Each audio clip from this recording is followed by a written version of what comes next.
Hello. Ìfẹ́ wò bóyá ó ń ṣiṣẹ́.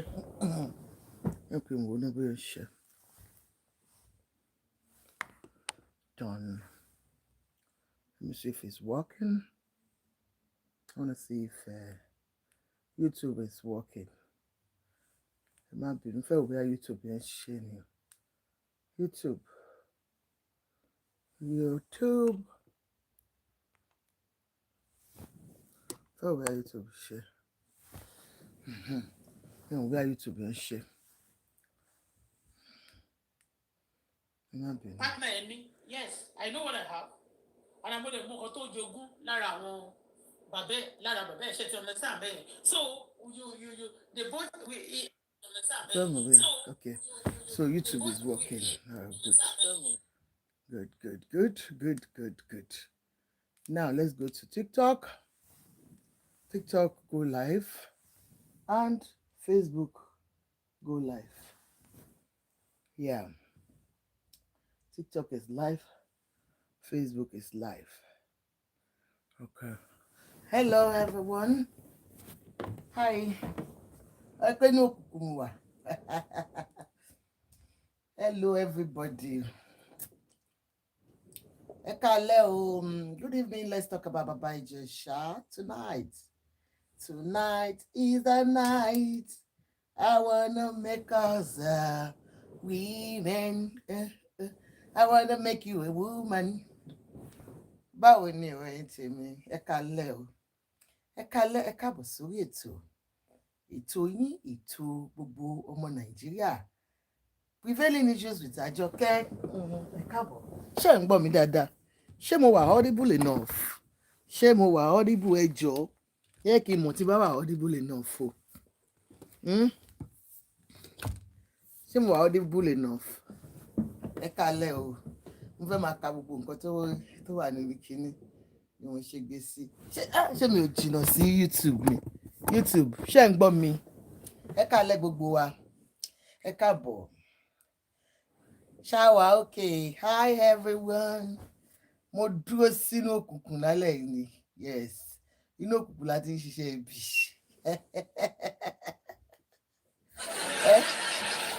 Ṣáwà okay.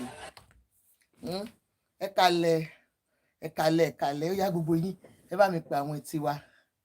Ọ̀rọ̀ bàbá Ìjẹ̀ṣà ni mo fẹ́ ká ganu sí lálẹ́.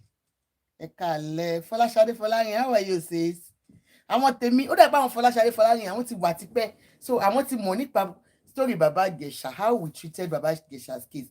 Fọláṣadé Fọlárin, were you there when we treated bàbá Ìjẹ̀ṣà's case? I'm not too sure if you were there.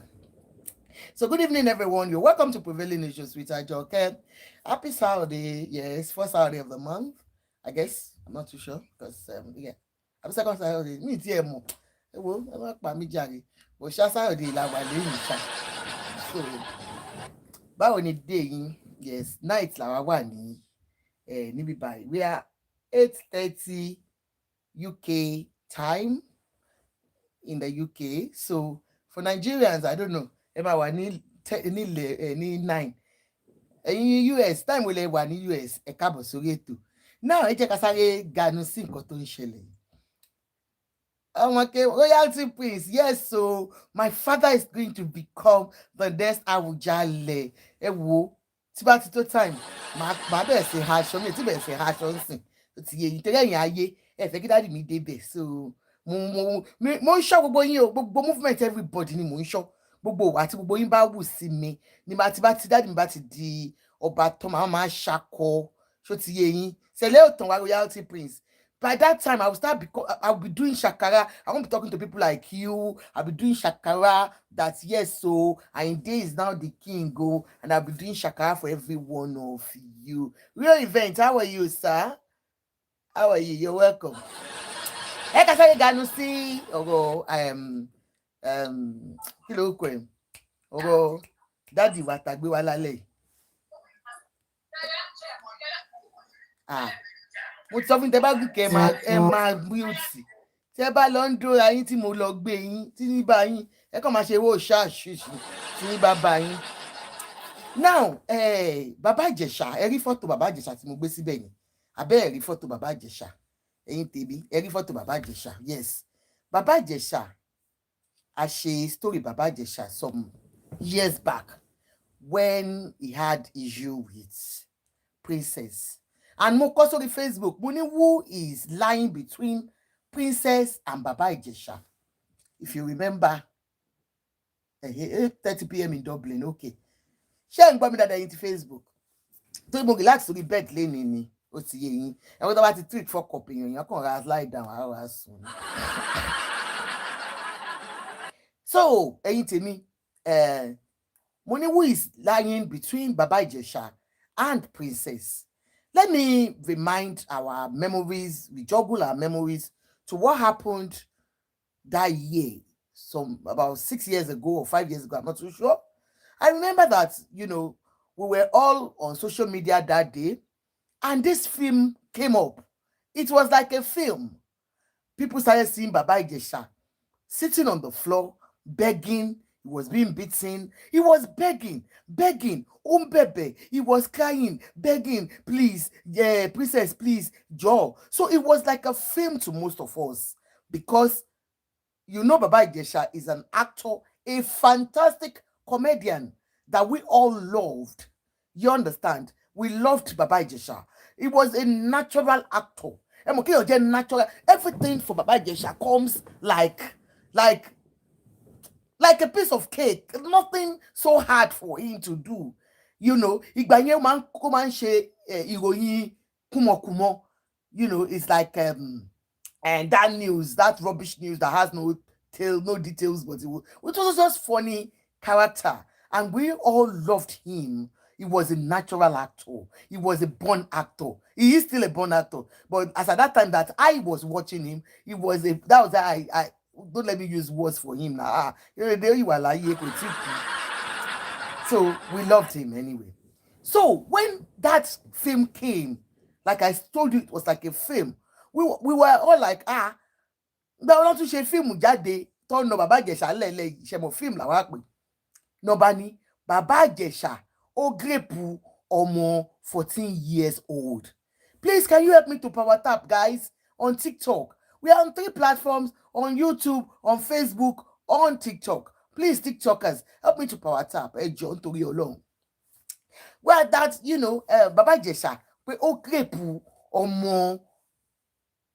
They even initially said it was 7 years old child, and later they said 14 years. And so people were like, kí ló ṣẹlẹ̀? Èṣù leléyìí, eléyìí ò gbọdọ̀ jẹ́ ojú lásán, Baba Ijesha kẹ̀. Pẹ̀lú gbogbo bọ́lọ̀ ń ṣe kẹ́tó. When you are talking about guys that are in the industry, that they can always do like this and get any girl at any time. Baba Ijesha will be one of those ones, That why would he? Mommy wa. Once you come up, please, it's either you mute or you don't come up, please. Don't come up. We pay that. Why would Baba Ijesha be the one to Masherun Kobenye? So the video went viral, and before we knew what was going on, he was arrested by Princess. And that was when people like Iyabo Ojo just Detoun. In fact, that was what even promoted Detoun's activism as at that time. Because they don't do Tondi. We say no, Baba Ijesha must go to prison.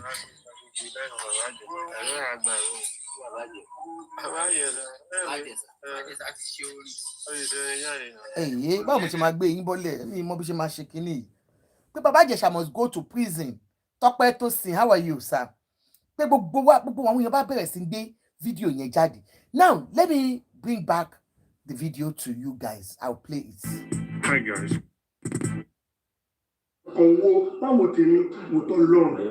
Ìgbà tó ń bẹ̀bẹ̀ nìyẹn. But after everything I did for you, why? You tried. But why?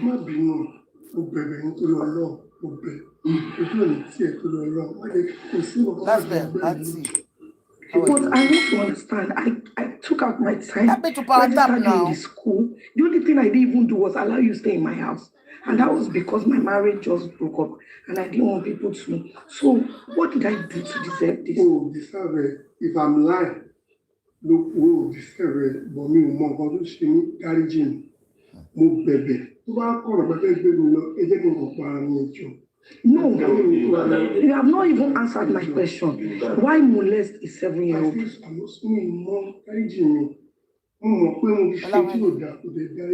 Is sexual molestation, is it right? I understand him now. Show us on English. No, the thing is that he molested her when she was 7. And then he came now that he's 14. So do it again. Okay, why do it again now? Why do it again now? Okay, tell us, why do it again now? I won't say not do it. No, but why do it again now? I'm going to come. Why do it again now? Why do it again now? Why do it again now? Maybe we should just hand him over You're to coming, you're already on your way. because you are not talking to me. Zoto said, if any police 7-year-old. That is his confession. Okay? Confession there, gone. I'm saying almost 7 plus. You are telling me pay is the devil. Fine. You should not talk about devil now. Only thing they are doing now. What that means, love you, sis. But after everything I did for you, why? You tried. But why?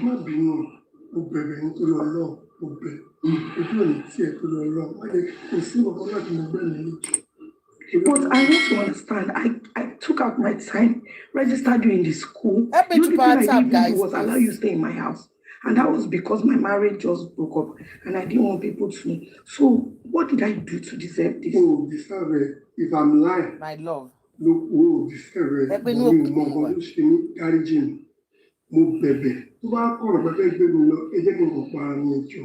No, you have not even answered my question. Why molest a 7-year-old?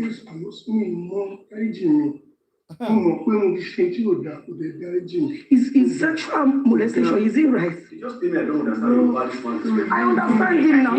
Show us on English. No, the thing is that he molested her when she was 7. And then he came now that he's 14. So do it again. Okay, why do it again now? Why do it again now? Okay, tell us, why do it again now? I won't say not do it. No, but why do it again now? I'm going to come. Why do it again? Ní ọdún tá à ń sọ yìí, Baba Ijesha was sentenced to some years in prison. I can't remember off heart now. So he was convicted of this offense of child molestation, okay? And he was convicted and sentenced to some years in imprisonment. Reason being, gbogbo wa náà la gbọ́ nǹkan tó sọ, his confession on national TV that was broadcasted to every one of us that we saw. On this video that we saw Baba Ijesha, we saw him sitting on the floor, confessing to that offense, saying pé èṣù ló yá òun lò ní ọdún tá à ń sọ yìí. Baba Ijesha ní èṣù ló yá òun lò tí òun fi mú ọmọ kékeré. We saw the video, wọ́n wá ṣe wà ní footage bí Baba Ijesha ti jókòó, bí princess ṣe kúrò nínú yàrá, nínú sitting room yẹn tó fi wọ́n sílẹ̀, tí Baba Ijesha dẹ̀ ń touch ọmọ yìí ní inappropriately. He was touching this child inappropriately. Why am I bringing this video out today? Because Baba Ijesha came out some months ago, and yesterday he released the music. He released a song saying pé obìnrin ló rán òun lọ sẹ́wọ̀n. Ó pe princess ní she devil. Ó pè ní èṣù obìnrin. Ó ní wọ́n pa irọ́ mọ́ òun. Fíìmù ló ní kí òun wá yà kó tó di pé wọ́n pa irọ́ yìí mọ́ òun. Ẹ bá mi pa wá tàpé jọ nítorí Ọlọ́run. Ó ní princess and co lied on him. I brought this video out again so that a lè wò ṣé lóòótọ́ ni princess parọ́ mọ́. Did Baba Ijesha really commit this offense? Because for him to come out now, I remember when he came out and his name was not yet on the register, sex offenders register. His name was not on that register. He was released after serving his terms and he came out jejely, until Yomi Fabiyi came out and started doing damage control. Ó wá bẹ̀rẹ̀ sí ń parọ́ oríṣiríṣi, wọ́n parọ́ mọ́ ni, kò ṣe ẹ̀ṣẹ̀ yẹn, da. And that was when Princess now reminded Lagos State government and the judiciary that this guy has served his term. His name has to be on the register, just the way we do it here too. Tí èèyàn bá ti ṣe irú ẹ̀ṣẹ̀ tó ṣẹ̀ yẹn, tó ti bá ọmọdé fipá lò pọ̀, wọ́n máa forúkọ ẹ̀ sí sex offenders register. So it was Yomi Fabiyi that reminded Lagos State, that reminded us all, us mothers, that we should call Lagos State to order, that this guy's name must be on the register. Not knowing that it was a thing that was agreed by all of them. That's Yomi Fabiyi and Baba Ijesha and Baba Ijesha's cohort. Láti pa irọ́, because I will see this as irọ́. Look, Baba Ijesha, I know when you were in prison, maybe if you get to see this video, you sent a message to me through my WhatsApp that ìyà ń jẹ nínú prison. But people like Yomi Fabiyi gbogbo wọn ti fi ẹ́ sílẹ̀ ní ọdún náà lọ́hùn. Fáwọn tó bá rántí, mo wá sọ lórí Facebook. Mi ò fi ń parọ́, mo fi Ọlọ́run bá búra. Mi ò kàn ní fóònù yẹn mọ́ ni. But inú àwẹ̀ tí a wà yìí, kí Ọlọ́run bá kó dá mi lẹ́jọ́ tó yẹ pé kò chat pẹ̀lú mi. You said you were abandoned in that prison without anything. Now, ó wá jáde ní prison yẹn. Are you saying that the judiciary were wrong in your conviction? You went to the Court of Appeal. You were not given any appeal because one wò dáadáa. What you are saying is that there is no fair judgment on your case. Still, you went to High Court and nothing was done. Over one instancing, you now did a video, okay? You did a video, a song. One calling, we pay one pyro mwe. Ọba obìnrin ni sẹ́, ọba obìnrin, sister mi. Ó fẹ́ padà lọ ni ẹ filẹ̀. Ó fẹ́ padà lọ ni. Ó ń play victim ni. Can you imagine this? Olórí burúkú ara tá à ń sọ lọ́rọ̀ wọn nìyẹn. Fake life ò lè jẹ́ káyé wọn nítumọ̀. Hey God. Ó fẹ́ padà lọ ni ẹ filẹ̀.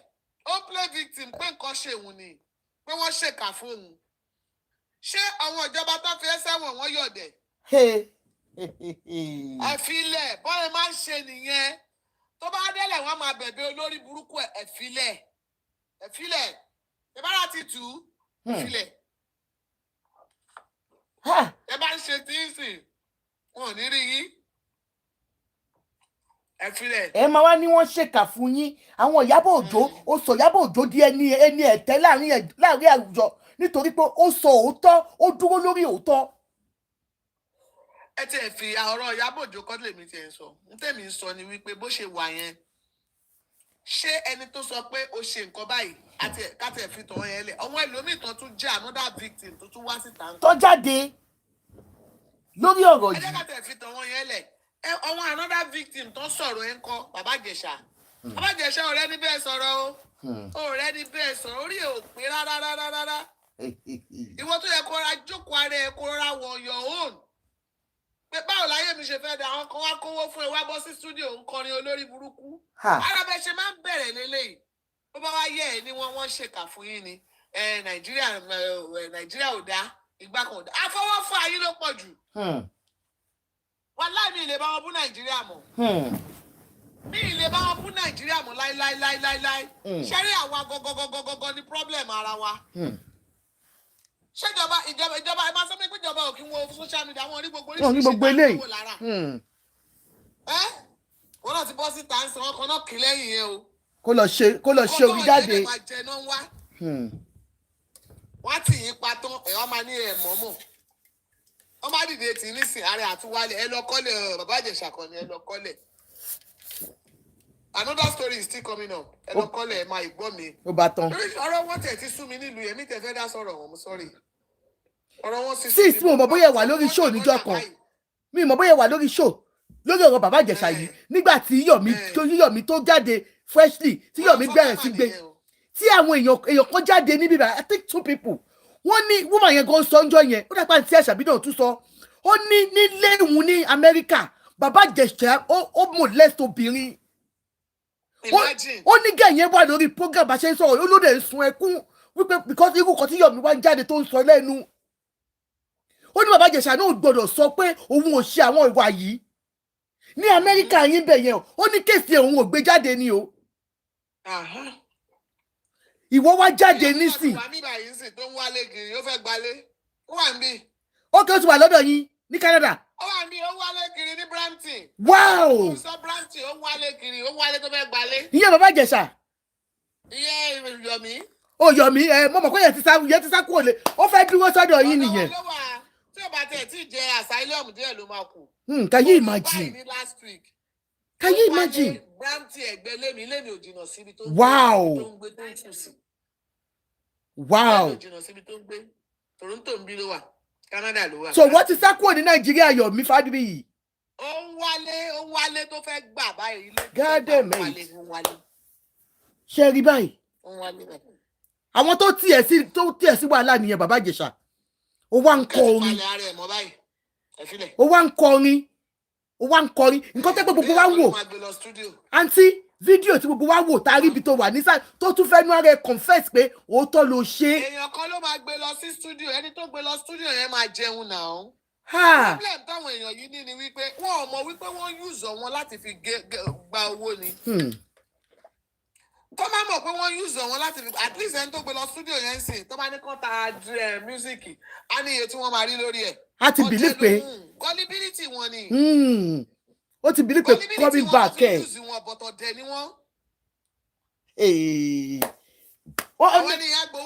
Fọláṣadé Canada ló wà Canada ló ní Yọ̀mí sá lọ o Canada ló ní Yọ̀mí sá wá o. Can you imagine? Yọ̀mí wálé kiri tó bá bẹ̀ ti gbalẹ̀ ẹni gbogbo jẹ́ last week ìjẹrin ìdarun ó ń wálé. Bẹ́ẹ̀ ni ń wálé tó fẹ́ rẹ́ǹtì ní Brampton bí Ọlọ́run á dẹ̀ jẹ́ ọmọlé yẹn. Mo máa lọ cast ẹ̀ mọ́ bẹ́ẹ̀. Can you imagine? Kọ́ lọ sọ fún gbogbo ẹ lọ sọ fún wọn ní Canada pé grape enabler ni o enabler ni o. Yọ̀mí ń wálé ó wá máa ṣe kí ló lò activities àbí kí ló lò. activism ẹ̀ lórí Facebook lórí TikTok ó wá sákúrò náà ó da Nàìjíríà ẹ̀rù tó ń Yọ̀mí Fábíyì ó wá sákúrò. Yọ̀mí Fábíyì ó da Nàìjíríà ẹ̀rù tó sá kúrò. ó ń wálé ní Brampton èmi ni mo sọ kó máa gbọ́ báyẹn crop ẹ̀kẹ́ post ẹ̀. Wow. Òun ló gbé kínní sí bàbá Ìjẹ̀ṣà lórí because gbogbo fídíò tá a gbọ́ tó yìí sí. ó pàdé ọmọ mi obìnrin lọ́nà ìyẹn kí ó ní it's like ìyẹn wò pé òun mojú ìrìn ló bá ní Yọ̀mí Fábíyì ní olóbùkú. Ẹ ní kọ́ ọmọ yín sá fún un. olóbùkú o náà ó sì ń kárí ẹ̀kú nǹkan gidi bẹ́ẹ̀ ṣe nìyẹn. Good. yálà àwọn bíbù yẹn ń tán fi ọwọ́ ara wọn fà ló pọ̀ jù tó bá wá délẹ̀ tán wọ́n á máa blame ìjọba. Why you guys blaming the government? The government. Sunday Igboho sọ̀rọ̀ kan mẹ́ẹ̀ẹ́dẹ̀ mo jókòó mo ro ọ̀rọ̀ yẹn pé ó tọ́ lọmọkùnrin sọ̀rọ̀. ó nígbà tán tí òun tán ní kó máa lọ kó máa jó lọ kó òun wẹ̀yìn òun ó nígbà tí wàhálà yìí dé. Òun ò rí kankan mọ́. Ojú òun rówó rọmọ òun mọ nǹkan tójú òun rí. Bàbá lè ilé tó ń control ilé tó máa jáde tó àwọn oríwo máa tó á lè sà láràárọ̀. Ó wá di ẹni tó wà ní yàrá kan tó rọra bọ́ sẹ́gbẹ́ kan. Ẹni ẹlẹ́ni ti yára embrace àwítọ̀ wọn kan sọ pé lọ ṣe APC báyìí náà ṣe ní ṣe. Báyìí ni oníṣẹ́ Adafugbo God bless you sis kò ní ṣe APC ájòkó tó ṣì tẹ́ ẹ ṣe. Báyìí náà ṣe ní ṣe APC ọmọlọ́mọ ajẹ́kọ́ fi hùn palẹ̀ Nàìjíríà mọ́. Ṣé Sunday Igboho máa jẹ́ kó fi hùn palẹ̀ Nàìjíríà mọ́? Òun ló mọ iye tó dànù lọ́wọ́ òun wọ́n fix gbogbo àkáǹtì ẹ̀. Ó wá dé nǹkan dáwó fún èèwọ̀ baálé ilé tó ń fúnyàn nílé tó ń fúnyàn nílẹ̀. Sunday Igboho wá dèrò ẹ̀yìn odidi ọdún 5 ló fi face stress. Ṣé bó jẹ́ ń tó strong ni tí ó bá strong kò tí ní kú dànù ni. Nítorí ọ̀rọ̀ Nàìjíríà. Àwọn kan wá sọ gbogbo àwọn tó sọ pé máa jó lọmọ òun ẹ̀yàn náà sọ pé kí ló ń wá kiri gànràngànràn ẹ pọ̀ ọmọ ọlọ́mọ yàyà rẹ̀ ń brain Sunday Igboho kú oríire mo bẹ́ẹ̀ yọ olórí burúkú làwọn èèyàn wa o ọba jẹ́kọ́ tiẹ̀ ṣiṣẹ́ tiẹ̀ bá ẹ. Lọ́ọ̀ tí ò sí ti ń lu wa ni tí lọ́ọ̀ bá wà ń lu wa ṣé ọ̀kan máa dédé máa sọ pé òun ṣe nonsense ni. Èwo wá jáde wá ń kọrin òṣì. Ó kọrin bí ìgbà tó pé wọ́n ni victim. You're not making yourself a victim. Irú bàbá Ìjẹ̀ṣà tó jẹ́ pedophile yìí. Wà láìtàlẹ̀ tó bá jáde ní prison níbí báyìí ó níbi tó tún máa lọ. Ó láàrin ibi tó yẹ kó máa jẹ̀ sí bó ṣe wà yẹn. Ibi táwọn kékeré bá wà ń bẹ̀, ó yẹ kó lọ fún rehab. Ó yẹ kó lọ fún rehab. God bless you sis. Ó yẹ kó lọ fún serious rehab. Gbogbo bí kíbi táwọn kékeré bá wà kó yẹ kó sí. Àǹtí ṣe wẹ́ká lẹ́mà. Pedophile ni ó yẹ kó lọ fún rehab. Àìlọ rehab yẹn kó tún máa lọ fún another course, kó lọ fún course. Kọ́ fún ní tòtórí kọ́ fún kọ́ ní nǹkan tó yẹ kó ṣe ń bẹ̀ yẹn. Wá jáde. Wá jáde. Wá ń kọrin. Oníṣí devil. Èmi tí kò rò pé àbí ohun tó ti ṣe tẹ́lẹ̀. Irọ́ ó ṣe release ẹ̀ ni. Ọkọ̀ náà máa gbé studio lẹ̀. He should be on probation. Ẹ ká lẹ́sà o. Yes ma, mi ò ṣe ẹmọ lísì tí mo fi ń wò pé àbí kì í ṣe pé bí àbó ṣe kì í ṣe pé ìṣẹ̀ṣe ni mi ò rò pé kéèyàn kú lórí tó báyẹn rà. Mi ò rò pé kéèyàn stupid tó báyẹn because ṣé rí ẹ àwa gangan lẹ̀ ní blast ara wa ní country yìí. Àwa gangan lẹ̀ ní blast ara wa. I have children, I have people who look up to me. And then me believe you pé mo máa ń sọ kíní kan nílé ayé. Obìnrin mẹ́jọ ló wà lẹ́yìn mi àṣàbúrò. Tó bá ṣẹlẹ̀ sí àbúrò mi. Báwo mo ṣe máa feel? Báwo ni mo ṣe máa feel? Ṣé ní gbogbo bí tẹ́tí ẹ ń lọ yẹn? Ṣé ní kíní disease ni? Kò kí ń ṣe pé ó fi ṣe kà. Àwọn kan wà bẹ́ẹ̀ bọ́lọ̀ ń ṣe dá wọn nìyẹn. Ṣé rí ìgbà téèyàn tí sí ń lo ìbò nìyẹn máa ń sọ wípé kíní kan ìgbà kan. Manasa sí ni. Mo kàwé débẹ̀ ni. A lot of things ló ń ṣẹlẹ̀ tó jẹ́ pé disease ni. It's a mental health issue. It's a mental health issue. Mental health issue ni. Ṣé wá ní mistake tá à ń ṣe nílùú wa ní Nàìjíríà yẹn? Tó bá jẹ́ wípé bó ṣe fi motherfucker yẹn sí. Mọ́mí Adébímpé ẹ ṣe gan ma. Ó lọ fún rehab. Ó lọ fún rehab. Help us to power tap, Ó níbi please. tó lè tẹ̀. Ó níbi tó lè tẹ̀. Ó níbi tó lè yà sí. Ó níbi tó lè fẹsẹ̀ sí. Tó tún ní pé kó lọ fún another course. Ó ṣe many things. Wà láìtàlẹ̀ tó bá máa fi ṣe gbogbo nǹkan yẹn. A ti so òun gò ní bọ́tà sọ pé òun fẹ́ ṣe orí burúkú mọ́.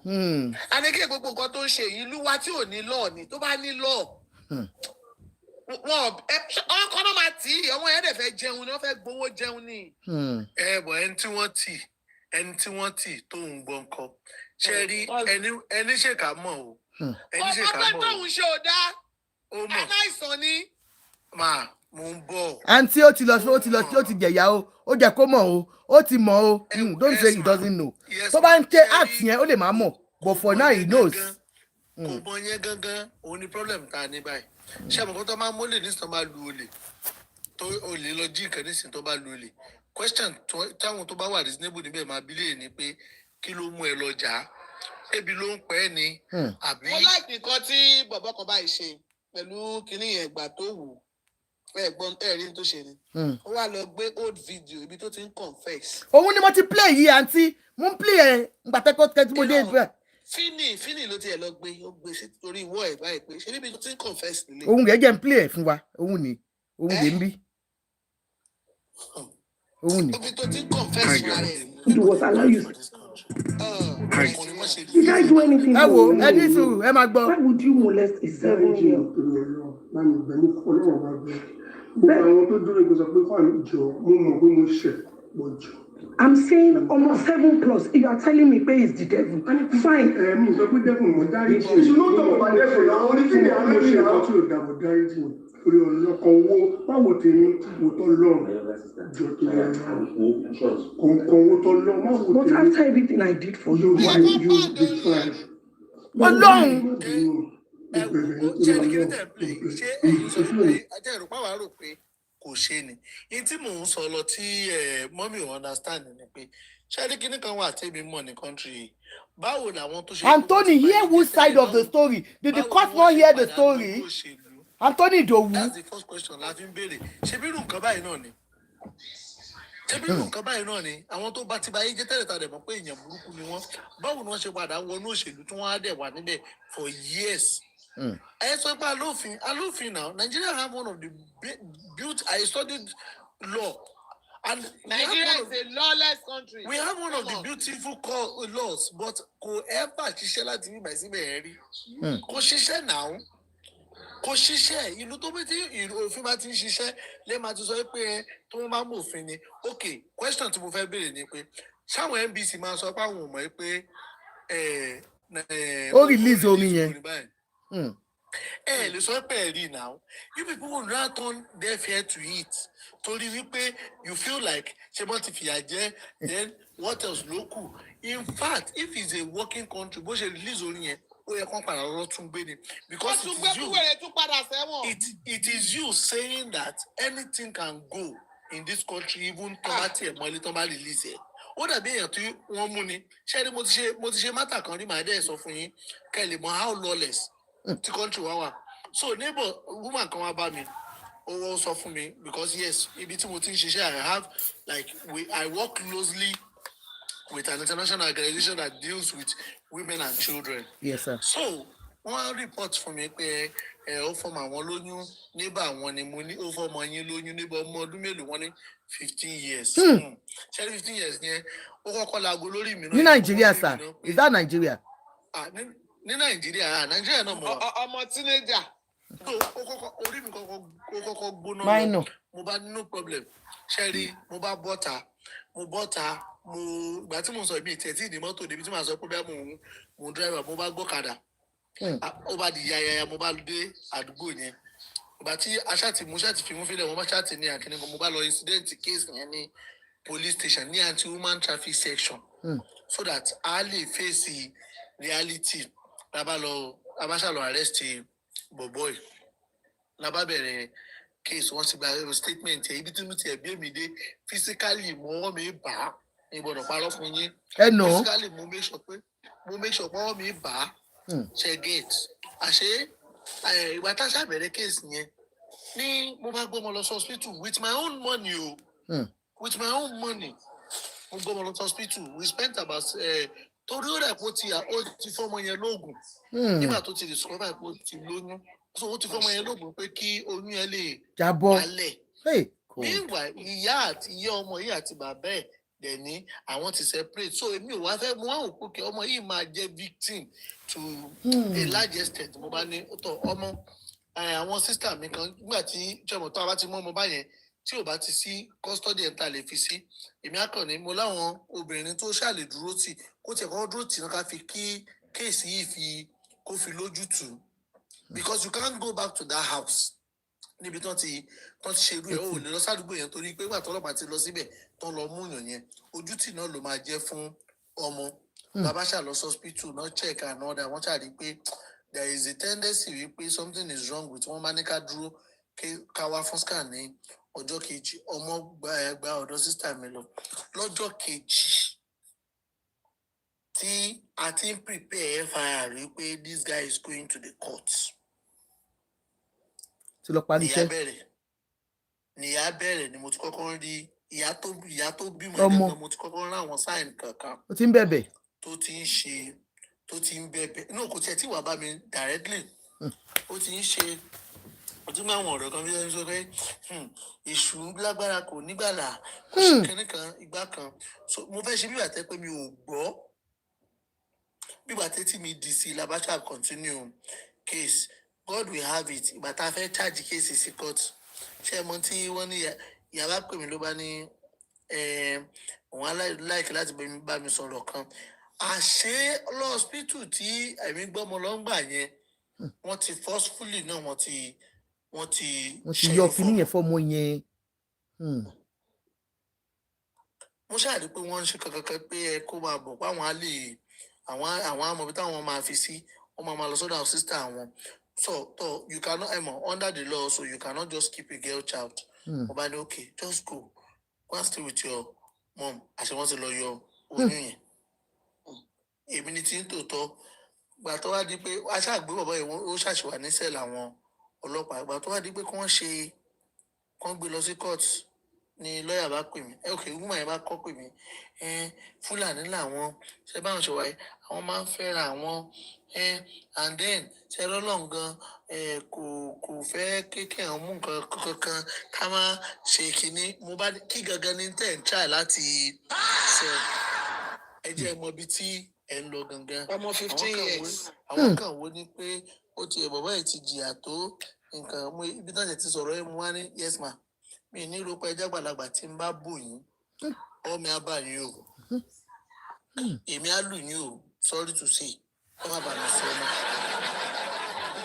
èmi ní tí ń tòótọ́ lọ́jọ́ kejì ní lọ́ọ̀yà pè mí lọ́ọ̀yà tó wà in charge tó wà ní station yẹn wọ́n ti settle a lot of court. prosecutor ló jẹ́ prosecutor ló bá pè mí ló bá ní lágbájá mo ní ó ní ṣó lẹ́mìí ara ẹ̀ lò mo ní kí ló dé èmi máa ṣe bàbá àwọn ọmọ mi ló ní ṣó ò fẹ́ pé ní tí èṣe tiẹ̀ kàn dì irú ẹ̀ mo ní kò lè possible lọ ní ló bá ní ìyá yìí ó ti ń sọ débi tó ṣe wípé ẹ máa gbọ́ o ó ti ń sọ débi tó ṣe pé bóyá torí pé mi ní interest inú òun lèmi ṣe múra kankan mọ́ fóònù yẹn kéèsì yìí. Can you imagine? ọ̀rọ̀ tí mò ń sọ fún yìí ọ̀rọ̀ tí mò ń sọ fún yìí ẹ káàbọ̀ sísá mi. ó kọ́kọ́ ṣọ́ọ̀kì mi ná ó kọ́kọ́ ṣọ́ọ̀kì mi ná ó ní ó sọ ní wípé pé bí ìwà ṣe èmi mọ̀ pé òun mọ èmi dáadáa pé kíní kan tẹnu bọ̀gbìn ni pé tí má ti fi lè bẹ̀rẹ̀ kéèsì mi tí mi máa rí òpin ẹ̀ mi ní dẹ̀yìn mo ní bẹ́ẹ̀ ni ó ní lórí kéèsì yìí o òun sọ fún èmi ni pé tí n bá mọ tí mò ń ṣe I should just drop it. Yáfẹ́ ó ní kí n yáfẹ́ o ó ní ṣé mo dẹ̀ mọ́rú ìjọba ta ni go ni wọ́n gbọ́ by the time tán bá implicate ẹ tán nísìnyìí tí tẹ́ni yẹn náà kù tán á gbọ́ they will not even hear yours. ẹ lọ jẹ́ kí n sọ kíní kan fún yín we are in an Islamic whatever state nílùú tí mo gbé so àwọn wọ́n máa sáré fi religion nísìnyí wọ́n máa sáré fi gbé tó ṣe pé ẹ̀yin gangan lè máa di kíní you now become you will be the culprit. How many people lẹ́mọ̀ tó ti wà lẹ́wọ̀n tó ṣe pé irú nǹkan báyìí wọ́n ń try láti jà ní at the end of the day àwọn náà padà wá forí kó ṣé ẹ rí most of the victims. Sunbase, thank you.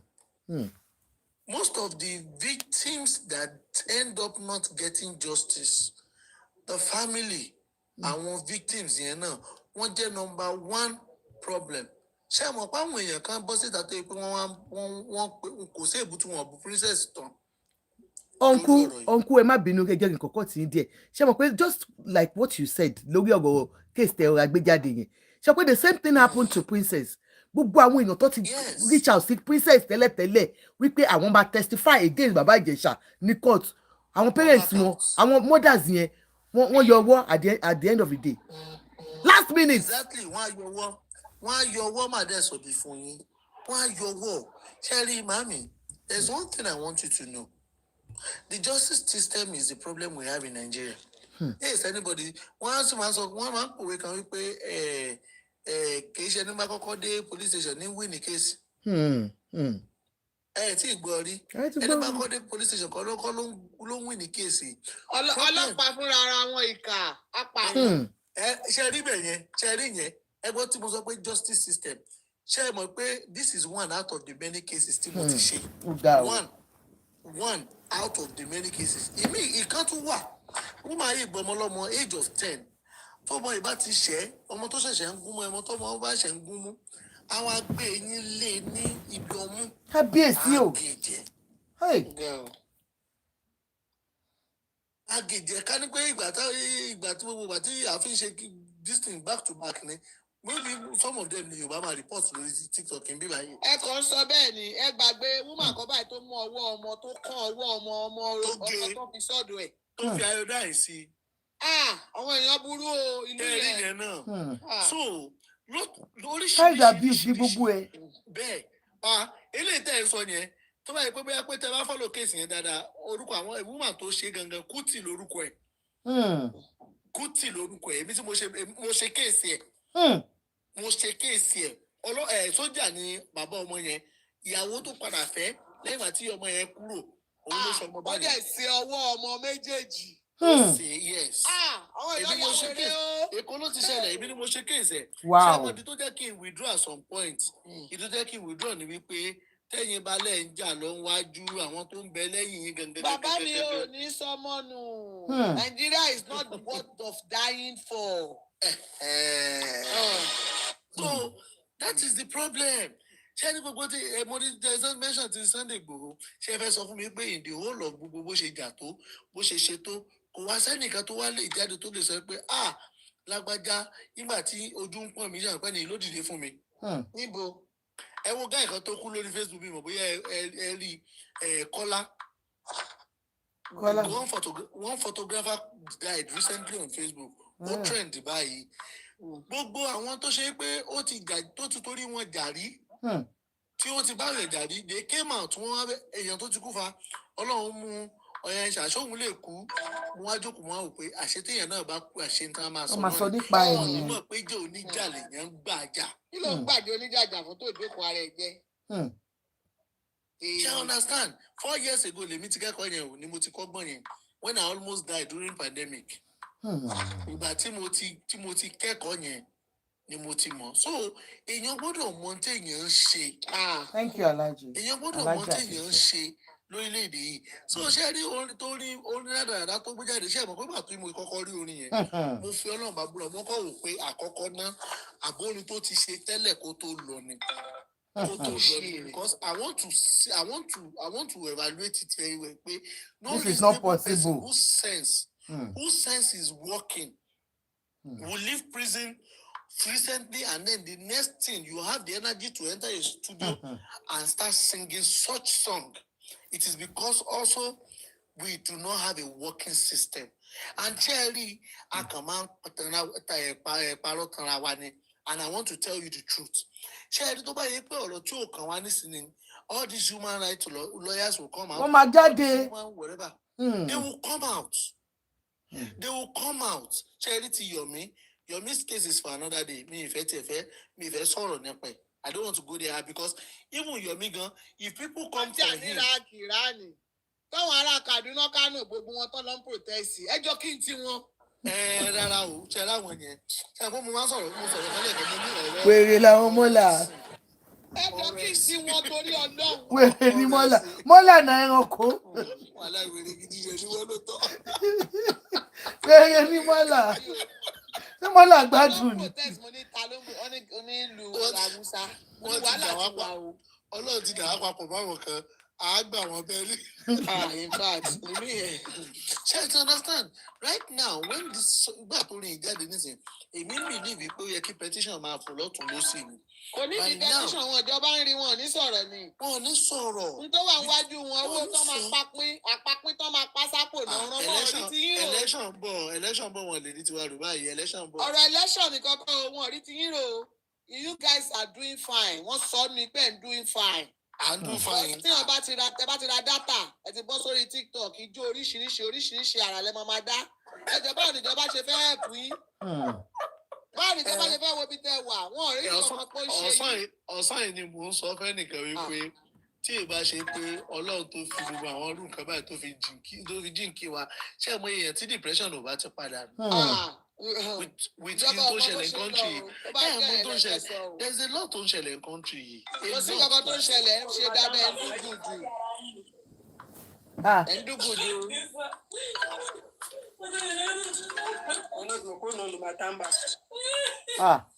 Ẹ gbọ́. Ta ló tún tàǹbà? Mo ti gbé wọn kúrò. Wọn mọ̀ pé àwọn gùnkè. Ara ń tà ń sọ lọ́rọ̀ wọn náà ni. Àìtí sọ̀rọ̀ tó àìtí. Lọ́tún tàǹbà. Ẹni ilé màmá kan ti sẹ wọ́n Wọ́n tún tàǹbà. Ilé wọn tó ń wá kiri. Bẹ́ẹ̀ ni ṣe ń gbéyàn sórí kíní níbẹ̀ ṣe rí. No, kíní yẹn automatically ló ti ẹ̀ ń gbé wọn gùnkè ni. Kíní yẹn ń gbé wọn gùnkè tó máa. Ọ̀tọ̀ ni tó máa sọ. Oníkálukú pẹ̀lú frustration level oríṣiríṣi ló wà. Oríṣiríṣi woman being. Èmi kẹ̀mí jẹ́ kí ọ̀gá mú mi dání. Má bínú. Ọ̀rọ̀ burúkú pẹ̀lú ẹ̀rìn. Má bínú ni máa ń sọ torí bí wọ́n ṣe ń ronú ti ọ̀tọ̀ báwọn ṣe máa ro tiwọn náà ọ̀tọ̀ tó bá dẹ̀ ní kinní kan lè ní pé wàhálà ẹ̀ pọ̀ kọjá yìí. Imagine. Nílẹ̀ ń báyọ̀ àgíw. Ó wá kọrin. Ó ń kọrin ìyà. Ó ń kọrin ìyà. 99% èèyàn tó wà nísìnyí láyé ìsìn is either depression or bipolar àbí nǹkan kan oníkálukú ń gbé kiri ní. Tí ó bá jẹ́ bẹ́ẹ̀ ni bàbá Ìjẹ̀ṣà adé láti jéèlì àwọ̀tá ni wọ́n ṣe òun bá kọ́. Ẹ káalẹ́ sísítà mi. Ó lọ parọ́ mọ́ òun ni. Bàbá Ìjẹ̀ṣà lọ parọ́ mọ́ òun ni. Ó ní she devil ní ẹ̀ o princess jáde. Ṣé princess ráyè tiẹ̀? Princess ráyè tiẹ̀. Ẹ̀jẹ̀ kí ni princess fẹ́ ṣe sí? Tó bá yẹ kó ṣe nǹkan tó máa ṣe. Àwọn ìjọba ni kò dín pẹ̀lú ìfúnká ẹ̀. Go through a lot of things. Princess go through a lot of things. Mo fẹ́ gbọ́ kálẹ̀ ìyá mi. Mo ti sọ̀rọ̀ kálẹ̀ ìyá mi. Má tẹ̀sà ẹni mo mọ̀ pé kẹ́ wá fàájà. Mo ti fàájà. Mo ti bá pò ó. Olókùnkùn ni ẹ filẹ̀ ó yọ̀ ni. Can you imagine? Wọ́n ní Yomi ti lọ jẹ dúró ní Canada ó ti dúró sí Canada ó ló ti wálé. Ọmọ tátì mi ṣe wà pa ẹkú ètò. Sísítà mi wọ́n ní Yomi ti wà ní Canada o. Ọmọ tátì mi tó lọ Èkó tí ò mú wa lọ Èkó ó lọ dá gbádùn lẹ́kọ̀ọ́. Irọ́. Gbogbo ẹ̀ la rí àṣírí tuntun gbogbo ẹ̀ la rí. Ọmọbìnrin àní gbogbo ayé lọ jẹ́ wọn ṣe èpè ní. Àwọn tátì mi kàn ń ṣe fàájì lọ ló tún gbà wọ́ọ̀dù lọ́tún ló sì gbogbo fàájì. Wọ́n ṣe ń lọ sí wọ́n jẹ gbá lọ́jà. Wọ́n jẹ dínà wọ́n jẹ dínà ni. It is well. A ṣe tí wọn pẹ̀lú ọmọ ìyàwó tátì wọn bóyá. Yes na wọ́n gbọ́dọ̀ fi lè ṣe. Gbogbo ọ̀rọ̀ tó wà lẹ́ wọ́n gbọ́dọ̀ yanjú ẹ̀kan tó kù lé. Alọ bẹ̀bẹ̀ ni ẹ má wọ̀rí. Ṣé tátì mi ti pààyí padà sílé? No, àwọn alábẹ́kú la fẹ́ gba dádì mi padà alọ bẹ ìyàwó wa ni. A ní kí ìyàwó wa máa padà bọ̀ ní. Àti ìta ètò ọ̀rọ̀ ayé kú. Manẹ́nà ló máa bá yín padà bá yín dájú. Kí ló dé? Òun ló máa fi ní ìṣí dátì wọn. Tátì yín ti ń ṣe tipẹ́. Ilé ìgbàlódé ló máa tètè ló kọ́ pé. Ó ga o. Ọmọ obìnrin kí ló jẹ́ ṣe tátì wọn ṣe bí wọ́n máa ń pààrọ̀ obìnrin kí ló tọ̀ rí mi pààrọ̀ láti jọjọ́ tí. Ẹ̀ẹ́dẹ̀ sọ nǹkan tá a gbé wá bí lálẹ́ yìí. Ṣé yẹn lẹ tó lọ gírèpù ọmọ kékeré ẹ ṣọ́ra yín o. Ẹ sọ̀rọ̀ bàbá Ìjẹ̀ṣà. Tátì mi lè jẹ́ àsọ̀rọ̀ bàbá Ìjẹ̀ṣà. Àwọn ọ̀rẹ́ mi ò gbà mọ́. Ọ̀gbà wọn kọ́ máa mú tátì wọn. Ara wọn ọmọ wo ló máa gbàdúrà kan mú bàbá wọn lójú ẹ̀. Ẹ wá da àwọn ọdún yìí. Kí lẹ máa ṣe sọ̀rọ̀ bàbá Ìjẹ̀ṣà? Ó máa wà alright o. Gbogbo àwọn tó ń tàn ẹ́ wọ́n ní kó máa jó lọ wọ́n ń wẹ̀ yẹn ìkànnà ṣe fún ẹ o because mo mọ̀ pé tó gbé ẹ lọ studio nsìn torí kí yẹn lè pawó ló ṣe gbé ẹ lọ o. Ó ti ṣí o wọn ò ní mẹ́rin tó gbé ẹ lọ studio mọ́ òyìn á dẹ̀ máa tajà lọ o. Ìwọ ló máa fi ká fánlẹ̀ o. Ìgbà tí Yomi fẹnu wú géètì tó fẹnu wú gbogbo ìlú tó fìdí dàlúrú kiri títì. Ó sá wá sí Canada. Ìdíyẹmí Aláàjì. Ìdíyẹmí Aláàjì. Ìdí pọ̀ fúnra rẹ̀ ìkébè super. Ṣé kò borí ilé ìgbà tó dé London torí pé London yẹn àṣírí wọn á tètè súnbẹ̀ ṣé kò borí ilé Canada. Àgbẹ̀tọ̀ wèrè ní Trump. Ó ní Trump fẹ́ báwọn dá sọ́rọ̀ bàbá Mohbad. Ṣé Trump tó jẹ́ pé ló ń ju bọ́ǹbù kiri aráàlú kò tí ì fẹ́ rọ̀ Trump ìyẹn ló máa ráyè tiẹ̀ ló máa wà ókè. Kò sí wàhálà ẹ máa dé tòyìn lọ. Ẹ ṣe sis. Ẹ ṣe sis ẹ má dáyẹ̀ lóhùn jàre. Ayọba ṣe fẹ́ ganu sí fún wa. Ayọba, are you there? Waiko, sister mi. Ẹ sọ̀rọ̀ o. Ẹ káalẹ́ sister mi o, ṣe wà okay. Ayọba ò sí ń bẹ̀. Sister mi. Okay. Ó yá àyànfẹ́. Bàbá Ìjẹ̀ṣà, ó mọ̀ ṣe mistake o.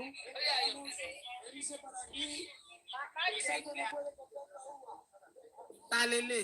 Mo ti ń try láti ẹ̀ tí mute wọn mi ò rí wọn mute ni. Ó ti bọ́lẹ̀. Òun ló sọ pé sẹ́ta àwọn single mother mi dẹ̀ ti mute wọn. Okay. Bàbá Ìjẹ̀ṣà, wàhálà ẹ̀rẹ́ ni àdìbáṣì rárá àtọ́.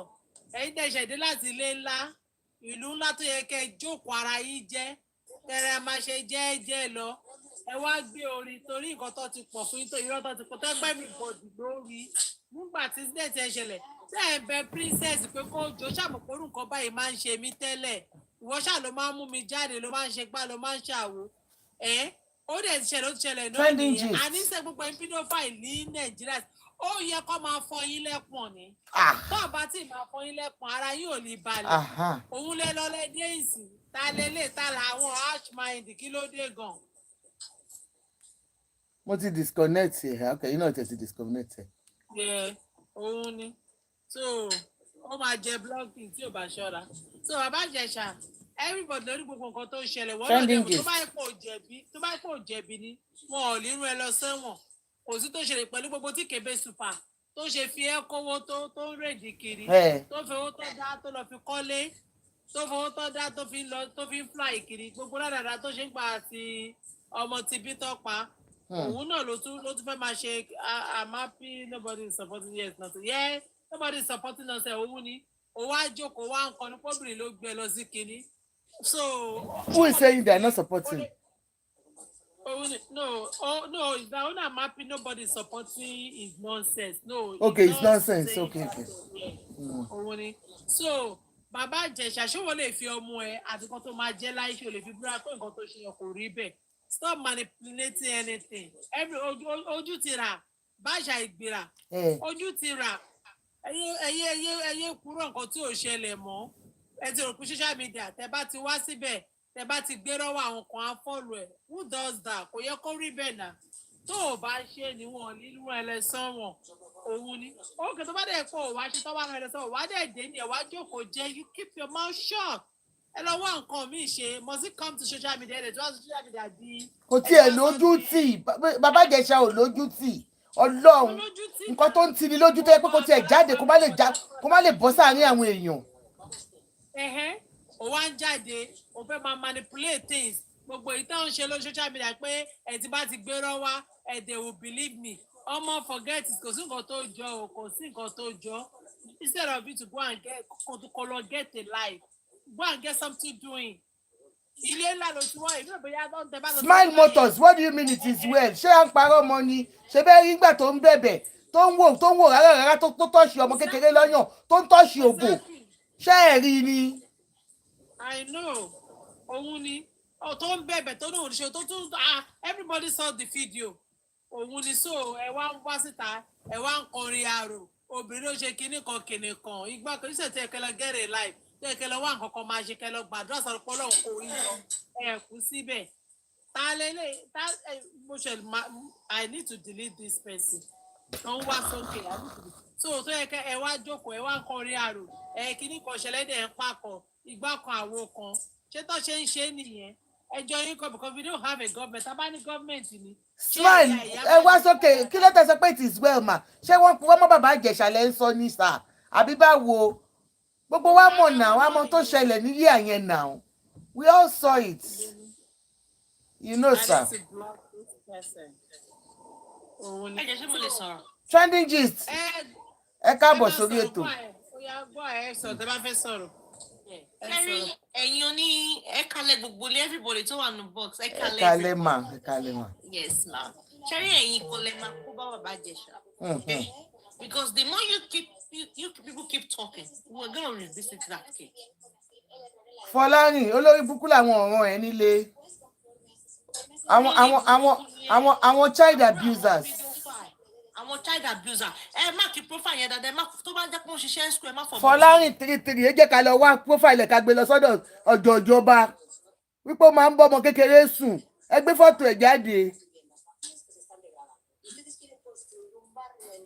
Ó yẹ máa sọ̀rọ̀ lọ sis.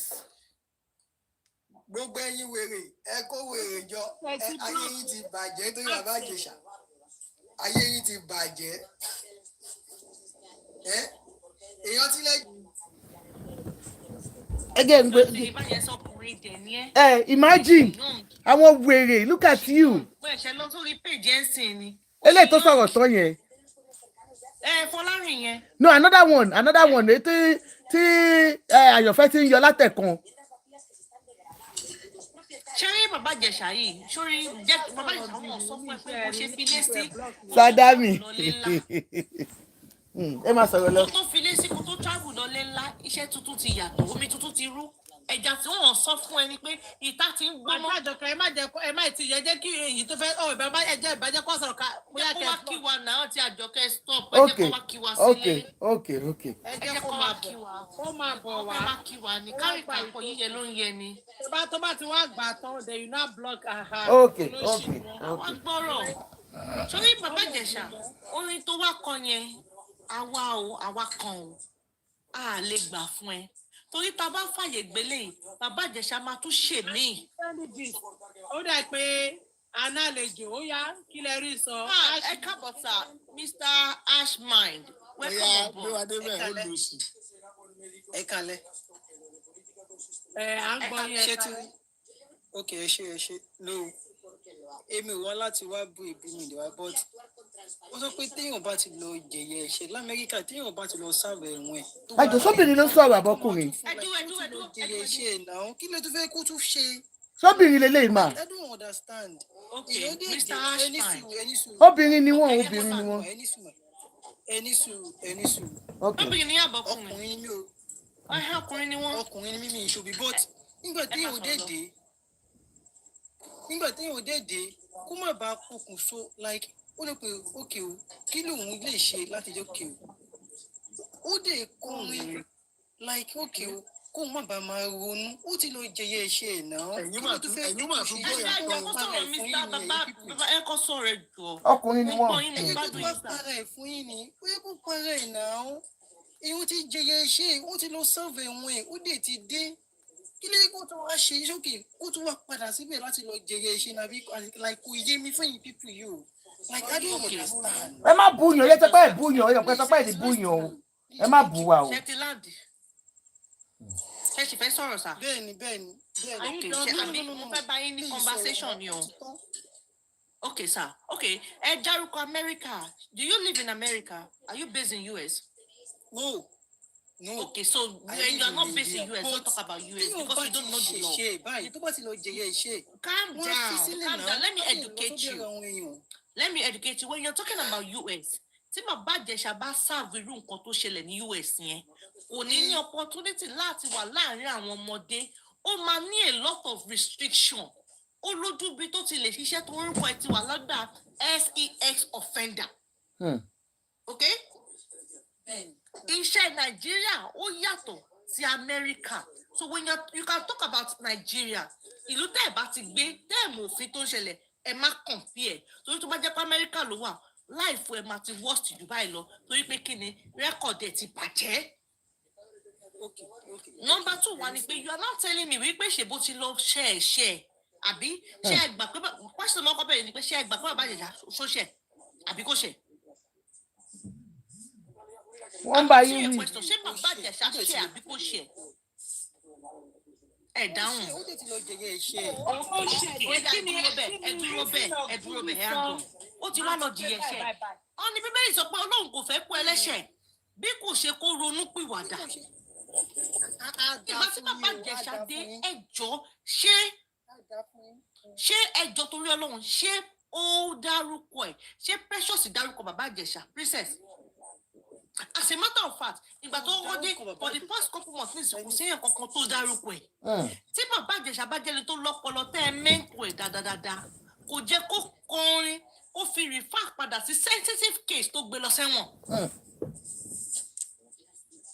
Nǹkan tó yẹ kó focus tó dẹ̀ tàgẹ́tẹ̀ lórí ni wípé bó ṣe máa rebrand ara ẹ̀. God bless you. Because tí kò bá release orin nísìn àwọn ò ní ní nǹkan tá fẹ́ jókòó sí tá fẹ́ sọ nípa.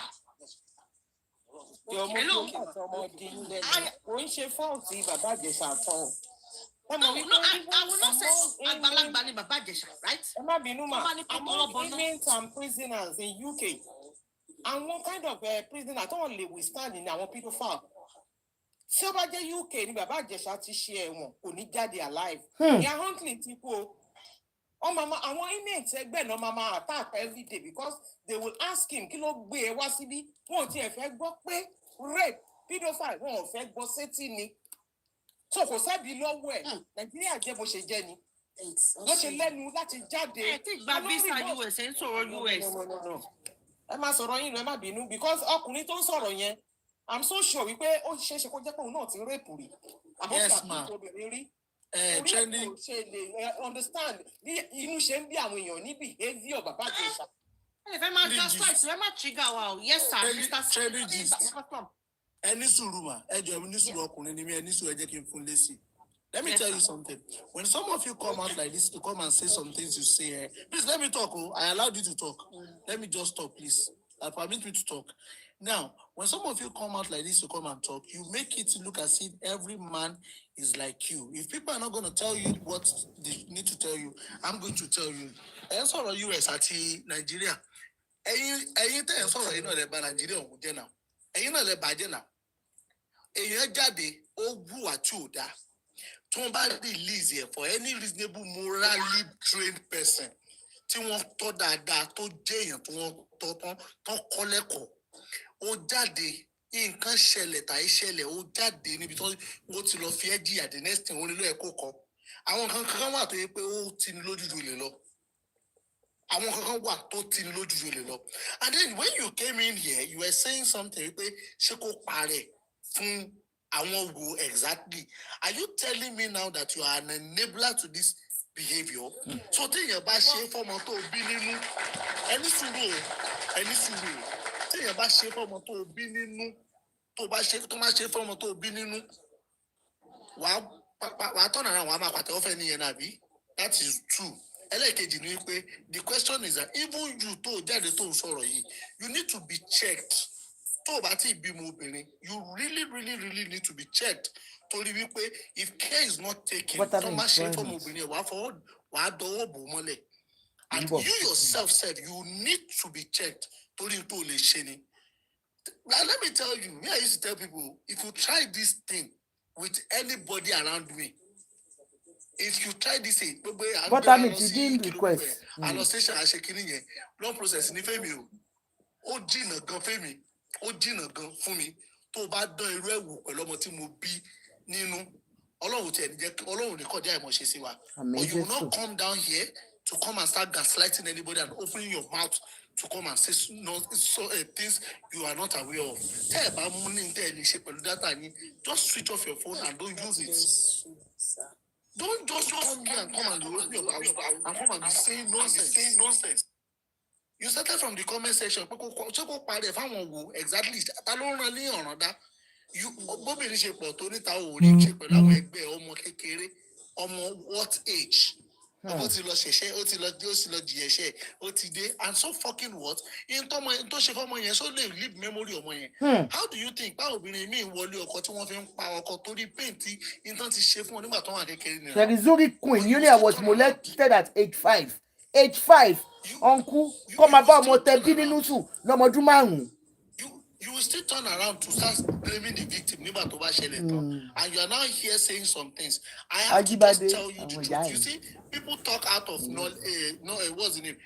out of knowledge. But I'm telling you now that you have just come here to come and just present yourself as somebody who do not think well before you say things. So you can do better. And I don't see. Let me tell you, I want engagement. Come and tell me, okay, don't give. I didn't talk to you to give me response. I don't engage people on some matters. I do not. I don't. Please don't come and start telling me that you want to respond to me. If not, Nigeria like your wow, I would drag you to the point that I will tag you a pedophile and I will track you to wherever you are. Go and check my profile very well. Me, I will do it. What the concern with your profile? You don't know what you are talking to. I bet my Ijesha. You know about me so my trace. I will. Oh, my leg call. Ewo dẹ̀ ni pé máa trace ẹ, máa dé gbé picture ẹ, ewo dẹ̀ ni yẹn now. You married. Mo ti gbé sí mo ti gbọ́ bọ́ọ̀lẹ̀. Ẹ máa sọ̀rọ̀ yín èèyàn gidi. My power tap. No common sense. Sharing society wa sharing nǹkan táwọn ṣe society. Tí president bá bọ́ta lọ́la tó bá sọ̀rọ̀, àwọn èèyàn máa sọ pé ó ti ń ṣàṣejù. Ó máa búlì ẹ̀ wọlé. Gbogbo yín máa bẹ̀rẹ̀ sí ní drag ẹ̀. Now, tètè ní kí màmá bẹ̀rẹ̀ sí kó shut up please. Torí bá style ó fẹ́ máa bully princess. Tó bá ṣe léyìí tán, bàbá gbà ó máa ṣe tìyábò òjò. ó máa ṣe ti just tó mú o tó bá ṣe kìíní tó mú jẹ á ṣe kejì o èmi ò ní sọ jù bẹ́ẹ̀ lọ.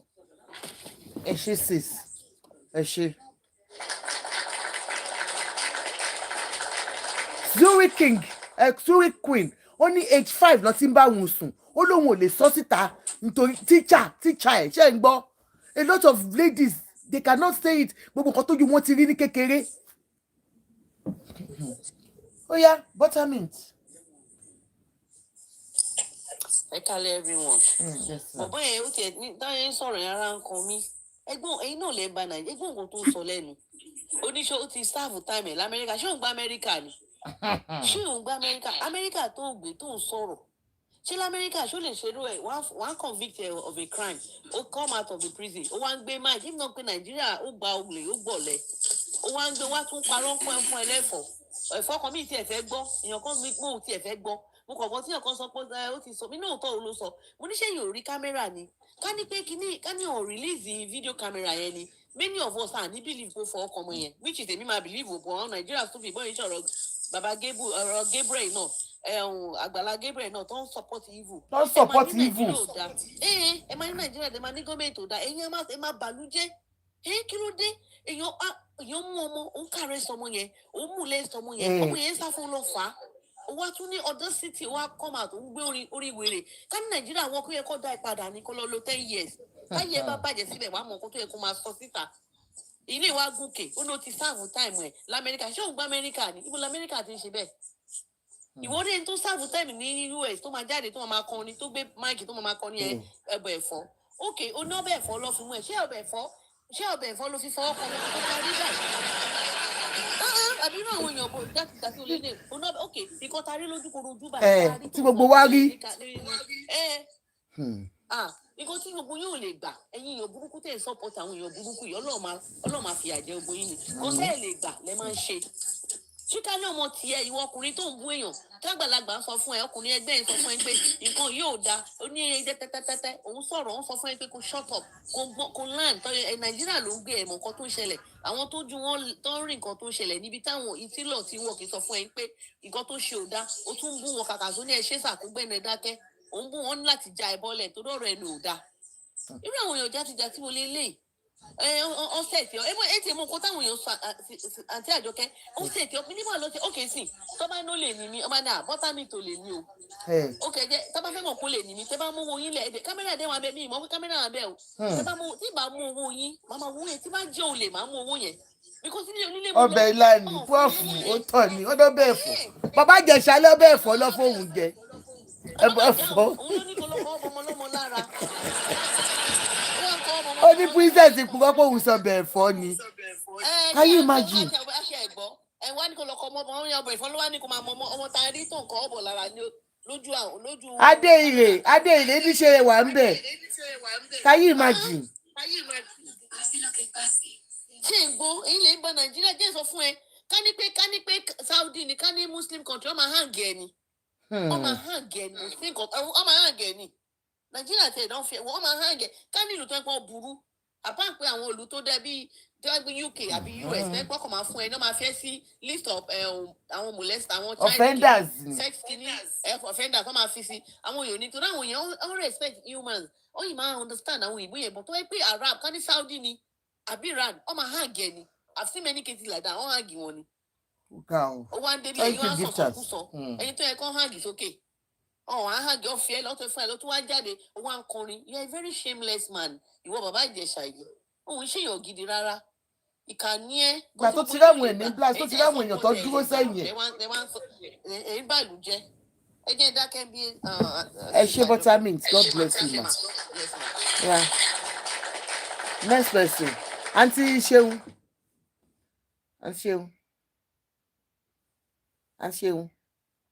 àwọn ṣe dọ́gì lọ́wọ́. Next person ta ló fẹ́ sọ̀rọ̀. wọ́n ṣe dọ́gì lọ́wọ́ àti ṣé wọ́n ṣe dọ́gì lọ́wọ́. ó yá next person ẹ̀ ń gbé wọn bọ̀lẹ̀. láàbù ẹ kálẹ̀ o. ẹ kálẹ̀ mà. ẹ kálẹ̀ o. ẹ kálẹ̀ mà. àyí kọ́ ló kàn mo dálẹ̀. ẹ má bínú. ẹgbà tẹ́lẹ̀ mi ò sọ̀rọ̀ kó sọ̀rọ̀ ẹgbà tẹ́lẹ̀ mi ò sọ̀rọ̀. ẹ má sọ̀rọ̀ làbẹ́ náà ṣe dọ́gì ókè ó ti ó pọ̀ ẹ kálẹ̀. ẹ kálẹ́ mà. Ẹ kálẹ́ gbogbo lé. Yes ma. Yes ma. Ẹ kálẹ́ ẹ̀yin tẹ̀ ní ṣèyàn kan ṣe dọ́gì. Àǹtí Àjọkẹ́ ṣẹ́yìn náà ń ṣe dọ́gì inú òkùnkùn ní rí ni ṣe kẹ́sẹ̀ sókè ni. Ṣẹ́yìn láti ń gbà wọlé. Wàláì.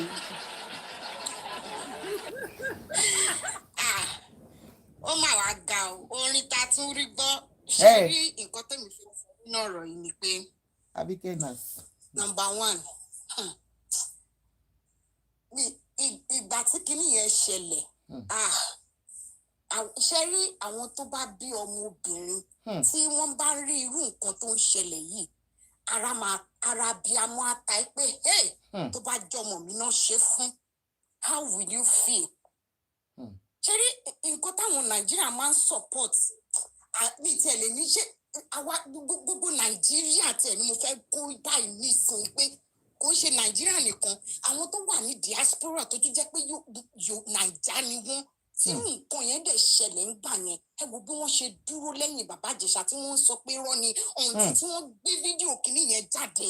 Even with the video. Yes now. What do you support rubbish? Ṣé wọn mọ̀ yí pé àìsàn ni pedophile ni? Kò yé mi o. Àìsàn ni pedophile. Àwọn kan máa rò pé rape is nothing. Wàá irú bàbá Ìjẹ̀ṣà bó ṣe jáde tó tún gbé irú orin yẹn ó yẹ kó lọ tún gbé ni. Èèyàn kan wá gòkè wá ní ẹ̀ṣẹ̀ bó ti jìyà ẹ̀ṣẹ̀ ẹni tó yẹ kó gé ló kóńjọ́ tó kìíní yẹn ṣẹlẹ̀. Nítorí yẹ kó gé ló kó sọnù kó má tiẹ̀ lè jáde kó wá tún lòun tún fẹ́ wá máa kọrin ó rò bóyá òun tún lè padà wá àsìtorí pé ó jẹ́ bàbá Ìjẹ̀ṣà pé ó wà famous tó bá tún padà wá àwọn èèyàn máa wá support ẹ̀ irú kí ló ń rò ẹni tó yẹ kó jáde síta kó máa bẹ̀rẹ̀ tọrọ àdáríjì ẹ̀ṣà bí kó tiẹ̀ lọ mú sí nǹkan kó tiẹ̀ kókó lọ ṣáìkó orí ẹ̀ náà bóyá pedophile yẹn ti kúrò lára ẹ̀. How are we going to think that this thing is not going to repeat himself? Àwọn ọmọ tó wà around ní gbogbo eré àyẹ̀wò wọn sì kí ọmọ náà tí ó dìgbà tó bá tún ṣẹlẹ̀ again káwọn èèyàn tó believe ni.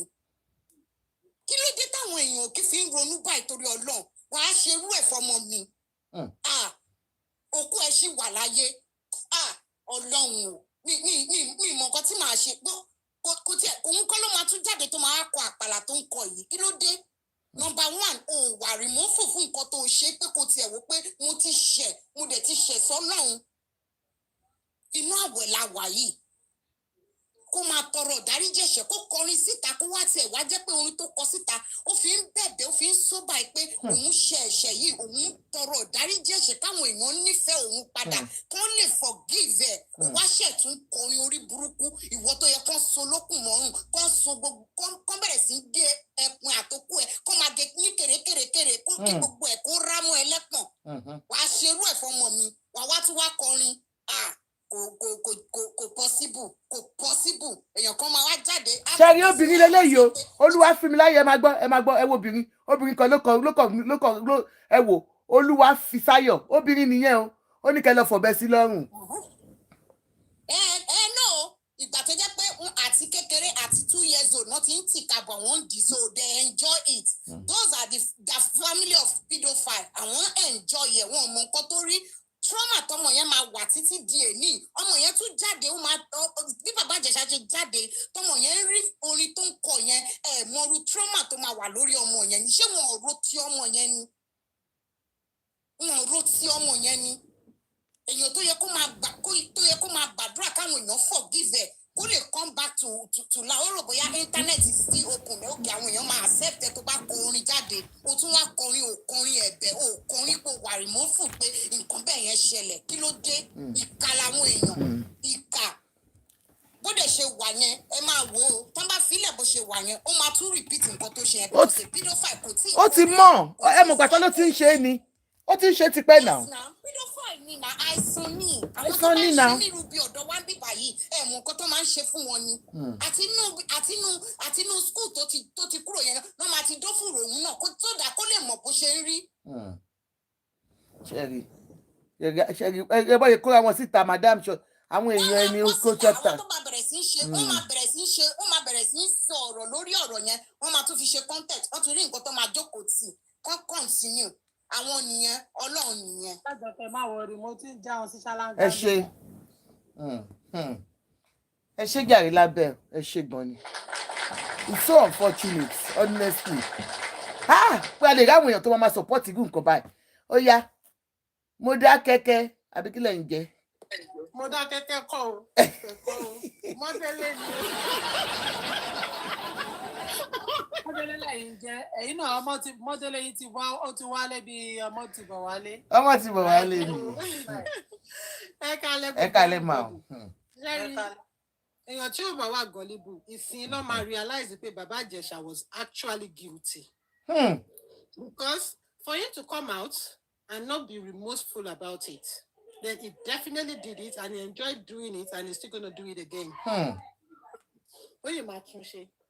Because mostly, nǹkan tó ń rán àwọn èèyàn lọ sí ilé ńlá fún ni pé kó lọ ronúpìwàdà kó ro nǹkan tó lè. títí bọ́ọ̀sì sọ pé kẹ sú ẹ̀ bóyá èèyàn kan nínú yín ò tí ì ṣe fọmọ kékeré rí ṣe rí àwọn pípù yìí wọ́n pọ̀ Nàìjíríà o. ẹ má wọrí àǹtí ẹ jẹ́ kí n dá lóhùn. Jesus Christ. ẹ kọ́kọ́ ni wò tí ì ṣe fọmọdé ṣebí bó ṣe rí dáàdì ẹ̀ tó ṣe ń ṣe fáwọn àbúrò ẹ̀. Jésù. àwọn àbúrò obìnrin because ẹlòmíì wọn ò mọ pain kéèyàn wà molested wọn ò mọ bó ṣe rí.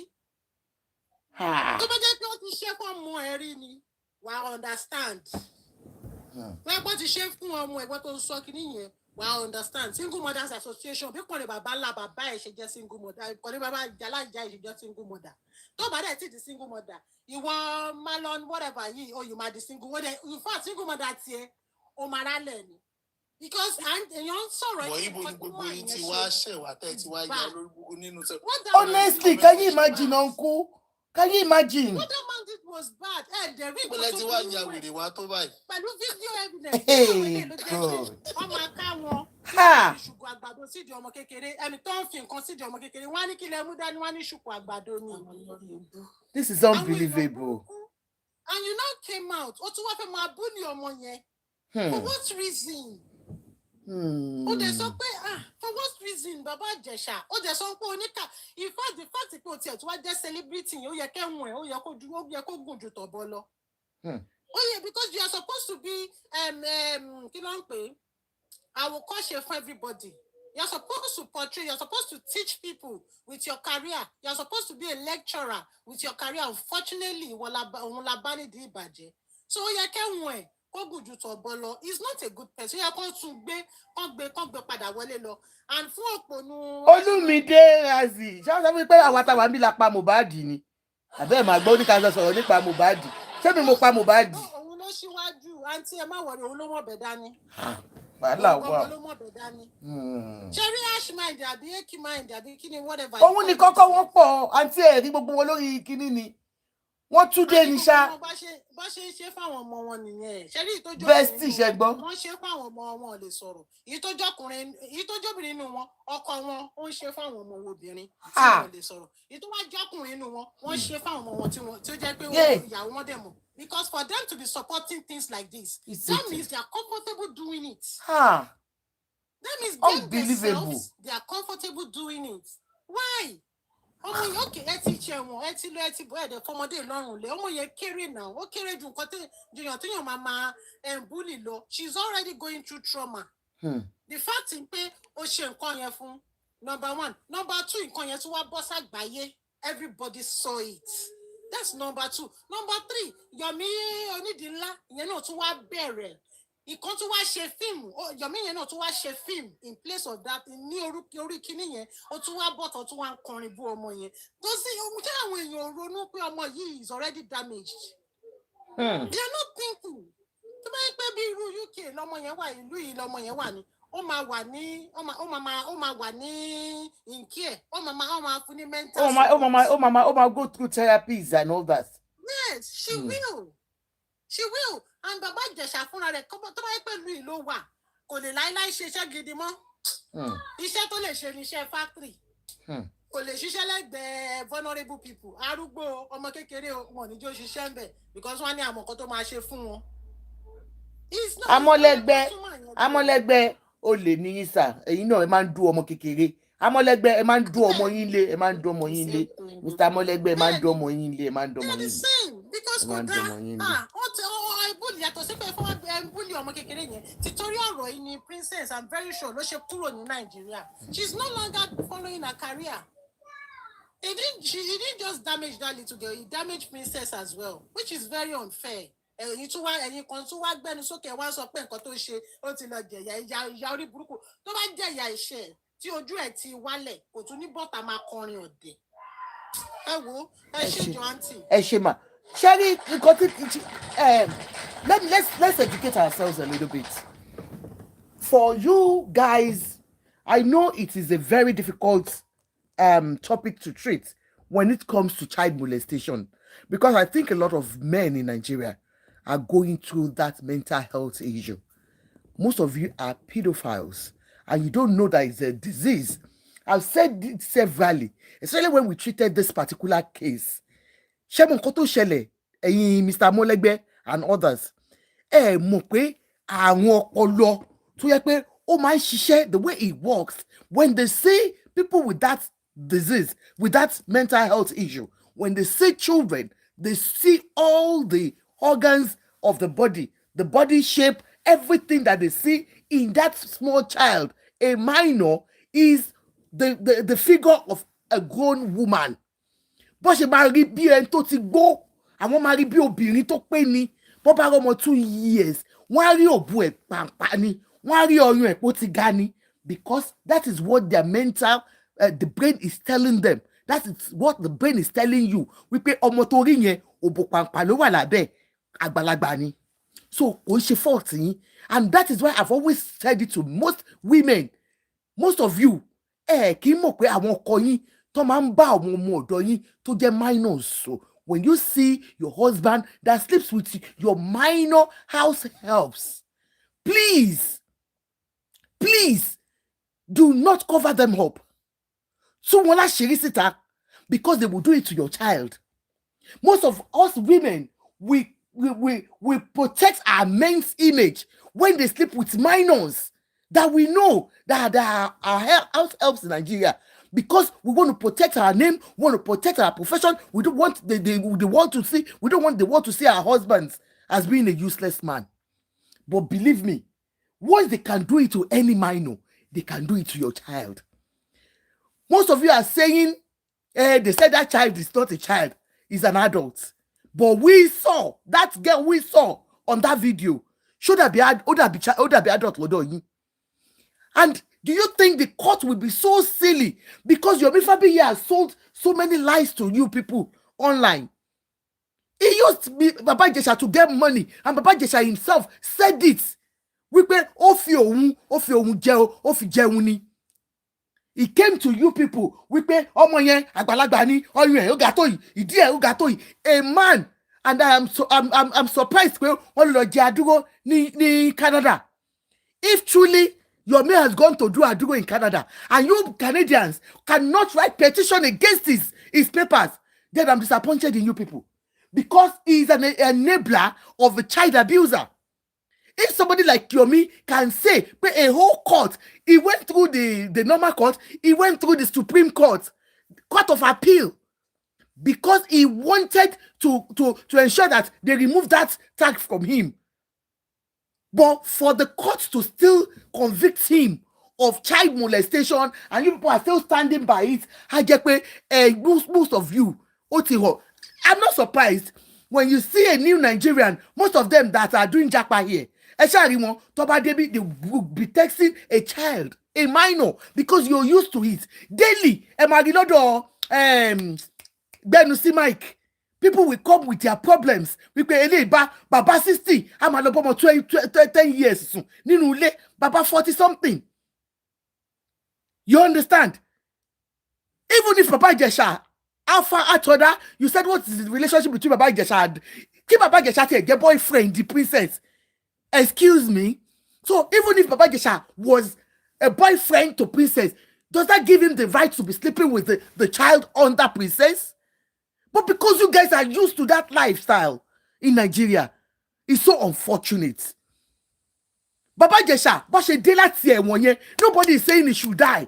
kò sẹ́ni tó gbàdúrà pé kó ó ti ṣe ẹ̀ṣẹ̀ ó ti jẹ̀yà ẹ̀ ó ti tó but coming out ó jẹ́ kó build orúkọ ẹ̀ padà ni to look for a way to build his name his image back and you guys are out you don't understand the fact that share realize pé òun share because irọ́ tó wá pa yẹn it's because of nǹkan táwọn Yomi ti cook fún how can you say pé wọ́n ní kó wá jẹ ẹ̀fọ́ olórí burúkú wo ló wá jẹ bàbá Ìjẹ̀ṣà kárágbá fẹ́ fọ wèrè tó wá parọ́ kó wá jẹ ẹ̀fọ́ òṣìwò ni princess ní kó wá jẹ bàbá Ìjẹ̀ṣà why you lying we saw the video here tó mú ọmọ yẹn tó ń tọwọ́ ẹ̀bẹ̀nu ó fẹ́ lè yọ ọkọ kárí okó ẹ̀ gbàǹgbà kí ló dé why you not so ashamed of yourself guys tó bá ní problem gangan ó mọ̀ pé ó ní problem ó lè so ó agree pé ó ní problem ó wá jáde wá ń kọrin orí burúkú nǹkan tẹ́ ṣe fún Ìyábọ̀ tẹ́ sọ de lẹ́ni dé ẹni bí nìyẹn because she came out to talk ọmọ tó ti rape nígbà tó wà ní kékeré she was raped at young age when this case happened a lot of women came out they said they couldn't talk because of what they went through as children as minors how their uncles were molesting them and they could not talk out a lot of women ó bá wọn bó ṣe dàgbàlagbà ó ń dùn wọn how would you feel as a woman kò wà níbì kan kò rí pé ọmọ bíbí inú ẹ èèyàn kan molest as a child as a minor most of you are coming out ẹ máa wọn obìnrin tẹ́tí báyé wọn jẹ́ because they cannot talk. ẹ máa sọ̀rọ̀ lọ. ẹ kúrò lẹ́yìn. ṣẹ́rí ọ̀rọ̀ yìí. àwọn èèyàn tí wàá bẹ ọ́n tó tán ni. bí ìṣẹ̀ṣẹ̀ dé o àbí láti pé tí a dáa rẹ̀. èmi wọ́n bá rí tọ́kù. Quiform ṣé ilẹ̀ ọ̀rẹ́dẹ̀ nàbí. ṣẹ́rí kọ́lọ̀ ń ṣàánú wa Nàìjíríà ni and that's why tó fi jẹ́ pé gbogbo àwọn ọmọ tí wọ́n ti molest yẹn wọ́n lè sọ̀rọ̀ because wọ́n mọ̀ pé àwọn wèrè gbogbo àwọn wèrè tó jẹ́ pé the same category ni wọ́n tó jẹ́ pedophile gbogbo wọn yìí wọ́n ní jẹ́ kan rí justice. Ìgbà tí bàbá Ìjẹ̀ṣà jáde tí ò tiẹ̀ sọ̀rọ̀ èmi ń wò pé ó feel remorseful kó wá bí ó ṣe máa bring her back to limelight bó ṣe máa work on his career and kí lórúkọ ẹ rí i pé gbogbo orin wèrè tó kàn sí ó sì ń claim innocence inú orin yẹn ni. ó lọ nǹkan kéèsì tó lè win ní court of law tó wá bọ́ síta sí tó jẹ́ orin ló fẹ́ fi wá win ní kéèsì ṣé kò wá guilty ló ná sentence ẹ in the first place ẹ wá ń pariwo ẹ ṣé kó para ẹ ni tó bá jẹ́ ọmọ tí wọn ló ṣe irú nǹkan bẹ́ẹ̀ yẹn sí tọmọ yẹn dẹ̀ gbàbẹ̀ kú àìmọye àwọn ọmọ tí wọ́n ti gbé nǹkan jẹ torí gbogbo rọ́bìṣì yìí o ṣé àwọn wèrè tó ń sọpọ́ọ̀tì rọ́bìṣì ṣé wọ́n á máa sọpọ́ọ̀tì ẹ̀ kò sẹ́ni tó ní òkè o tó bá ti wá dé o kó para ẹ̀ or something tí ò bá kọ orin kó fi máa claim innocence inú kínní tó kàn kọ not just neutral orin pé bóyá fi ń ṣe bí àwàdà because people will even like it wọ́n á wò pé o ti ṣe o ṣe àti lo ẹ̀wọ̀n o ti tẹ̀wọ̀n dé èwo ni this senseless explanation tó wá fún ẹ ẹ̀fọ́ àti ẹ̀gúsí tó lọ jẹ àárín nínú fídíò gan pò ń jẹun bẹ̀ òní eré náà pè ẹ́ sí wọ́n dẹ̀ mọ̀ pé o léde tó láìkì kó o máa ṣe ó débẹ̀ ṣé ìwà àtọmọ nìkan lẹ̀ ń ṣeré ni ṣé téèyàn bá lọ sí location kò ń ṣe gbogbo wọn ló máa ń wà nídìí other side tí wọ́n máa kámẹ́rà. á dà fún yín o. ó ṣe jẹ́ wọn nìkan àtọmọ nínú eré wo nìyẹn. ṣé bá máa rí behind the scene tó yẹ pé nínú yàrá gan tó yẹ pé táwọn méjì bá sùn gbogbo àwọn bíi 10 ló máa wà ní other side everybody rí wọn bẹ́ẹ̀. ó ṣe jẹ́ ìgbà tó di eléyìí ó ní pé wọ́n sẹ́ẹ̀tì ẹ̀ ọ̀pù wọ́n ní kẹ́ wá jàmàlà àtẹ̀fọ́ obìnrin burú obìnrin ṣe gbá àwọn tó dẹ̀ ń pariwo kí ló wà nínú kí ló jẹ́ relationship princess àti bàbá Ìjẹ̀ṣà who cares adult làwọn méjèèjì we don't even want to know whatever relationship tó wà láàrin wọn a fẹ́ mọ̀ but the fact pé àwọn tó máa ń bayé àwọn ọmọ kéékèèké jẹ́ tí wọ́n dẹ̀ rí nǹkan tó burú ń bẹ̀ a lot of àwọn ọmọ kéékèèké yẹn wọ́n lè sọ̀rọ̀ They cannot even speak out. Ẹnìkan out of 100, out of 1,000 tó bá wá sọ̀rọ̀, ẹ̀ tó máa báṣà, ẹ̀ tó máa báṣẹ, ẹ̀ tó máa pariwo, ẹnìkan ò lè ṣe. Sọ pé òun ò ṣe ni. Kò sọ pé òun ò ṣe náà. Ó wá jáde tàì jáde, ẹni tó yẹ kó gbé ẹnu ẹ̀ dání kó máa ṣe kọ́mẹ́dì ìsọnù tó ń ṣe lọ. Ó wá mú orin, ó wá ń kọ nìkan ni wọ́n ní kó wá jẹ, ògúnfe náà ní kó wá. Ògúnfe wọn àti ẹ̀fọ́ tó lóun àjẹ. Ṣàwárí ẹ̀fọ́ ní àjẹ. Nígbà tó débẹ̀ wo ṣe béèrè pẹ́fọ́ tán ni ó wá jẹ̀dà. Ká tiẹ̀ wá rí pẹ́fọ́ ló ń jẹ lọ́wọ́ gan kọ́mọ tó wá báyìí. No. But wọ́n ti mọ orú èèyàn tó jẹ́ náà ni wọ́n ti mọ̀ pé ó máa ṣe because nǹkan tó ti máa ń ṣe ni. So àwọn èèyàn wa they need to wake up, they need to grow up. Ó dìgbà tán bá dẹ̀ ṣe sí ọmọ tiwọn àbẹ́ni tó close mi ìdẹ̀ lè blame wọn gbà tó jẹ́ pé àwọn gan wọ́n mọ̀ ọmọ ẹ̀gbọ́n wọn máa búrò wọn mára lé wọn mọ́ anybody wọ́n á ti bá tiẹ̀ mọ́rin. Tán bá dẹ̀ ká wọn mọ́bẹ̀ wọ́n máa bẹ̀bẹ̀ èṣù ni. Ẹ wá ń pariwo ẹ lọ kíkiní kan sí lọ́rùn ẹnìkan ti gbá kan ẹnìkan sáwùkọ kọ́lọ̀ ń ṣàánú wa ní Nàìjíríà ni o tó bá jẹ́ ìlú òyìnbó ni wọn nígbà tó bá tiẹ̀ ẹ wà olúwa tó mi ẹ má bínú. ẹ tiẹ̀ ní jáde 50 years ẹ sì wá ń bẹ̀ gbà tó bá di 50 years kún tọ́jú orí ẹ̀yẹn ẹbí Nàìjíríà tí wọ́n fún ẹ lọ́dún méjì ọdún kan òun ló yẹ kó bọ́ síta kó máa kọrin òfò. Ẹ wò ó submission tèmi nìyẹn mọ. Ẹ ṣe mà.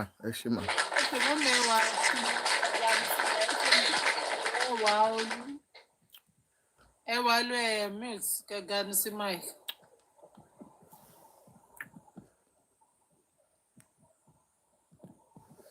Ṣé wọ́n sì ń bẹ̀ ni? Ẹ ló mọ́ mi. Ẹ káalẹ́ everybody o. Ọ̀nkú ṣe ti padà wá ẹ fẹ́ reason òkè ó ti lọ. Ó yẹ máa sọ̀rọ̀ lọ. Ṣé rí bàbá Ìjẹ̀ṣà fẹ́ padà lọ sí family house wọn ni? Okay. Ó dà pé wọ́n ti sọ fún pé bẹ́ẹ̀ ni ilé àwọn olówó ẹbí.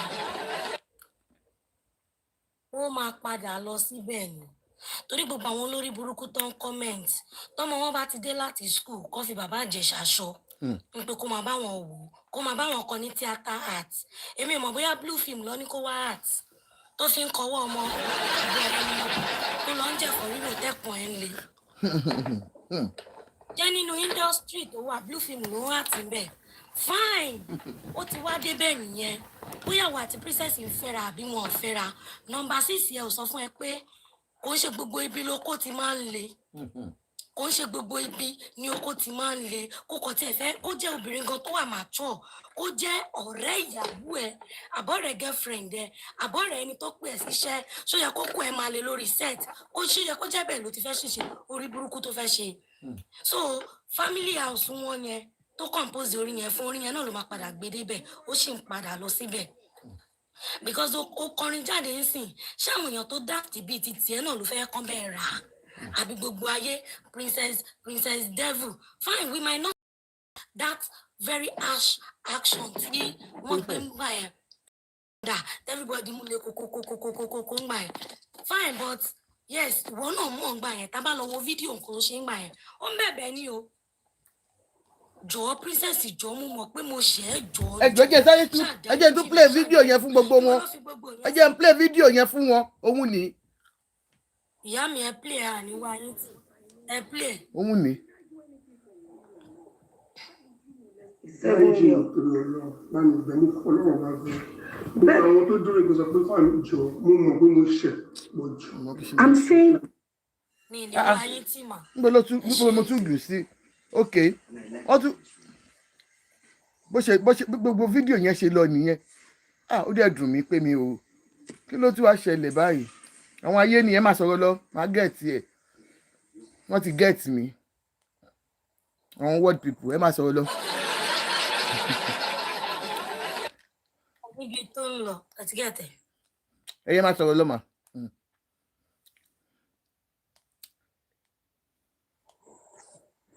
Because afẹ́fẹ́ lọ̀rọ̀ kò sẹ́ni tí kò ṣe mistake mi sọ mistake ń pa molestation ẹ wò mà tá bá wà ní relationship gan gẹ́gẹ́ bí ọkùnrin obìnrin àbí tá wà nínú marriage time tí o bá fẹ́ ní sex pẹ̀lú shirtless ẹ jẹ́ kó sọ̀rọ̀ tán where are you let her finish àbí tó ń ṣe bákùnmákàn pẹ̀lú ẹ̀ you will not forgive at that moment ó máa dùn ẹ́ wá kí ló tó ń force mi ṣe nǹkan báyìí not to talk of ọmọ kékeré Not to talk of ọmọ kékeré, ọmọ ọ̀rẹ́, àbọ̀mọṣẹ́ ọ̀rẹ́.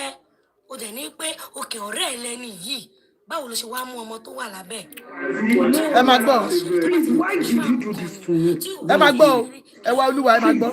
I don't want them. I know you are saying you are sorry, but I know you. Did I do anything to offend you? No. Why would you molest a 7-year-old?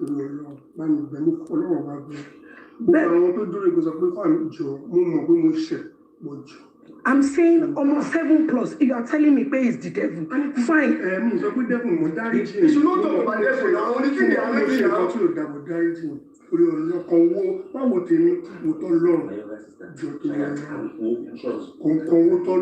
But after everything I did for you, why? You tried. But why?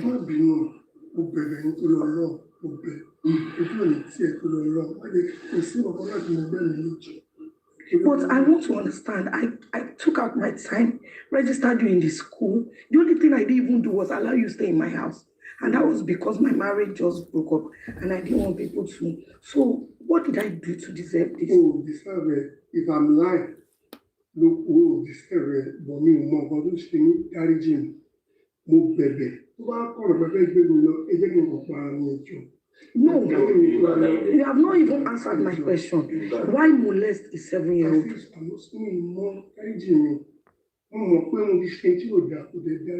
Is sexual molestation, is it right? I understand him now. Show us on English. No, the thing is that when she was 7. And then he came now that he's 14. So do it again. Okay, why do it again now? Why do it again now? Okay, tell us why do it again now? I won't say not do it. No, but why do it again now? I'm going to come. Why do it again now? Why do it again now? Why do it again now? Maybe we should just hand him over to. Because you are not talking to me. So Joe said, if any police will come here, we should call them because we let them. Once he's registered. Where is he going? Mashe, leave it. I'm talking to you because I know that you had issues. And that issue, I went all out. I'm asking you why harass a child at 7 years old and come back and harass her at 14. You're not giving me any cogent reason. You're saying it's them. But Muti, you didn't drink.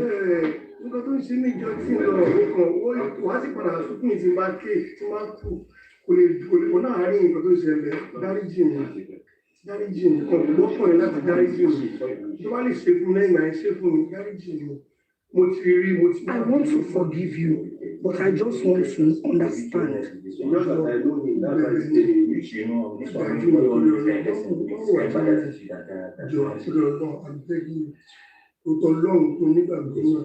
Why? I don't understand. If truly you prayed about it, you harassed her at 7. Why come back to harass her at 14? You don't want to know. I'm not called devil, brother. What I've done is bad. No doubt about that. It's very bad to molest her.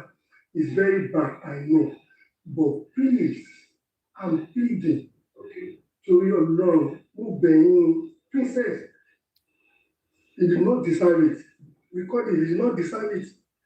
Because you tried. Okay, what was even when I was coming, as I was telling you, I said, you cannot call me even once. I'll answer 3 because you tried for me.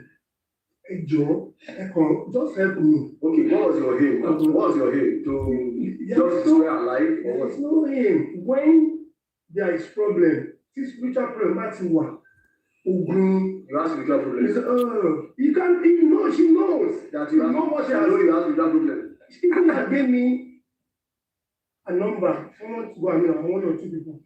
I gave you a password number when you have problem with your marriage. Did I know that you can molest a 7-year-old or harass a 7-year-old? But you are not making me understand. If you are saying the devil, that was some years ago. You repeated it again. Does it mean you have done it to other people? I know. So you are saying if I ask around, nobody will say. See, if you come by my shoe, my stepchildren for not this thing say for your hand. No. I married a woman that lost her husband 7 years ago. That's true. Let me tell you, the daughter is just a little bit bigger than this. So you mean if you were to be in that shoe, you would spare that little girl. He's telling you the fact. You know what she calls me? Daddy. You know the fact. She didn't joke with me. You're old enough to be her father. You understand? We sleep together in the same bed. It's like my blood. As in, don't like it is my blood. You see the mother. If I call her anything, see. I know it's intentional. It's intentional. That's what I'm saying. It's intentional. Lanre. At the point of intentional. If it's not intentional, if it's not intentional, why harass a child and then come back years later? No, why do that? You know what? It's intentional. Once you enter, you are an actor. Yes, you didn't waste time. You went to search the room if there's anybody. Yes. No, I didn't know. What did you do? You searched the whole room. No. Princess, please. Let her express herself. If she don't express herself, you can eat her like that. Leave her. Let her express herself. Leave her alone. Let her express herself. This can eat her. I know the pain of it. You know what I'm going through? My wife let me deal boys. After one bed, she called to my family to tell them that was a ritualist. That's why she left me. Now she's coming back to bed after I married another person. I'm working with her alone. Do you understand? This is what I do. You searched the whole house. Immediately I step out. We were also if you why are you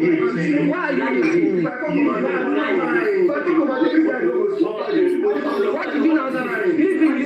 I'm not. Because what I did is bad. What these guys? I said this place is small than the place you go there. So Moania, how many rooms? And I now open this place. I say, 3 rooms. I say, this place is small. Where did you open? Wait, where did you open? We're here. That's all. That's all. No. Where is I open here. That's all. I enter here. It's your house. Bushman from when you are now. But I was not around. Is it your house? No. Was the owner around? No. So what? You have never been here before. That's why you molest our daughter. No. That's what you're telling me. That you feel free to pay her back with that. I did bad. Anywhere I did bad. I don't need to hide my feelings and anything. I'm not lying, please. But I'm saying why harass her again? That's why I say twice. That's why we are asking. That's the thing. Please.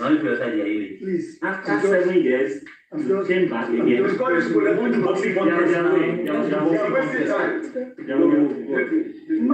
leave you with them.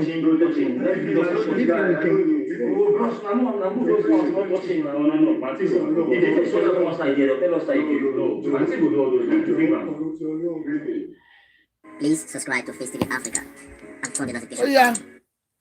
Gbogbo ẹ̀yin tẹ́ ń sọ̀rọ̀ pé anything ẹ jọ̀ọ́ nítorí Ọlọ́run ọba gbogbo ẹ̀yin abiyamọ tẹ́ gbọ́ tẹ́ watch kìíní. Did he not acknowledge the fact that he did it? Did he not accept it at that time? Ẹ sọ̀rọ̀. Wọn ò ní lè sọ̀rọ̀ torí pé ibì kan náà ni wọ́n jọ sùn tí wọ́n jọ kọrí sí. Okay. Gbogbo ayé ti wá gbàgbé nìyẹn. Èmi gẹ́gẹ́ bí èèyàn kan ìgbà tí fídíò yẹn jáde ńgbà yẹn I feel bad. Mo accept pé àbúyá ayé ló ń ṣe because ó sọ nínú fídíò yẹn pé princess mọ̀ pa gbogbo nǹkan tó ń ṣe òun. Àánú ẹ̀ dẹ̀ ṣe mí o ojú ló ń rojú ṣàánú kọ́ má mú lọ tó fà. Now gbogbo ẹ̀ ti wá ṣẹlẹ̀ bó ṣe ṣẹlẹ̀. Ó wá feel wípé bó ṣe jáde yẹn dọ̀ọ́. Gorilla Boys. You are free. Nǹkan kò tí nǹkan tó lè ṣe àṣegbé ni àbí kíní no now ọmọdé là ń sọ̀rọ̀ ẹ̀ yìí tó bá fi oko fa ìdí ọmọ tí yín ya ṣe máa kúnlẹ̀ fún ẹni yẹn pé o ṣé bàbá ọkọ mi àbí tẹ́ni yẹn bá wá tí ò feel guilty tí ò feel remorseful at all tó tún yan fandafanda tó tún feel pé òun lè release album káwọn foolish people like him kán tún bá rà á kán tún bá promote ẹ̀. kó tún fún lówó lé lórí pé dànsákì ẹ o akọgun yẹn because ẹ̀yin tẹ̀ lọ́pọlọ ẹ̀yin sọ fún pé ẹ̀yin sọ ń sìn pé nǹkan tó ṣe kò pọ̀ jù òun lọ síbẹ̀ òun lọ jẹ̀fọ́ rírò ni ó yìí máa lọ jọbẹ̀ ńlá ó máa padà lọ family house ó máa lọ jọbẹ̀ ńlá tẹ́ ẹ̀ bá gbà ẹ ṣé mà àǹtí. tẹ́ ẹ̀ bá ti gbà á lámọ̀ràn ilẹ̀ máa ti pa ẹ ṣé gan ni mà. ẹ ṣé mà God bless you. Shirtless káàkiri Shirtless ti fẹ́ sọ̀rọ̀ látọ̀kùn Shirtless ó yẹ sọ̀rọ̀. Shirtless ẹnì kan jẹ́ kẹ́ sọ̀rọ̀ ṣáàdì yín lẹ́nu mú ni ẹ jẹ́ kí n tún yín lẹ̀ ó dà pé mi mo dẹ̀yìn nílẹ̀ ó yẹ sọ̀rọ̀ Shirtless bóyá wọn ò dẹ̀ lè sọ̀rọ̀ mọ́ next person ẹ jọ bóyá òun ò ní.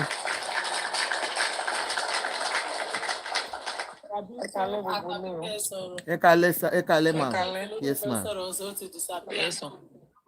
a kú rògbòdìyàn tí bàbá Ìjẹ̀ṣà kọ́ ló ń ṣàánú wá Nàìjíríà ẹ wò kò sólóòótọ́ mọ́ ní Nàìjíríà kò sólóòótọ́ rárá ká má parọ́ fúnra wa but èmi ò rò pé bàbá Ìjẹ̀ṣà lọ sẹ́wọ̀n ó dà pé ó lọ gba èsì ni because tó bá yẹ pé ó rí ìlọ jìyà níbi tó lọ yẹn kò ní dé kó ṣe fídíò kó máa sọ̀rọ̀ kò ní dé kó máa kọrin orin ọ̀hún gan mi mọ nǹkan tó ń kọ because mi máa wọn tó wà senseless tí wọ́n listen sí orin bẹ́ẹ̀ yẹn torí orin yẹn gan kò ní mínì orin yẹn ò ní mínì létí ti tèmi because kò ṣẹ̀ṣẹ̀ máa ṣe mi mọ̀ bóyá gbọ̀dí mọ woman kan báyìí woman yẹn ó release video kan I don't know maybe she's from UK or bóyá Canada bí kankan ṣá woman yẹn ni ó ti ṣe fọ́ọ̀mù òun rí wípé bọ́n ṣe drop video bàbá Ìjẹ̀ṣà báyìí wọ́n ṣe drop video bàbá Ìjẹ̀ṣà báyìí ó náà mò ń fẹ́ sọ̀rọ̀ ó náà ń cover ẹnu ọmọ yẹn ni pé kó má sọ anything because àwọn kan ń gbèjà bàbá Ìjẹ̀ṣà ló jẹ́ kí woman yẹn come out láti wá sọ nípa ọ̀rọ̀ yẹn náà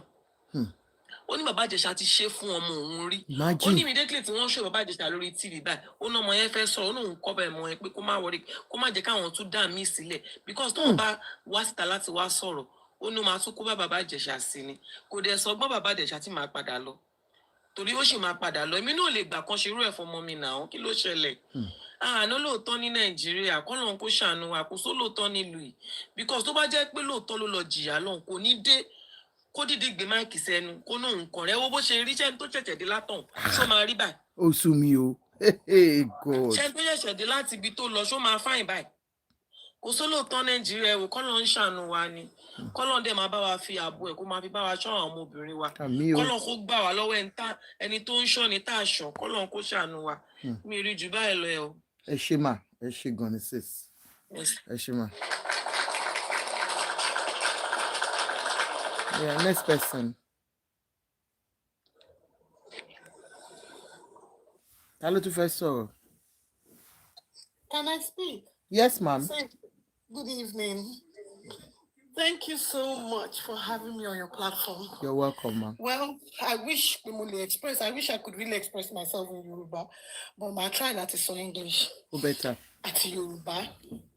I live in the UK and I know you live abroad. Yes, and I have the opportunity of working with children. When I say that, I'm sure you know what I do. And I'll say one thing to you, sis. And apologies to the men on this platform. But you see, when we get to a stage in life that we need to begin to take accountability when we do things that are wrong. And I would say one thing, in the course of my profession, I can categorically tell you with evidence and facts, a lot of Africans, I don't want to talk about Africans generally. Let's just Nigerians.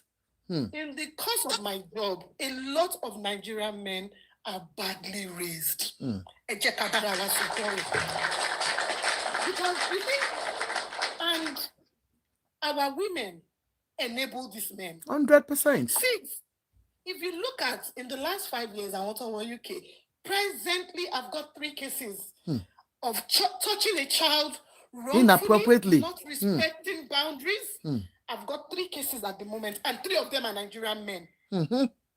Imagine. I shouldn't be discussing I'm just no, but you're not mentioning names. We don't know who you are. Yes. You're just, giving us. I'm using this to make an example 100 of what is going on. So when women sit on platforms like this to make excuses for men like Baba Ijesha, it makes me cry. And sometimes I don't blame these women. A lot of them grew up having their uncles and their fathers touch them. 100%. And because of that, they believe it is the norm. Now, let's go back to the men. When you live in Nigeria, for work, because sometimes I feel a lot of you are not enlightened. You don't know, it's not about penetration alone. Only age you are not allowed to touch that child inappropriately, even if you are the father of the child. So we need to begin to educate our men, because it's sometimes when they argue online like this, it makes me cry. And I'm like, lack of education or lack of exposure or culture plays a big part. Only everything you can whether that child is your own or not. And most of these men thought he was abroad and say, sis, let me tell you something. These are men that have done terrible things back home. 100% now. You're right. Because sometimes I'm need Oyibo ni koko lo ṣiṣẹ́ tá ń ṣe àwa dúdú gan la pọ̀ jù ńbẹ̀ ẹ jẹ́ kí n là sílẹ̀. I am a senior practitioner, a social worker, safeguarding children. Ẹ má jẹ́ ká máa gbé gbogbo ẹ má jà tọ̀ra wa. Most of these men ìgbà tó wà ní Nàìjíríà wọ́n máa ń tọwọ́ bọ ọmọ kékeré lára ńlé. 100%. And I will tell you something, some horrible mothers know these things, and because of the marriage they cover these things up. 100. You women are the reason why most of these men are badly behaved. Let's call it spade a spade. You see these things and you turn a blind eye. You see these things and you behave like and when they now come abroad, sis, that they are used to. Since you live abroad, almost 12 years old, would that be almost 18? Of course. I'm saying this. Princess set a trap. In the law, it is allowed for evidence gathering. 100%. Let us get it straight. Because for you to present a case like Baba Jesha's case in the court of law, you have to back it up with evidence.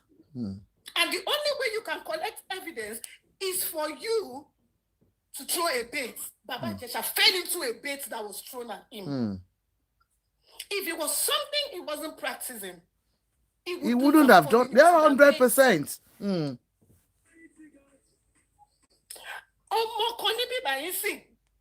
A Nigerian man, boy, 14-year-old girl, we send there, see.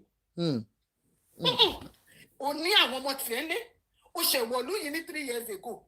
Owo epa fi wo bi ba. Iwo re on the way down go look you're going down for it. Then when you go down for it, I want gather so social media. I want like one be by what are you talking about? For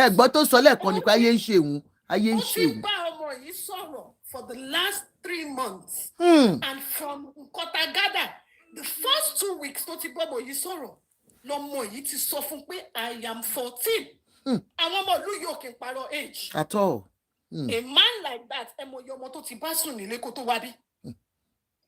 reform no money. Open up, see yeah. Yawa da phone, Yawa chat will you stand in front of the judge and say only a trap phone? What nonsense are you talking about? Even after Tomoye Tini 14 lo, Koti brother Miche next. Ubere sin yare. Send this money.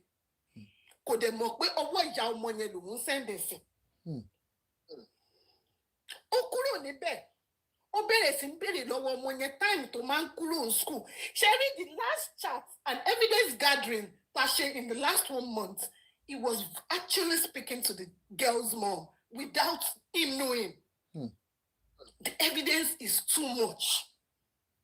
And this is a 47-year-old man with 3 children and a wife. How disgraceful and disgusting. It is.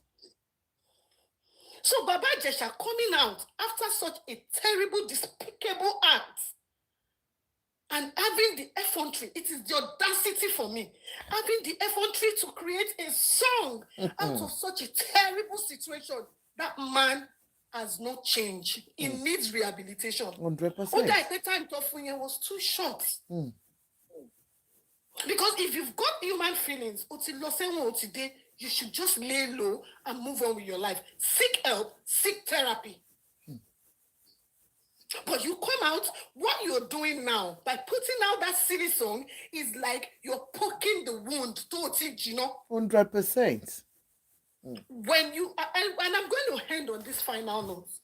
When you touch a child as a man, or you abuse a child, most of those children, it follows them on to when they get married. It's a traumatic and a disastrous situation for their life. No. And Nigeria being the country that it is, we've got nothing in place to help these children. A country like this, the child will go straight into therapy. The child would go straight into counseling to help that child. But do we have things like that back home? So with the children this man has touched or done something with, it will tell in their marriage, it will tell in their relationship with people, it will destroy their confidence. So as mothers and as women, when you sit down to encourage and enable and make excuses for these terrible men, remember you've got daughters. So let's take that home tonight. Remember, you've got daughters, and posterity will remember whatever we all do. 100%. Thank you very much. Thank you so much, ma. Thank you. Really appreciate. Really appreciate. Hello, Karim. Mr. Larry, good evening, sir. Ekale, sir. Sherry, case Baba Ijesha yìí, ó náà kó máa padà síbi tó ti ń bọ̀. Because it's like he's not allowing sleeping dog lies. Thank you, Gbogbo ẹ̀yin ọkùnrin, all the men here tonight. I really appreciate you for coming out to talk, because you have children, girl children, you have girl sisters. You understand? So thank you so much for standing for the truth.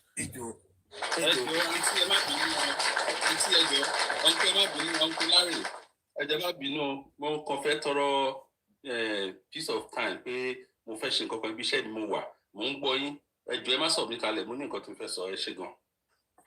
You understand? Okay, it's like he's not allowing sleeping dog lies, because kini yẹn story yẹn ti lọ mo ti gbàgbé ẹ̀ ṣe nígbà tí mo rí fídíò yẹn mo ní irú Nàìjíríà wo leléyìí ẹjọ́ wọn ní ìgbẹ́ kínkín létí àwo wọn bá nù kún bẹ ṣé má ìdílé kún bẹ ni ó tún wá open wound ṣé tó bá yẹ pé mi lọ mo ní dọ́tà tó bá yẹ pé mi lọ ọmọbìnrin yẹn even though gan bí mo ṣe wà yìí there are some things pé tẹ bá parọ́ ẹ̀ mọ́ mi àwọn tó surround mi máa ní rárá pé kò lè jẹ báyìí tó o bá ti máa ṣe something tó wà traceable to you ṣé wọ́n dúró mọ́ ẹ ni meaning orin yẹn sì ni pé ó ń pe Nigeria judiciary ló ní rọ́ nìyẹn 100% pé mo mọ tó ń ṣe. Yes na because now nǹkan tó ń rídìkù judicial system Nigeria nìyẹn na wípé that means pé wọ́n ṣe investigation wọn dáadáa that means pé wọ́n implicate ẹ ni because me I don't understand mo wish pé kí n rí Baba Ijesha wọn náà wọn ti bá wá sí Nigeria because ó ń bí mi nínú. Thank you.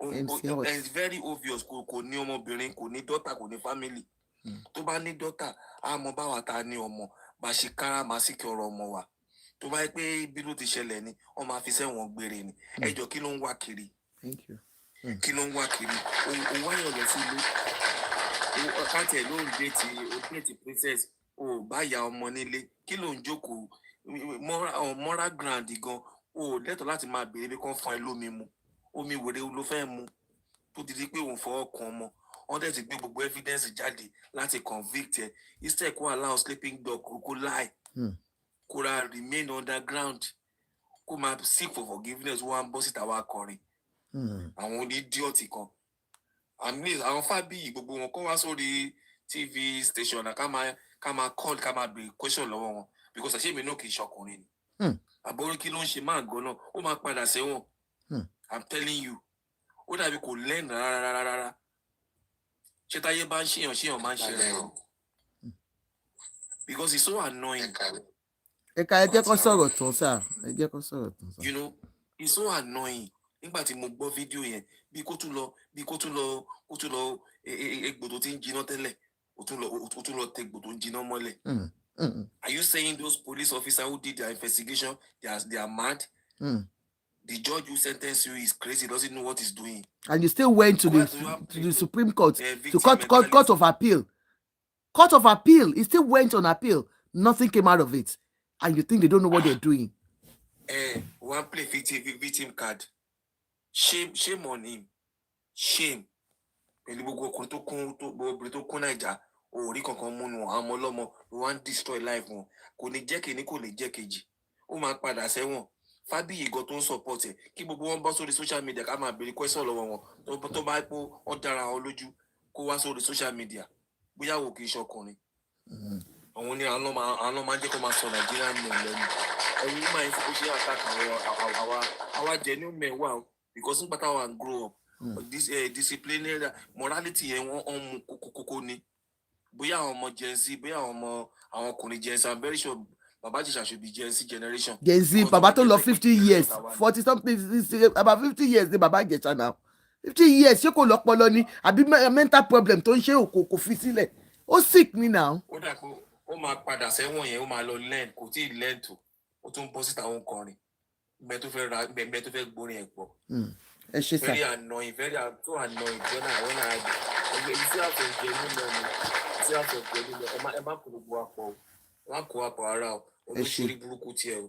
Mr. Larry. Because it's so annoying. I know. Thank you, sir. God will protect your own children too. Yes. That's why in Julo first or in Yoloju. Multiple every question to February. Yes, sir. Thank you. Mo fẹ́ èmi náà ní ọ̀rọ̀ bí ọ̀kan sí méjì kan tí mo fẹ́ contribute sí ọ̀rọ̀ yìí. Yes, sir. Màá dẹ̀ fẹ́ kí ara gbọ́ mi láàrin ìṣẹ́jú méjì bọ̀ ẹ jọ̀ọ́ mọ́ mi ibi tèmi fẹ́ kọrí sí mi ò mọ̀ bóyá àwọn tọ́lọ́run fún láyè láti sọ̀rọ̀ lórí platform. Ẹ go ahead, sir. Go to bá kọrí sí ibẹ̀. Bẹ́ẹ̀ni, sir. Ṣé rí lórí ọ̀rọ̀ yìí fúnra lára tèmi gangan bí mo ṣe rí orin yẹn ní àná sí jẹta òru ni mo kọjá lẹ́fọ̀ ip mi tí mo rí orin yìí so ẹni tó bá gbọ́ orin yẹn tí ò bá gbọ́ nǹkan tó ń bọ̀ wá tẹ́lẹ̀tẹ́lẹ̀ á ló wà so emotional bọ̀ ṣe mọ̀ pé wọ́n lọ́rọ̀ ń dùn ẹ́ wọ́n fọ̀rọ̀ oúnjẹ lọ ẹ́ tó bá jẹ́ ọmọ má lọ lílọ àbí tán máa ń sọ yìí pé ọ̀rọ̀ ọ̀tọ̀ ni bí ṣe máa ń pààyàn ọ̀tọ̀ ni bọ́rọ̀ ṣe máa ń dùn yàn téèyàn bá jẹ́ ẹni tí ọ̀rọ̀ máa ń dùn á gbèbí kalẹ̀ máa wò. ẹ̀tọ́ ọ̀rọ̀ sáà nìkan tí mo sọ wá ọ̀rọ̀ ayé yìí Yorùbá ló ti parí ọ̀rọ̀ tán wọ́n á ní ọ̀rọ̀ ayé yìí dàbí ìlú gángan ibi tó kọjú sẹ́nìkan ẹ̀yìn ló kọ sẹ́lòmíì. Tá a bá wo ọ̀rọ̀ yìí láti ilẹ̀ ibi tó ti ń bọ̀ wá àwọn tó bá súnmọ́ èèyàn kankan wọ́n máa ń mọ̀yàn lápèjúwe a máa rí pé nínú àwọn tó ń ṣeré orí ìtàgé yìí especially àwọn tọ́lọ́run fún ní ìràwọ̀ yìí táwọn ìràwọ̀ wọn jó biribiri mi ò sọ ìsín tí ìràwọ̀ ti dowó o nígbà tí ìràwọ̀ fi jó biribiri a rí pé lára nǹkan tó máa fi ń yọ yìí ní ọ̀rọ̀ obìnrin even àti gbọ́ lẹ́nu àwọn tán ti jẹ́ bàbá àwọn onítíátà kan tán ti sọ pé ìràwọ̀ táwọn ọ̀rọ̀ obìnrin làwọn fi ṣàkíyèsí nígbà àti táwọn so kíní yẹn ń bọ̀ wá wẹ́rẹ́wẹ́rẹ́ ọ̀pọ̀lọpọ̀ nú àwọn tó ń ṣeré orí ìtàgé tá a bá ní 100% ní tá a bá mú 75% nínú àwọn ọkùnrin tán wà ń bẹ̀ kò sábà pọ̀ nínú wọn tí ó máa fojú róbìnrin tá a dẹ̀ fojú yọ obìnrin yẹn tá a máa bá ṣe tiẹ̀ lọ kíní yẹn ò sábà pọ̀ láàrin wọn débi wípé ó wà láàrin wọn débi pé tẹ́ bá fẹ́ pè mí sí location as tó máa béèrè pé ṣe tó máa gbọ́mọ fóun ni àbí kóun gbọ́mọ wá ọ̀run wò bẹ́ẹ̀ ló dẹ̀ wà láàrin àwọn tí wọ́n jẹ́ obìnrin wọn náà tó ní táwọn náà fi máa ń catch fún un bọ̀ láàrin àwọn ọkùnrin eléyìí sábà common láàrin àwọn ọkùnrin tá à ń sọ yìí nínú àwọn ilé tó ń ṣeré orí ìtàgé yìí ṣé wàá mọ̀ pé nǹkan tí ẹ̀dá bá mọ̀ jẹ jù ibẹ̀ náà ti máa ń lọ ń dúró di ẹ̀dá kò pọ́síbù kí ẹ mọ̀ nísìnyí pé mi ò kí ń jẹ yán pé ẹni yóò láìkì yán kí wá délé yín kẹ wá ní the favorite food yẹn láṣẹ kalẹ̀ mo wá béèrè kí ni ẹ wá níyàn ẹ ti mọ̀ pé mi ò kí ń jẹ yán. So nǹkan tẹ́ ẹ mọ̀ pé mo fẹ́ràn lè máa ṣe fún mi lérè. Nǹkan tí mi ò fẹ́ràn tẹ́ bá fi de trap kalẹ̀ fún mi yes ma ẹ̀rọ ló ń jẹ́ bẹ́ẹ̀. Àwọn anílágbájá kò mọ̀ ju ìyàwó nìkan lọ tẹ́ bá sọ eléyìí màá lọ lílọ sùn bẹ́ẹ̀ sọ tọ̀hún màá lọ lílọ sùn ẹ jẹ́ bá wa mú ti máìkì yẹn jọ. Ta ló ń sọ ta ló okay Mr. JJ ó jẹ́ disconnect wọn tẹ́ bá ti dé kẹ mute okay. Ó yẹ máa sọ̀rọ̀ sà ń gbọ́ yín sà. Kò ń ṣe àwọn tó já sí wípé wọ́n ti ní tẹ́ bá ti gbọ́rọ̀ lẹ́nu eléyìí ìyàwó mi náà ni mò ń lọ lé ní o ẹ ti mọ̀ pé kò sílùú tẹ́ lọ tẹ́ bá sọ fún pọ́mọ kan ló wà lọ́ọ̀kan yà á ní kí ni mo fẹ́ fi ṣe tàbá ní ká gbọ́mọ fún ẹ̀ wá ní kí la fẹ́ ṣe ìwọ àti lágbájá ẹjọ́ sùn á ní kí ni mo fẹ́ fi ṣe pẹ̀lú ẹ̀ náà kí ló ṣe yìí náà ní sẹ́ǹsì ni ní nǹkan míì tẹ́ ń rò ní gbogbo ń tán fi de trap fún yẹn kò ní mú torí pé kò ṣe kíni kò fẹ́ràn obìnrin lẹ́yìn ìyàwó ẹ̀ kò fẹ́ràn iyán lè fi yán lè kò sírú ẹran àgbẹ̀tẹ̀ lè pa sórí iyán fún àyà mú bottle water ló máa sùn bọ̀ nǹkan tán bá mọ̀ pé èèyàn fẹ́ràn ẹ wá jẹ́ ká reverse back ọ̀rọ̀ tí mo fẹ́ sọ yìí mo fi ọjọ́ tí wọ́n dẹ̀jẹ̀ lé mi lórí mo fi búra kò ń sọ̀rọ̀ pé bóyá ó ń sọ àsọgbọ́n nù àbí ṣé ó rí n tó ń sọ yìí rárá nǹkan tí mo rí ni mo ń sọ yìí mo láǹfààní àti wà pẹ̀lú arákùnrin yìí lẹ́ẹ̀kan sẹ́ẹ̀mejì rí. Ní bàbá Ìjẹ̀ṣà. Ìyẹn ni location tí wọ́n pè wọ́n sí. Ọdún tí mò ń sọ yìí mi ò tí ì marry kò ń sọ̀rọ̀ 15 years back. Tí n bá fẹ́ máa sọ ẹ jẹ́ kí n máa sọ pé bí 16, 17 years back.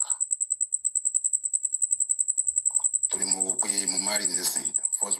Kí ló ṣe ẹ kàn go straight to the point because you are making a point ẹ make ni pé torí pé ó like obìnrin náà ṣe fún obìnrin mú àbí. Mo wà pẹ̀lú wọn ní ìgbà tí mò ń sọ yìí nǹkan tí mo fẹ́ yọ fún yín níbẹ̀ ni wípé kò ń ṣe pé bẹ́ẹ̀ wọ́n ti dàgbà sísìn nígbà yẹn nígbà tí mò ń sọ yìí náà irú ìgbà tí mò ń sọ yìí ọ̀pọ̀lọpọ̀ wọn tán bá wà ní location méjì ni bóyá ọmọọṣẹ́ wọn kan wà tán like àjòkó tí wọ́n lẹ́gbẹ̀ẹ́ àmọ́ bá wọn dọ́wẹ́kẹ́ tó ṣe pé ìtẹ́ ìkù gan ẹ máa wò wọ́n lọ́ọ̀kan pé àwẹ́kẹ̀ tẹ́ ń dá yìí gan ó ti ń kọjá ara wọn bí boyfriend àbọ̀kọ ẹ̀dá kó wà níbẹ̀ kẹ́ máa dọ́wẹ́kẹ̀ tó báyìí tàbí kẹ́lòmíì gbé obìnrin míì wá kójókòó ti lẹ́gbẹ̀ẹ́ ẹ ṣáà máa rí i pé ọ̀pọ̀lọpọ̀ wọn àwọn sábà sùn kẹrànwó sùn.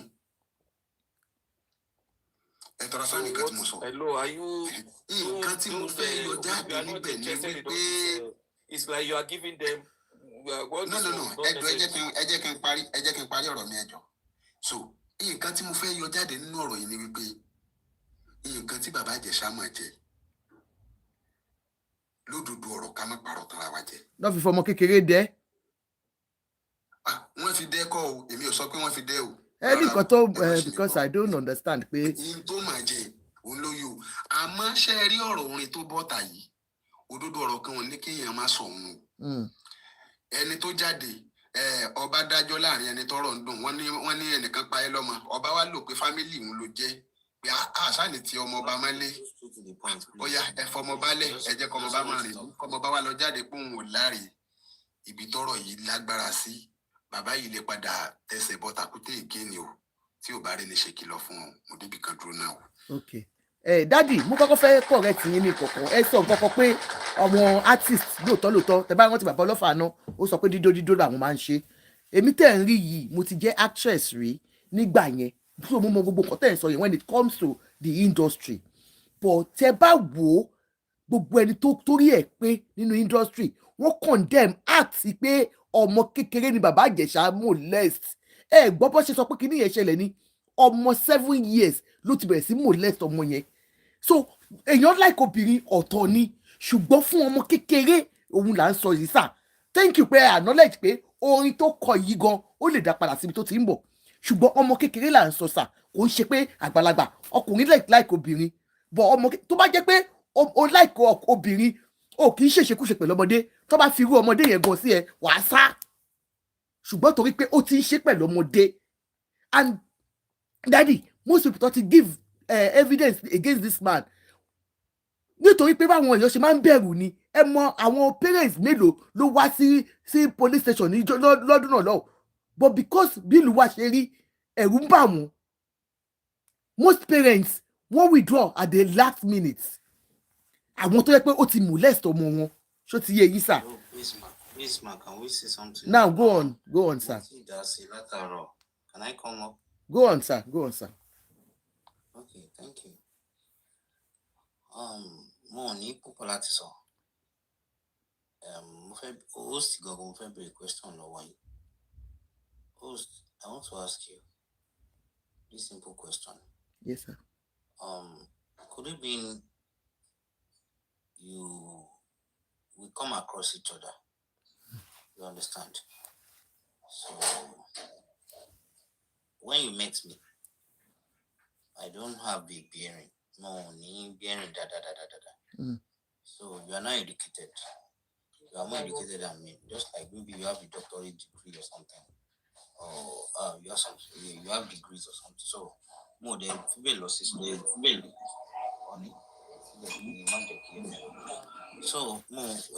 have a doctorate degree. So now you now come across me. You now discovered me that boy, the machine but you are more educated than me, you are more wiser than me and everything. So you now said, you now call me that guy.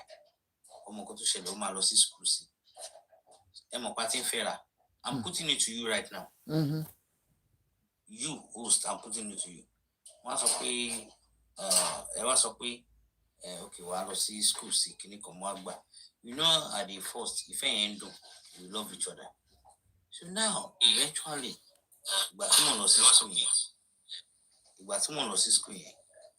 I've been a very good guy. So now later on, I will be in Conwa later. When you put they are now coming across me. So by no do shawala. Yeah, no. I she used, I she your bye. Eventually, my fair try. You know, as a man, my fair try, let's divert away from you. Let's try, let's boycott. Let's fair, it will be a to low doing law. I'll be totally upgrade your law. Because you do it in line by. You do it in line. I want to put it to you. What are you going to do? Of course, relationship will work out. Money you're making buy now. I mean, what has it got to do with the story this on ground? It's not my fault, man. You have to be on now, Mr. Larry. No, ẹ mọ̀ pé kan tí Mr. Dayo ń try láti ṣe. Ṣé mọ̀ pé kan tí wọ́n sọ nìyẹn, narrative tó ń give níta nìyẹn that they were dating. That was what they said. Abi Mr. Dayo. That's what you are trying to say. Okay, ẹ jẹ́ ká fi Mr. Dayo lẹ́kọ̀ọ́ go straight. Mr. Larry ẹgbẹ́ àní sùúrù orí ẹ̀ sọ̀rọ̀. Bẹ́ẹ̀ni, ara màtá mi. Ara ò lè tẹ́ èmi pé oníkálùkù á lọ ń lọ tiẹ̀ ni. So yẹn ṣe bí. Ilé sọ pé ara ò lè ta yín. Ẹ̀yin lẹ sọ bẹ́ẹ̀. Ṣé rí women will always be women. Ṣé rí anything tẹ́ bá rí láyé ó wá ní kejì tí mo fẹ́ sọ. Ẹ gbàdúrà pé Ọlọ́run má jẹ́ ká rógun àpòrọ̀ mọ́ ní tako ni o.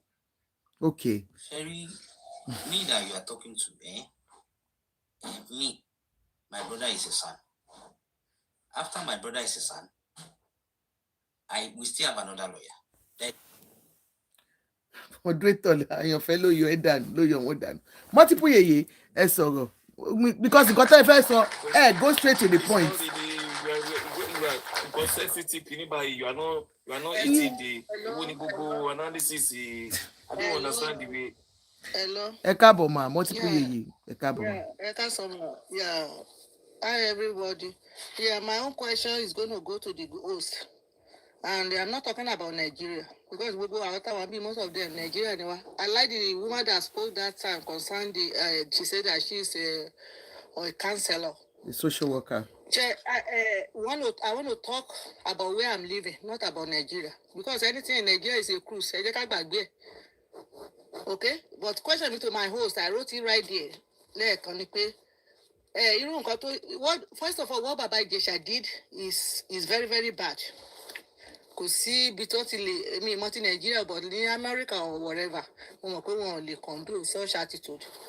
like in America, ọkọ tó marry gan the couple tí ọkọ ẹ̀ bá fi agídí mu pé wọ́n fẹ́ ṣe nǹkan tí ò wà interested, ó lè especially àwọn ọmọ ìlú yìí, wọ́n lè pọ́lọ́pàá sí ọkọ wọn tán ìjọ marry tó ń ṣọkọ ẹ̀, ó lè lọ pé ìgbà tó fẹ́ ṣe ẹ̀ pé òun wà interested pé ó fagídí ṣe, wọ́n dẹ̀ máa kà sí nǹkan tó ń ṣẹlẹ̀ yẹn RAP yẹn. Àwọn tó marry nìyẹn ò ṣe pé kò lè ṣẹlẹ̀ ní Nàìjíríà. Ẹni tán ìjọ fẹ́ra wọn sílé because kò wà interested ní time yẹn agídí ló fẹ́ fi ṣe, ó dẹ̀ pọ́lọ́pàá sí. Then nǹkan question mi right now tí mò ń béèrè ni pé mo gbọ́ nínú kìíní tẹ́ ẹ play ẹ pé woman yẹn sọ pé ó ti ṣe ní 7 years. Now ṣé complainer ńgbà tó wà wí àpò ti ṣe ní the first time yẹn like 7 years ago tó ṣe padà dé ní 14 years ago. Mi ìmọ̀ ti London ta America ni mo mọ̀ bọ̀ mo fẹ́ béèrè lọ́wọ́ yẹn according to London side. Ṣé ìgbà tó ọ̀rọ̀ ẹ̀ dá court case ṣé ẹni tó sọ pé òun ti wà wí àpò ṣe ní 7 years yẹn is it punishable or is free? Of course, punishable. Oh yeah, punishable. If it can be proven, ma, if it can be proven, and then let me tell you, ma. No, mommy. Okay. Sister me. Yes. Only Otisheni 7 years. I'm talking about the princess now. Let me mention her name. Oh no, Muso. Muni, if it can be proven at the court of law, it is punishable. Okay. Now, but she said it and confirmed it that he did it like 7 years ago. Yeah. Tó bá pé ìlú America ni àti princess o àti baba Ijesha o, they are going to the same place, ma. They are not going, ma. Let me tell you, mommy. Any sugu, mommy. Momo kwe, you are trying to bring out a narrative, but according to what princess said, she was not aware when that happened. She said, "Nǹkan tó ń notice pé tó bá ti ń wo bàbá Ìjẹ̀ṣà nínú film, ọ̀rẹ́ máa ń ṣe, and she has been, misbehaving in school. Ó ti ń lose out. Ó ti ń wà cold. Ó ti ń ní gbogbo àwọn traces tó máa ń rí tó bá ti abuse ọmọ. Ó ti ń wo àwọn ìwà yẹn. Ó ti ń fail ní class. Ó ti ń ṣe a lot of things. Ó ní tó bá ti wà tó kọ́ ti notice pé tó bá ti rí bàbá Ìjẹ̀ṣà lórí film báyìí, ọ̀rẹ́ máa ṣe báyìí. Ó ní that was how she knew something was wrong. And then Wafi Momo invite Baba Ijesha. Okay, ó bi ọmọ yẹn ní questions. I can't remember anything again now. That was when she invited Baba Ijesha. And they went to court. Ṣé o pé gbà tó lọ sí court gan. Baba Ijesha wọ́n sọ pé kíní lòun lò. Kí ló fi ń pè? Kí mọ́tò lòun fi ṣe kíní kan fún. Rántí mà. So it is not as if she knew at that time. She got to know that year, that particular time, and that was why she invited Baba Ijesha. Immediately she knew. Ló fi lo kíní yẹn fún ma. Yeah, I know invited. Is she supposed to invite him? Why is she not reporting to the authority? Mommy, she gbọ́ kọ́ tẹ́ Only the evidences. Because if you don't give evidence, what will you get, ma? Mommy, is she? Ta ló bá má yọ wọ́n àyànfẹ́ bá má yọ wọ́n ṣé ẹ̀yàn wọ́n nìyẹn bá má yọ wọ́n ẹ jẹ́ kó dúró àgbàlagbà ni wọ́n because irú màmá yẹn ẹni sùúrù I know it is painful when you listen to some people pé màmá àgbàlagbà ẹ má yọ wọ́n ẹjọ́ ẹ jẹ́ kó padà. Oh my God. Ẹ jẹ́ ruthless ẹ lè bá mi explain nǹkan fún wọn ẹ má bínú ẹ jẹ́ kí n drop Mojísọ́lá yeye ẹ padà wá mà ẹ jọ. I would have loved to educate her. Bá má rìdí bá má mú mọ̀ kó bó wà annoying mama yeye. Please, because it is so annoying. Network ni okay. Yeye lè padà wá tán ní network ló já yín o. Let me just quickly put this out there quickly. I'm sorry to Yes, interrupt. no, go on. I love you being here. My darling sister. My darling sister, because you are in safeguarding and you are in child protection, okay? I am with vulnerable adults. I'm a social worker too, but vulnerable adults. So you understand what I mean. So that's nice for you to be around me. Thank you. Topics like this is very triggering for me. I know. It's triggering. Because I'm actually shaking listening to how ignorant. You can imagine they are abusing me. They are abusing me. I'm actually shaking. They will abuse you, Mr. Larry, now because most of them are like that. I'm actually shaking listening to how ignorant and clueless our people sound, and it's surprising. in 2026, we still have adults with such mindset, then we've got a long way to go, especially children living back home. I am so scared for them. If we still have adults that think like this. So, Mommy, I would like to just educate you a little bit. Listening, she might be there. I would like to explain something to you, ma. If an incident like this happens, even if it was 20 years ago, and the child in question is now an adult, and we can gather evidence, strong evidence, present your case in court, the adult, even if the adult that was the perpetrator is now in his old age, you will still go down for it. People need to know that. Whether it happened when the child was 5, and it was discovered when that child was 21, once there's strong evidence against you as a perpetrator, you would go down for it. 100%. So let's clear that. Then, when it comes to Princess inviting the adults to the house, there is nothing wrong according to the law, what she did. One, I would break it down. When he was invited to that house, he wasn't left alone. He did not see that there were adults in the house, but the adults were there to safeguard the child behind the doors. This is a very sensitive case that it would take an intelligent lawyer to trash this case out. You cannot stand in front of an intelligent judge and say to a judge that, look, this child was touched when she was 7, now she's 14. The first thing the judge would ask you, what is your evidence? How do you prove it? How do you fight? How do you argue this out? And so for Princess to have taken the next step, if Baba Ijesha was brought in and asked question, we all know he would deny it. He would not own up to it. So Princess needed facts. She needed something she could show that, look, he did this thing. And when he was brought into that house, that child was not put in a compromising situation. And what do I mean by that? She was not left unattended to with him alone. Let's get that right. So if you're going to argue that, oh, he's done it before, but you're putting her in a dangerous situation. No, there were adults and there was a camera in that house. Around that and place. That child was made aware that, look, we are behind. That child was made aware. That child was made aware that, look, relax. We are behind closed doors. We just want to see what happened. And can I say something to people? I am very sure that Princess, even before Baba Ijesha came there, even after that child had opened up to her, she might still doubt the child. She also needed that evidence to tell herself that, so this man actually did this thing. Am I making sense? 100%. So you are making sense. A lot of sense. That child in that situation with him was just what we call gathering evidence. This is not a case you will stand in front of the court and say he did it. How do you prove it? It was 7 years after.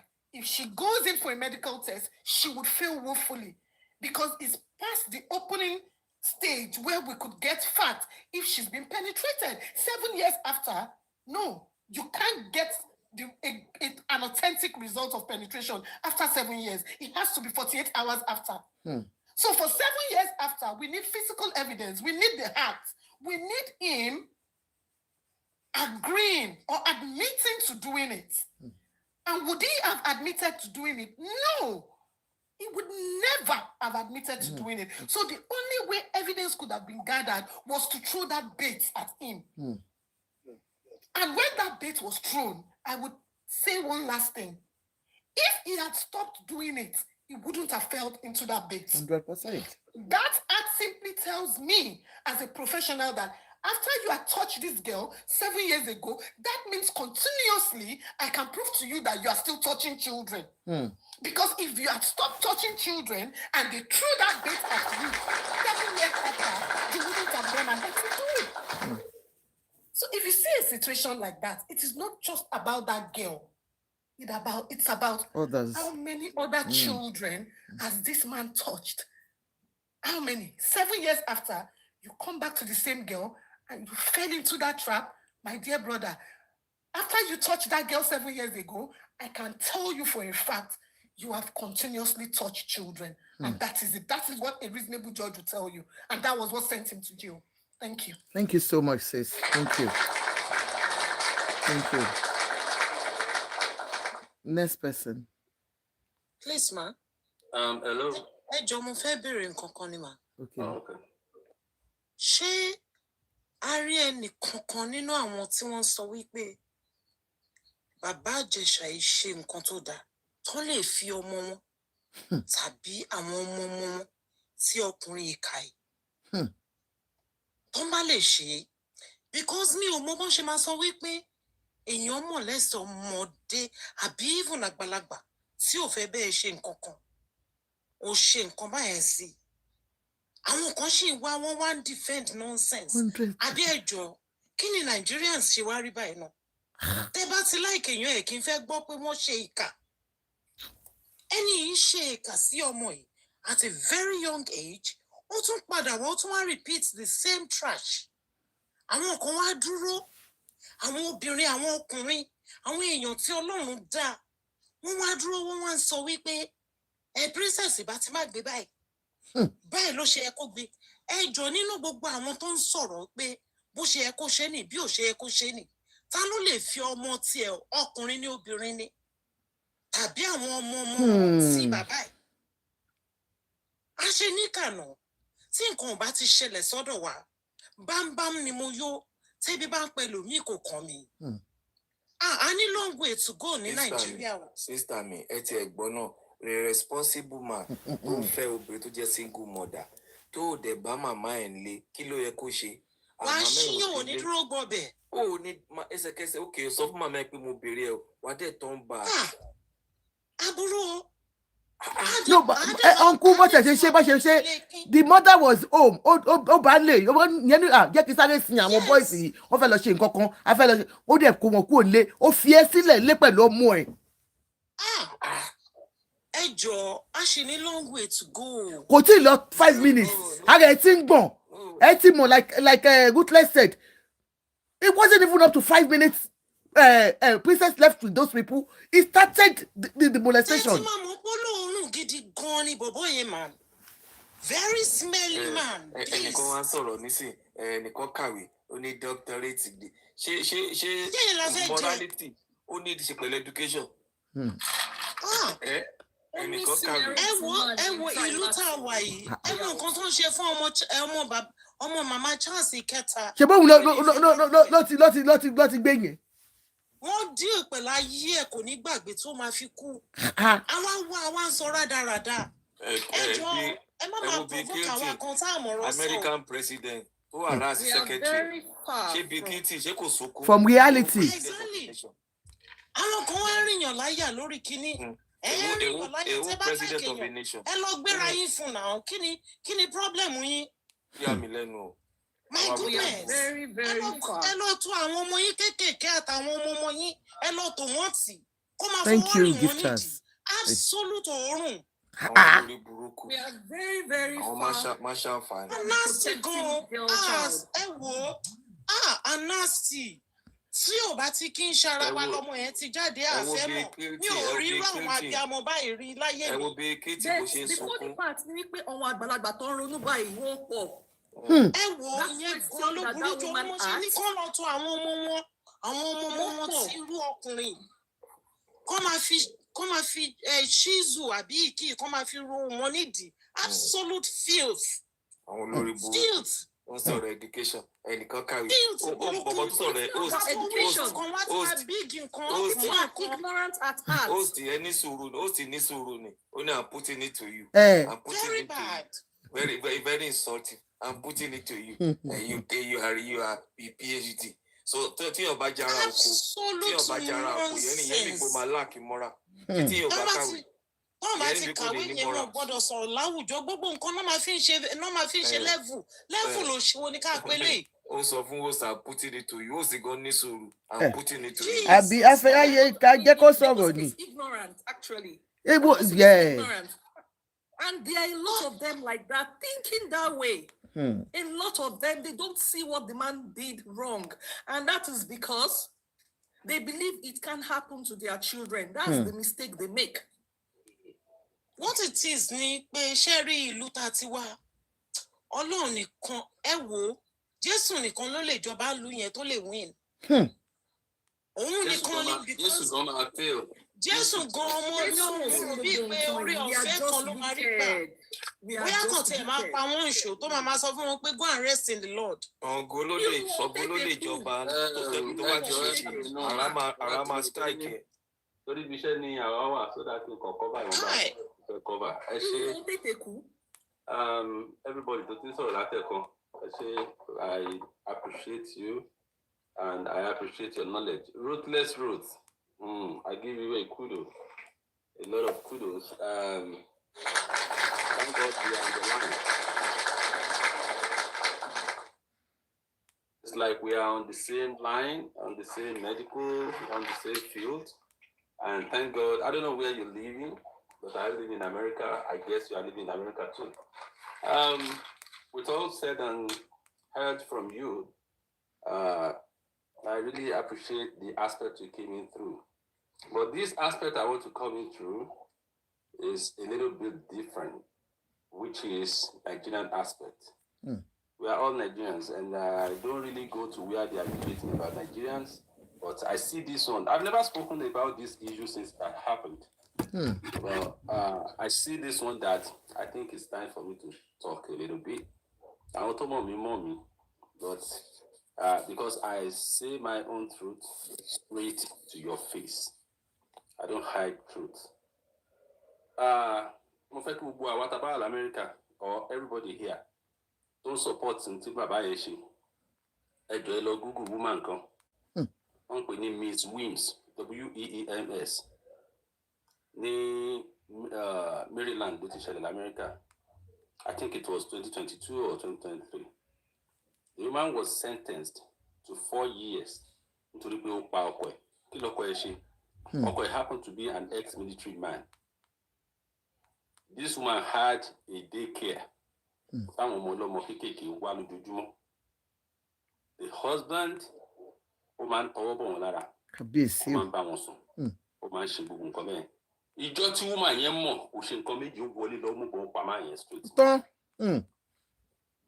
Are you getting it? So if you are on this platform and what they said this man did is not even irritating to you, it's not even irritating to you. If you are not getting irritated, I think you don't have human feelings. I mean, I think some statement not even alone. Even àgbàlagbà tó ti mature, téèyàn kan bá fi by force or by trick tó mú ẹ mọ́lẹ̀, tó bá máa ṣe jáde gan tó bá fi máa sọ̀kalẹ̀, ò lè gbádùn ara ẹ̀. Yàtọ̀ sí pé pain, your mind, your heart, your spirit we feel guilty and condemned. We pay your violate right. Talk less of motive is okay to say if you talk less of motive is struggle when you overcome. You understand? So many aspects to this case. Like one kotowa be to answer the question we pay say princess to Bola to do meje question koko. Emi no ba be the question but not in that way you ma be. As you understand, a lot of those things on video several times in that year, but I was like, come in now. You understand? But when we are discussing things like this here, you don't come here and try to escape the issue and face ordinary statements. We pay Mboni woman yewa lot of meji to Shewan already 14 years after this and that.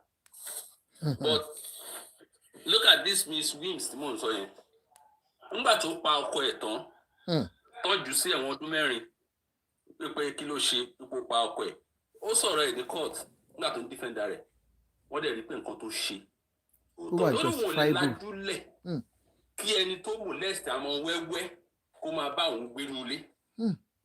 That's one of the statements. because ẹni tó molest àwọn ọmọ wẹ́wẹ́ ó lè molest àgbàlagbà anytime. 100%. ẹ má yẹ ká tọ́ra wa jẹ́ ẹ̀mí èṣù ni ẹ̀jẹ̀ àfi gbogbo ẹnu sọ. ẹ mọ nǹkan tó ṣe ń jẹ́ káwọn èèyàn kan máa wá bí kan máa wá try láti máa defend máa yìí òun ni pé ṣe rí society tá a ti grow níbi tí gbogbo á ti dàgbà tá a ti wá síbí báyìí ṣe yẹn society yẹn wọn ò rí nǹkan tó bad nínú gbogbo kìíní ọfọbìnrin ṣẹlẹ́yà.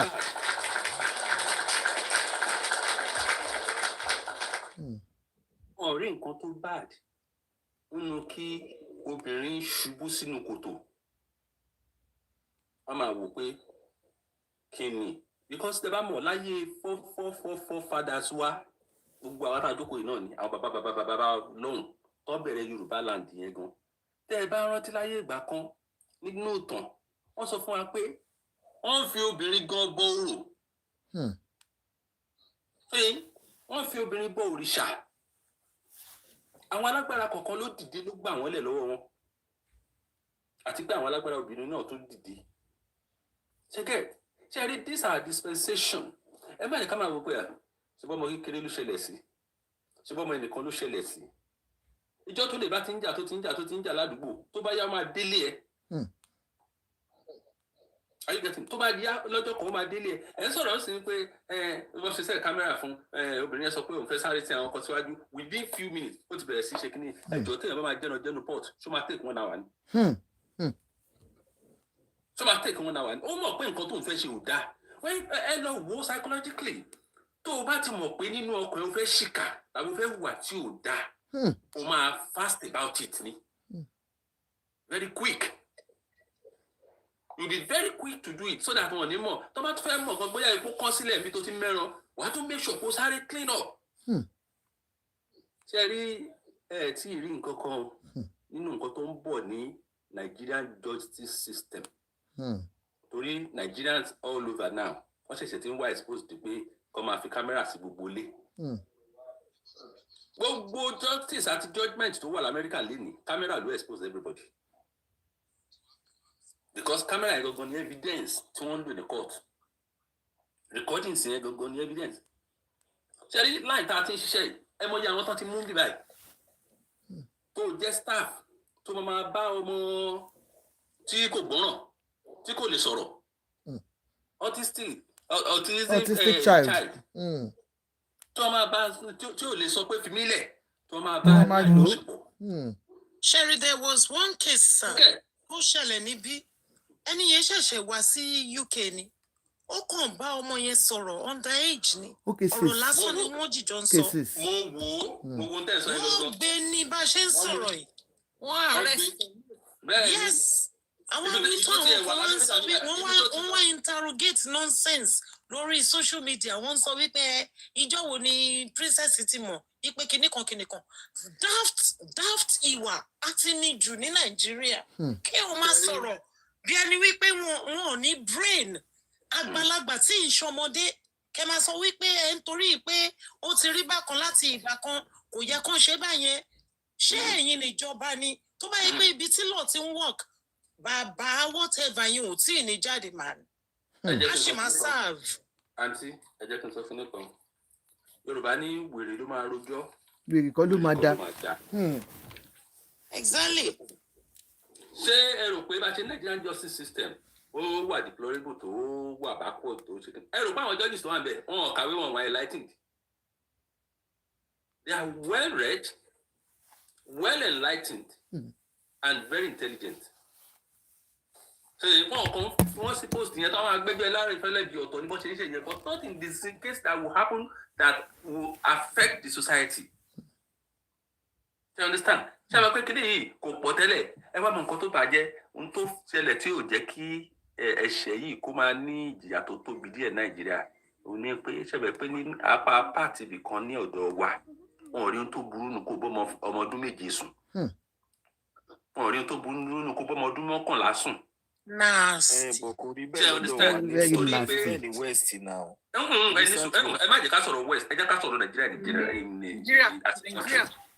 ẹ já sọ̀rọ̀ Nigeria as a country please ìgbàgbé west east or whatever culture ni a fẹ́ bá lọ yẹn ẹ má lè ká bá culture lọ ẹ jẹ́ ká bá òfin nàìjíríà àti gọ́ọ̀mẹ̀ntì nàìjíríà lọ. Yes, sir.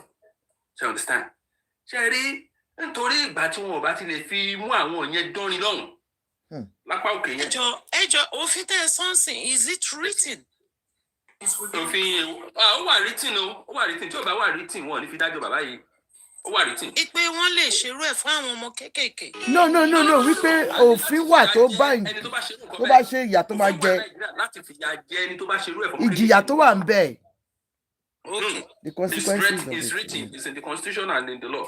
So yẹn tó tiẹ̀ ti pẹ́ gan wọ́n tó bí àwa yìí gan ni but wọn ò kí ń lò ǹjẹ́ mo wáyé ọ̀pọ̀lọpọ̀ àwọn àgbàlagbà yẹn ń gbà yẹn náà ni wọ́n ń ṣe kí ní àwọn obìnrin alábàṣà àgbọ̀ òfò. So yẹn àwọn náà làṣírí wọn tún lu ìbò tá à ń rí yẹn àwọn làṣírí wọn náà tún nàìjíríà tá à ń rí yẹn ṣe àrí ẹnì àtọ̀ tán bá ti lè control apá òkè yẹn pẹ̀lú òfin yẹn wọn ò ní fẹ́ fi ìdí òfin yẹn máa múlẹ̀ ní every angle of Nigeria. ṣe yẹ yín ibi tó fi tẹ́ka backward nìyẹn ok ẹ wò gba tọrọ bàbá oní organ harvester tó fẹ́ gba kidney fọmọ ẹ̀ kan kìnnìkan tó ṣẹlẹ̀ ṣé bí ẹ mọ̀ ẹ̀kọ́ tó wá jẹ́ nàìjíríà ni ẹ̀rù kan máa rí justice fọmọ yẹn ni bóyá ẹ̀bẹ̀ tí mo sọ ẹ ti rántí. wọ́n tó sọ mogi ní ìgbà yìí ta pé ó wá ṣe okay the politician bàbá ibo ìkan nínú politician. gbogbo ọmọ lọ sí abroad. tó wá yí àṣetì kébí ló gbé wá ìlú òyìnbó London yẹn náà ló gbé lọ táṣìírí fi tuntun wẹ̀ ṣe tó bá jẹ́ nàìjíríà náà ti rí kinní yẹn ṣe ni a ní gbọ́ pín ọmọ yẹn gbé. bẹ́ẹ̀ni. ẹ ti ẹ mọ bó ṣe manipulate. ṣé ẹ rí àwọn bàbá tẹ̀ ń wo olówó ńláńlá yẹn olórúkọ ńláńlá yẹn it has been their habit. Very dirty people. Àṣírí òtún síta gbangba ni. Ṣé wá rí nísìnyí tí ó bá dé pé ẹ̀rà tiwọn yẹn ló máa dé pé ẹ̀rà tiwa yìí la máa fìdí òfin yẹn múlẹ̀. Because àwa ti ń wò pé wọ́n ti ń ṣe báyìí níbi báyìí ó dẹ̀ ká náà mú dání. Ó dáa ọ̀rọ̀ ọkùnrin bọ́kùnrin sùn Nàìjíríà nǹkan ṣọ́ọ́rẹ́ nìkan kan mọ́ látọjọ́ tó ti gbófin yẹn lẹ̀. Because they are all into it, sir. Because they are into it. Most of them are doing it, sir. Do you understand? They are into it. Wọ́n lè rẹ́ni kan mú báyìí kan náà fi jófin. Mọ ọkọ tó ṣẹlẹ̀. Ohun tó ṣẹlẹ̀ sí ẹni tó ń pariwo tá à ń sọ̀rọ̀ ẹ̀ gbà ní pé wọ́n rí òun mú láti fi jófin. Ẹ wá jẹ́ kí mi sọ̀rọ̀ síbi music ẹ̀yàn mi ò gbọ́ orin ẹ̀yàn o. ó kọ pé wọ́n ní kóun wá jẹ ẹ̀fọ́ ló kọ òun sí kiri òun ò ṣe nǹkan tó ní òun ṣe wọ́n parọ́ mọ́ òun ṣùgbọ́n tí ò bá ṣe pé òun lọ jẹ ẹ̀fọ́ ni ẹ̀fọ́ ló. I mean he's a shameless man. ṣó tún yẹ kó máa kọrin. ṣó tún yẹ kó dákẹ́. ẹni tó yẹ kó dákẹ́ tí ò yẹ kó gbóhùn ẹ̀ lákòókò. I like the way you're saying shameless. No, isn't it shameless? It's not the man now, it's the country. He doesn't know the meaning of ex-convict. Encourage any nǹkan tó ń ṣe wà right. Nobody behaves stupidly in the market. Come on, nonsense ní ẹni ìlú yìí. In fact, Nigeria will change. I'm a change.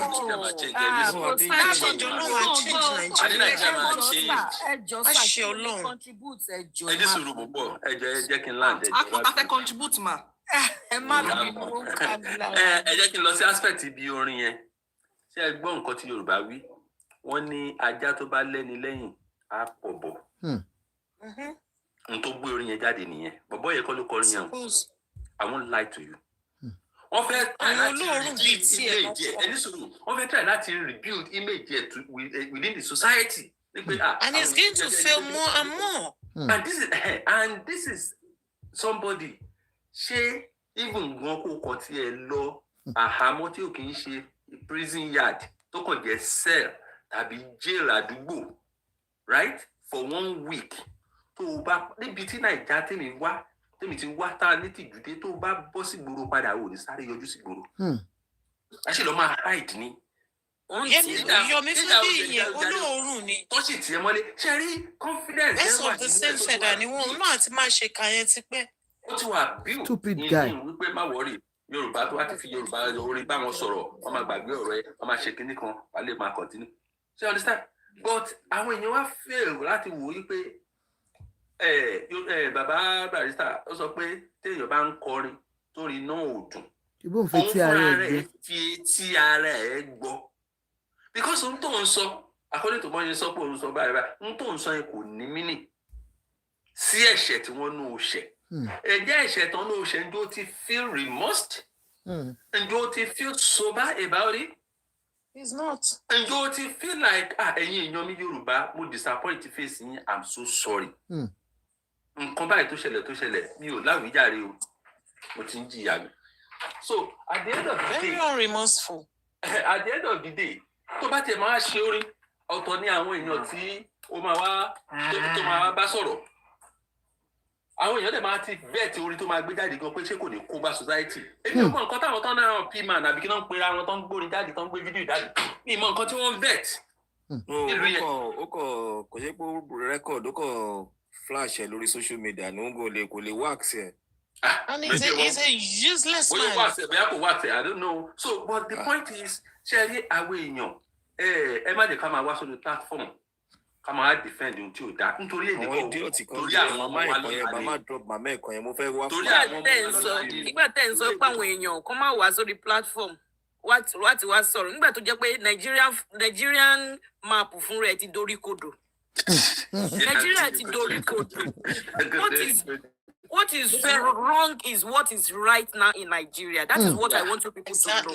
There's nothing right in Nigeria again. Nobody wants to follow the right way again. So Nigeria.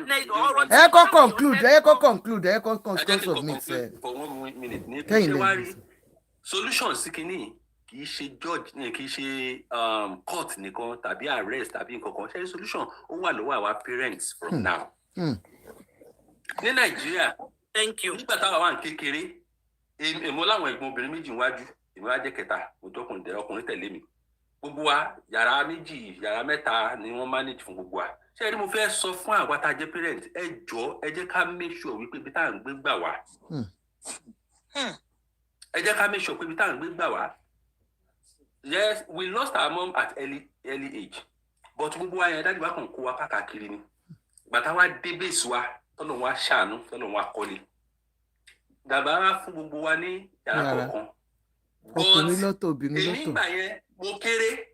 Ṣé you understand? Mo wá wà ní ẹ̀rù máa ń bà mí ò lè dá sùn. Màá máa ń lọ sùn ti sista mi. Èmi ò kúkú mọ̀ pé wọ́n fẹ́ máa rí pé ajọ́ ń sùn. Èmi ò dẹ̀ mọ̀ kóbìnrin máa ń ṣe nǹkan kan tó ń pè ní menstruation àbí kíní kan. The day tí sista mi dìde lórí bed báyìí tí aṣọ òbú rẹ̀ stain blood báyìí ní kí ni mo sọ mo ní òórí rẹ torí a máa ń jà sí kí n pè wọn láǹtì èmi á ní rárá o jù mí lọ a máa ń jà sí kí nìyẹn ó yẹ kí wọ́n ní òórí rẹ o tó tọ̀ lélẹ̀ ni ẹ̀jẹ̀ ló tó tọ̀ can you imagine ṣe rí ibi tí mo ti sọ statement yẹn báyìí tí bàbá mi gbọ́ ní living room. Musa wọlé.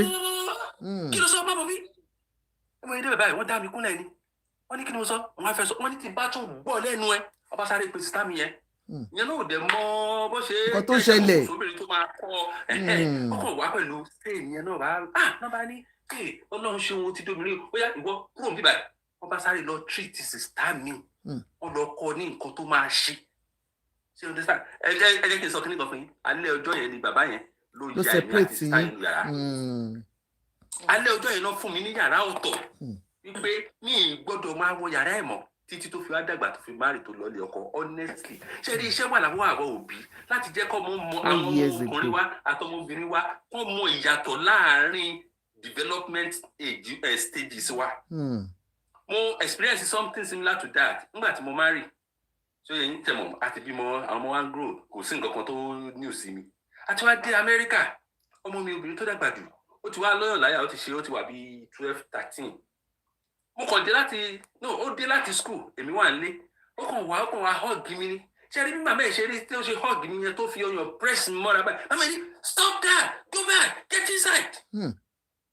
Ó sáré bá ẹ̀mí àwọn pé kí ló so wà important pa ní ìbọn mi ìfẹ́ sọ̀rọ̀ mo ṣáàjẹ́ kan sọ̀rọ̀ nǹkan lọ nígbà tó wá dalẹ̀ màmá ẹ̀ wá ní ọmọ yẹn ti wà ní èjì tó bá máa ní ó máa ń fi ni kí n má jẹ́ kó máa hold mi mọ́ra bẹ́ẹ̀ yẹn mọ́ èmi ò rí nǹkan kan bẹ́ẹ̀.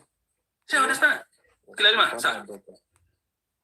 Rárá o, bí father and daughter wa. Èmi á sọ story kan fún yín lálẹ́, father and daughter tó ń bá àwọn ìbejì ẹ̀sìn. Bí father and daughter tó ń bá àwọn ìbejì years. Ó wà dáadáa, Mo sọ fún yín pé my Nàìjíríà ti bàjẹ́, ayé ti bàjẹ́, ó ti dorí kodò. Gégéńdé wọn dànù. Rúrú àwọn èèyàn tó ṣe yẹ kí àwọn èèyàn tó wà kó máa support Bàbá Ìjẹ̀ṣà fún anything. A lot of things is happening in that country. A lot, 80% of women in that country has been molested láti kékeré, especially those people that they are single parents. Ọkùnrin tẹ̀ ń wò yẹn náà, ignorantly. Ọkùnrin mélòó tó lè bọ́ síta ipò wò tí finger ọmọ 14 years rí láyé o. Èmi lè fi ọwọ́ mi sókè o, ọ̀nà ọwọ́ mi sókè o. Èmi sọ fún yín pé 80% ọkùnrin gbogbo àwọn ọkùnrin.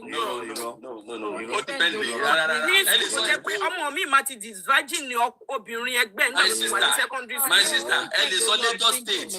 Ẹ lè sọ Lagos State. Lagos State kan nu kọ́kọ́ gbogbo àwọn tó wà lóko ìgbẹ̀gbẹ̀gbẹ̀ yẹn náà gbogbo àwọn tó wà lóko ìwọ́n ti bàjẹ́. Nàìjíríà ti bàjẹ́ tipẹ́tipẹ́. Ẹ jẹ́ kí nǹkan drop bẹ́ẹ̀ torí àwọn tó yìí fẹ́ sọ̀rọ̀. Ẹ ṣé sà, ẹ ṣé sà, ẹ ṣé dádì. Separation, closeness àwọn ọmọ wa ọkùnrin àti obìnrin ká dẹ̀ máa mọ bí táwọn ọmọbìnrin wa táwọn náà rìn sí. Thank you so much, sir. Thank you, sir. Ká máa bá wọn sọ̀rọ̀. Thank you, sir. Ẹ ṣé sà. Ọ̀rọ̀ náà la lè fi ṣẹ́gun. Ẹ ṣé. Thank you, sir. Obìnrin kan ló fẹ́ sọ̀rọ̀ sí i. Nǹkan tèmi kàn máa sọ ní pé àwọn òbí, ìyá mi máa ń sọ statement kan fún wa, especially àwọn obìnrin. Ipe ọmọ tó bá lè tọ́ má bí o. Ṣẹ́tìrì àwọn obìnrin a ní nǹkan ṣe pàtàkì gan lórí ọmọ. Ṣẹ́tìrì àwọn ọmọ tá a máa ń fi sílẹ̀ pẹ̀lú ọkọ. Tá a máa sọ pé òkè o, òun àti bàbá ò fẹ́ ra mọ́, a fi ọmọ sílẹ̀, especially ọmọ obìnrin. A lot of things ló máa ń ṣẹlẹ̀. Pẹ̀lú àwọn ọmọ tá a máa lọ sọ pé òkè o lọ gbé lọ́dọ̀ àǹtí mi lÉkòó. Irú ọmọ tó lọ gbé lọ́dọ̀ princess kò ń ṣe ọmọ ẹ̀. Ó lọ gbé ń bẹ̀ náà ni a lot of things will happen to them. Ọmọ mi gan tó ń fi sílẹ̀ fún àbúrò ẹ̀ ọkùnrin. Tẹ́ bá yọ pé ti àwọn a lot of people tó jẹ́ pé uncle wọn ló disvirgin wọn at earlier stage. Ẹ máa fọmọ obìnrin sílẹ̀ pẹ̀lú uncle. So majority, a lot of things is happening in that country. Tó yẹ pé wọn ò ráwọn èèyàn jà fún wọn. Tí princess kan wáyé nítorí pé ó jẹ́ she's an influential person or she's a celebrity. A lot of things tó ti ń gbé wá sí. Ó dà pé network yóò dá sà. Nítorí pé ó jẹ́. Your network is bad, ma. Next person, ẹ jẹ́ kẹ́ lómi sọ̀rọ̀ because bóyá kẹ́ bọ́lẹ̀ kẹ́ padà wá. Network yẹn ò dá, ma. La ṣe rí. Network yẹn ò dá. Nigeria. Ṣé Nigeria kọ́ ni? Yes, ẹ kálẹ̀ láti Nigeria. Ẹ kálẹ̀ mà, ẹ So I kálẹ̀ mà. want to talk on two things. Two things actually. When this princess saga came on, it was a trigger for me because I would say I can comfortably say I've been in that girl's shoe. That's the adopted daughter because I believe the girl is not princess biological child. No. Yeah, she's adopted. She's adopted. So I've been in that shoe, but I was patiently waiting to see how it ends, and I am extremely disappointed. You know, when people around you talk about it and they are making content out of it, it is extremely painful and disappointing. As a female, as a mother, and I've been a child who have been abused. Do you understand? It is extremely painful and disappointing. It is more disappointing when you know that more than 90% of men are not like that. But the remaining percent of men that are like that, the other 90 tend to want to cover them up, which is wrong for this country.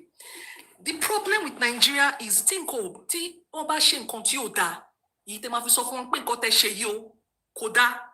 it is a problem.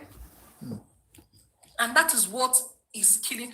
You see, Mama Tosoro Lenkoye, she's more than 80% of the elderly ones that we have. And in Koteban Komo, no ma believe in is the right thing. I followed Iyabo. She's not someone I really like that. But when this thing happened, I tend to like her because it takes a strong woman to face and face people. Do you understand? Yeah. She has She already did not want to release release the that video. kind of thing before. That's Do why. you understand? She did not want to, and there's no mother kò sí abiyamọ kankan tí irú ẹ̀ máa ṣẹlẹ̀ tó bá yẹ obi ọmọbìnrin o àbí obi ọmọkùnrin o. The fact that you have given birth and you hear something like that, á ní nǹkan tó máa ṣe sí ẹ lára. Just hearing the way people talk about it, and they're like, wọ́n parọ́ money, wọ́n set up ni, wọ́n ní tẹ́ bá gbé omi sílẹ̀ ńlẹ̀ pé ológbò máa mú. Tẹ́ bá gbé ẹja sílẹ̀ ńlẹ̀ tẹ́ ní pé ológbò tẹ́ gbé omi fún yẹn ó máa jẹja. Á bẹ́ sì di ẹja náà. Because nǹkan tó ń jẹ ni. Do you understand me? Tó bá tiẹ̀ wá set up lóòótọ́ tó ò bá ṣe, ò ní ṣe. I've taught in a primary school before, and because of what has happened, please, guys, you can go on. I just need to make myself a cup of tea. So go on, man. No problem. You guys go. When I was 4, Konsharata who abused me, and because I was 4, I did not understand what happened and what they did and what was done. Did you say 4 years? Yes, I was 4 years, ma. Wow. So, like the earlier speaker said, he said, "Tẹ́ bá lágbára láti tọ́ ọmọ, àbí tẹ́ bá lágbára láti gbálé, don't send your children around." My mother could collect house quite all right, but she was in a marriage with DV. My biological father was doing the domestic violence. So because she had children, I and my brother, she did not want me to witness that boko sheman sheniyo, habibi baba sheman sheniyo. She needed to send me to her younger sister. Younger sister de gbawo pe òun ma fi mi sí school. Ìyẹn gbawo sapo. She did not put me in school. The normal thing you would have told my mom is, but they send Omoyiwa school or she could not go into school or anything like that. They locked me up in the house with her husband's younger brother. But the only thing I remembered very well was he went to spread clothes downstairs and he called me to bring the peg downstairs for him. And that was the last thing I remember was he gripped me, tried choking me so I couldn't shout. And the next minute, I did not remember what happened, but I remember very well that after that day, because that area, bad gone by. So every night, they've gone to all gone to work. As a child, I did not know what happened, but I know that every night, Tiko Basino, people are sleeping. He was always doing what he did that day to me. Oh, yeah. Every night. Is he still alive? I'm heading somewhere. Every night. My mom's age 4. I was 4. Do you understand me? I was 4 every night. The only time I felt ease was when he goes to school, because he was in university then. When he goes to school, that is my holiday. When I became 12, then there was the biology class or something, some own class that was teaching about menstruation and everything. And I realized if this thing continues, there's a possibility I will get pregnant for this man. The question now that somebody asks is that Kido Deti Bati Princess Igbo Tiko should take action immediately. As if it's that easy even. It is not. Emi go as Omo, there was nobody I could trust to tell, because someone feeling comfortable to do it from 4 to 12, there was something going on. There were threats. If you tell anybody, you will die. Look at this thing. They were ritualists and they were doing all those. Dear if sister, you tell anybody, you will die. Somewhere. Question to my berry. Fell down. Do you understand? So the moment I was already getting more matured. He came back from school. I was 12 then, like I said. I have started menstruating. And he was going to do, they say a pedophile comes back.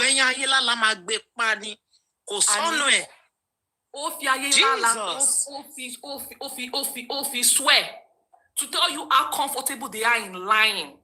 But what I did when he came, he came to me and I used the kitchen knife, because I was in the kitchen, I was cooking then. And I used the kitchen knife on him. That if you touch me, I will stab you because I do not want to get pregnant for you. That was what I did. I don't know what happened. Then he had to move. You're not a bachelor, move to your house, blah, blah, blah. And then that happened and it left. Then this my auntie I stayed with. The reason why I was staying with you was I enrolled in law school. My mother did not know. Mom see me in law school. So when she eventually called me and said, university university so that was when I now voiced out and said, so for me. Do you know what she did after I told her what happened? There is that denial stage. She denied. She was like, oh, her husband, brother cannot do this, blah, blah, blah. I said, this guy did this to me. I called my grandmother. So everybody had to know. Because if you are defending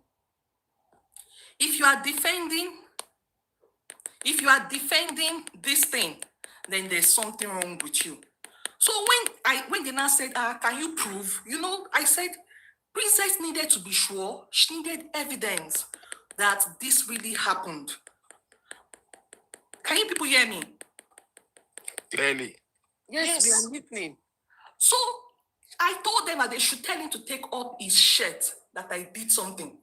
That was when, you are going to want to share, want to swear, that was when, as I told them to check that there is a mark. That was when I said, do you know what the elderly people did? Even my grandmother was there. She said, woman shele for more being bad.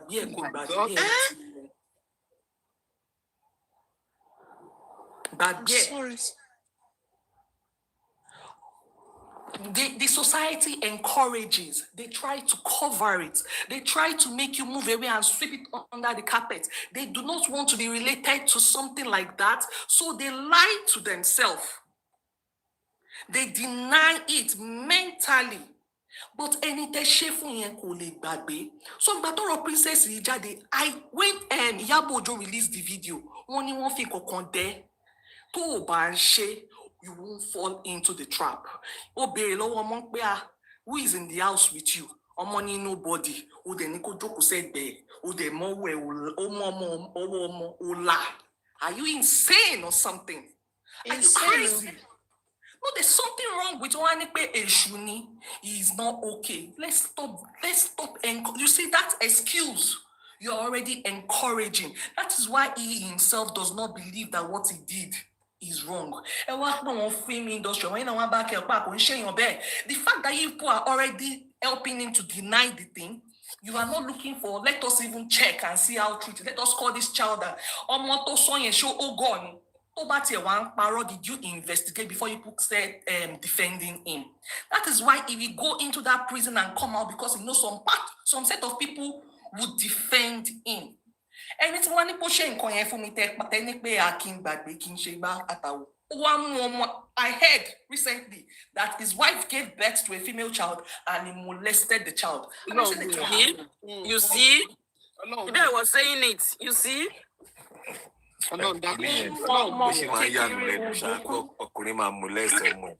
Oh, sorry.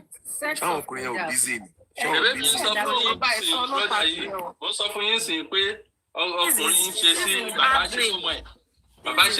are happening.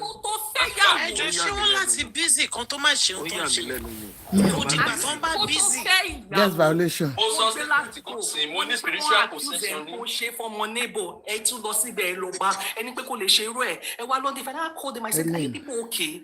If they say you did something like this, are you not supposed to stay away and say, oh, he has done it? They said we should remove Helen. What did she do? No, don't remove her. She's the victim. She's trying to tell us her experience. But they said they should remove her, that she violated. Let her come up again and be careful of what she says. Auntie Helen. Because I use WhatsApp, I want to believe. Okay. So, but I've switched to Yoruba. Okay. Because they said you were doing something that was against Kenny. Restriction. Imagine.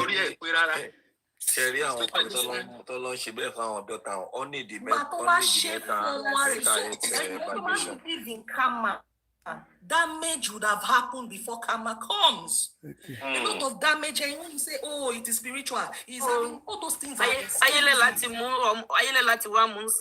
Káyélálá tó mú nǹkan kan ti ṣẹlẹ̀ sọ́mọ mi náà. Bẹ́ẹ̀ni. Ẹni tó bọ́ta tó wá ń kọrin, there was throughout that saga that time, he was never remorseful. And because he now saw that a lot of Nigerians are, behind him. Men are behind him. Women are behind him. Yes, now. Yes. That's why I said Nigeria is upside down. No. All wrong now. All wrong. Nigeria is upside down. No, all wrong. And it is painful because it is still going to continue to happen. Tí àwa obìnrin fúnra wa bá wá encourage irú nǹkan bẹ́ẹ̀ yẹn. Tí àgbàlagbà obìnrin bá ní pé wọ́n ń ṣe irú ẹ̀, ayé ń ṣe irú ẹ̀, ayé bàbá wa wọ́n ọmọ 44 wọ́n marry, àwọn ọmọ kìíní wọ́n marry. My own mother-in-law said that the best age to get married is the age of 14. I'm like, 14 more. Mama, 14 more. Imagine. Oh no, we're naive. I don't think it's naivety. I think it's just wickedness. It's wickedness, my sister. It's wickedness. I mean, you're wicked. When we are and I growing up, believe there was the sanity. wickedness stems from Oshelesimi. So what's so new about it? Oye komo yen faragba now. Kó tó bá ṣẹlẹ̀ sí kò yẹ kẹ́ gbàdúrà kó ṣẹlẹ̀ sẹ́lòmíì. You get. Nígbà tí ẹni tó ti ń jẹ́ grandma at the age of 30 years tó ti ń jẹ́ grandma. Grandma 30 years. So kí lẹ fẹ́ expect irú ẹni yẹn? Kí lẹ advice wo lẹ fẹ́ expect láti irú ẹni tó ti jẹ́ grandma at the age of 30 years? Bẹ́ẹ̀ni. Nigeria is upside down. And very, and it's getting worse. No. I don't think it's Nigeria. I think it's the people. The people need to be a bit oriented to things. We are the people. I expose lójoojúmọ́. Ẹni bá tọ́ ọmọ tèmi kó mọ difference from left and right. Tẹ́lómi bá ní pé left yẹn gangan ni right ńkọ́. Ṣẹ́rí gbogbo kìíní yìí family problem ni family breakdown ni. Ṣẹ́rí nígbà táwọn grow up tó bá di 6 o'clock a máa ṣe morning prayer a máa pray a máa fọ ọ̀rọ̀ wa lọ́lọ́run lọ́wọ́ wọ́n máa fi ọ̀rọ̀ bíbélì a máa fi gbàrà wọn níyànjú tó bá di Friday kó gbogbo compulsory ní ìṣọ́òru ni tá a bá Sunday báyìí ọtí bàtà bá dé la máa tó jẹun discipline wà gbà yẹn bóyá torí pé my mid 50 nígbà yẹn discipline wà sanity wà wípé ọmọ tó bá bí ni kò ní provision inú yàrá kan lọ́sọ̀ lọ bá wa sí inú yàrá kan ló bá wa sí. ní ọdún yẹn náà lọ́hùn àwọn tó ń ṣe sà. But ẹ ṣe sà ẹgbẹ́ ni wọ́n ká ìdí ẹ̀.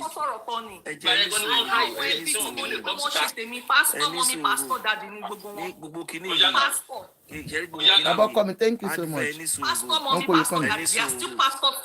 When we are growing up, morality and they are yet to apologize to me to now. Ṣé ẹ rí kíní yẹn ẹ̀mí ni tó bá ti kó sí wọn nínú wọn lè filẹ̀. Torí ẹ̀ that is why. Ẹni tí wọ́n lọ ṣe pásítọ̀ ní nísìnyí ní rìdí. Wow. Many atrocities ló ń ṣẹlẹ̀ nínú church. So gbàgbé church. They will not deviate. Àìmọye ọmọ pásítọ̀ táwa mọ̀ gbọ́n pàápàá tó ń ṣe nígbà tá à ń grow up. Àìmọye ọmọ pásítọ̀ lẹ́gbàá tó pọ̀pọ̀ lọ́wọ́. Wait. Wọ́n yẹ kí ó ṣe fún mi pásítọ̀ ní sẹ́.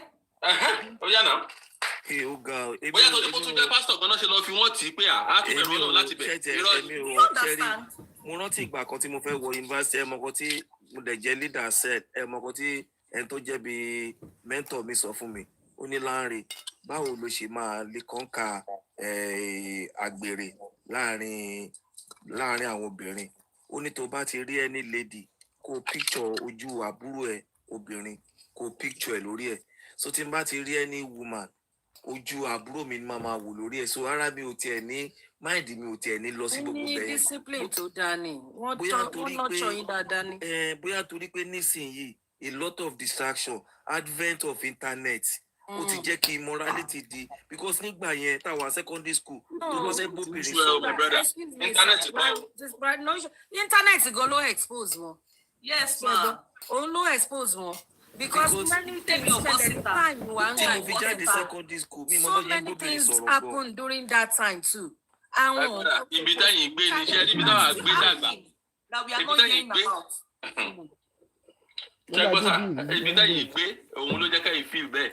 no ẹ sọ pé family tẹ ti dàgbà ó jẹ́ discipline. Kan tí mo sọ fún ọ nìyẹn family yẹn lè jẹ́ bẹ́ẹ̀ how many lẹ́yìn ọdún yẹn náà lọ́hùn tẹ́ ẹ sọ pé mid-50s yìí lẹ́yìn ọdún yẹn náà lọ́hùn àwọn òbí mélòó ló jókòó sílé tọ́ mójútó ọmọ kálukú ọmọ lọ school ọmọ lọ bíṣẹ́ bàbá gbá bíṣẹ́ lọ ìyá gbá bíṣẹ́ lọ nìyà alẹ́ lẹ́ everybody máa pàdé nílé wọ́n á ti fún ẹ lówó oúnjẹ ọ̀sán. ẹ mọ bá a ṣe bẹ̀rẹ̀ àwọn parents wa sí gbà yẹn ni bí Ọlọ́run. That's what I'm saying. Ọ̀pọ̀lọpọ̀ àwọn nǹkan tá à ń sọ yìí ohun tí yóò jẹ́ káwa ṣe náà ni pé. ó fẹ́ dàbí question tó béèrè lọ́wọ́ mi pé why didn't you say anything? mo ní ta ni mo fẹ́ sọ fún. Ṣé láti 5:30 and they are back home at 10 in the night. Wọ́n tiẹ̀ máa gbá yín lẹ́nu ni pé stop wọn kì í sọ bẹ́ẹ̀ sàgbàlagbà máa parọ́ ìwọ náà máa sọ pé parọ́ wọn ni yóò parọ́. Bí mo ṣe dàgbà tó náà wọ́n sì rí i pé mò ń parọ́.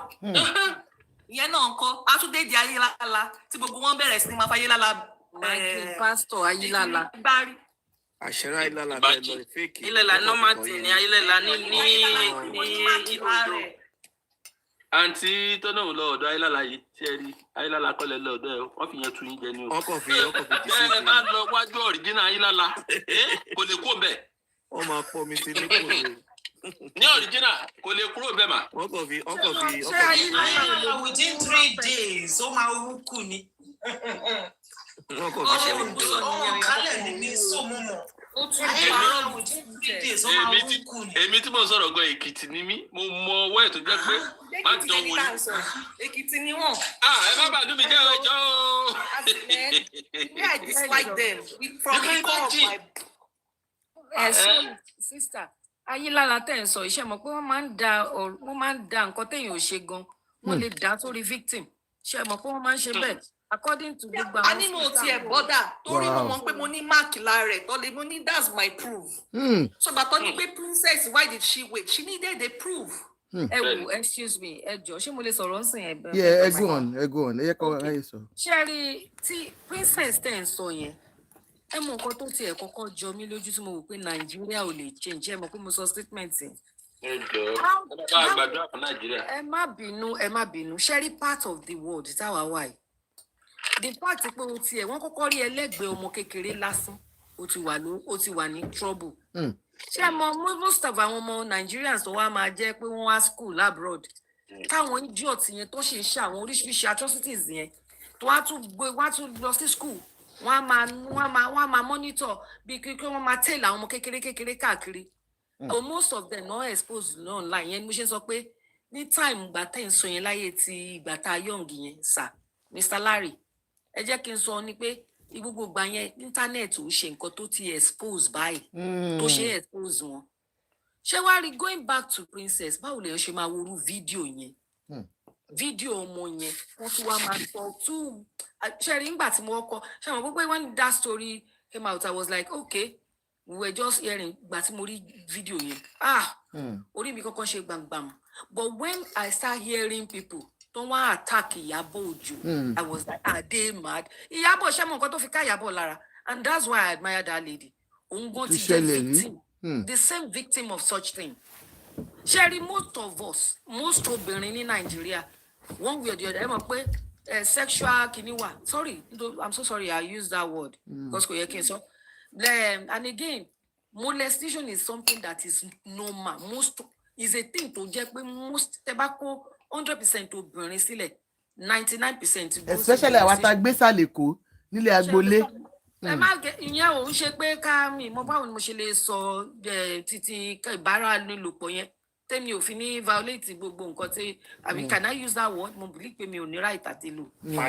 ìfagídí bá nílòpọ̀. ìfagídí bá nílòpọ̀ ok ṣé mo pé àwọn ẹlòmíì believe pé téèyàn bá fagídí báyàn lò pọ̀ nìkan ni wọ́n ń pè ní ènìyàn fi lè commit crime. Not knowing that wípé pé èèyàn tẹ fọwọ́ kan mọ́ ní nǹkan tí ò yẹ kó o ṣe fọ́mọ kékeré láti fọwọ́ kan ọ̀ tẹ̀ láàyò ó máa ń tẹ̀. Did you see that video? Báwo lè ṣe máa rí irú fídíò yẹn kó wá máa sọ the other side wípé kò yẹ kó wọ́n set up. Oh my God, I was somehow sick. And àwọn èèyàn tó tún wá jókòó tí wọ́n bímọ sílé tí wọ́n lọ́mọ nínú ilé tí wọ́n tún support tí wọ́n ń ṣe ṣòlè lórí ibẹ̀ yẹn mo ti mọ̀ pé Nàìjíríà ti tán. You understand? Because kò lè jẹ́ ibi báyìí irú man tó jáde yìí wọ́n máa wà nínú kí lórúkọ ẹ̀ kí ní àwọn agídí ìbánilòpọ̀ register ó ti máa ní rẹ́kọ̀dì ẹ̀ wọ́n á dẹ̀ máa tẹ̀lé kiri ni. wọ́n ti fòun náà síbẹ̀ o Yomi ló ti sí o because immediately it came out Yomi ti bẹ̀rẹ̀ sí ń defend it.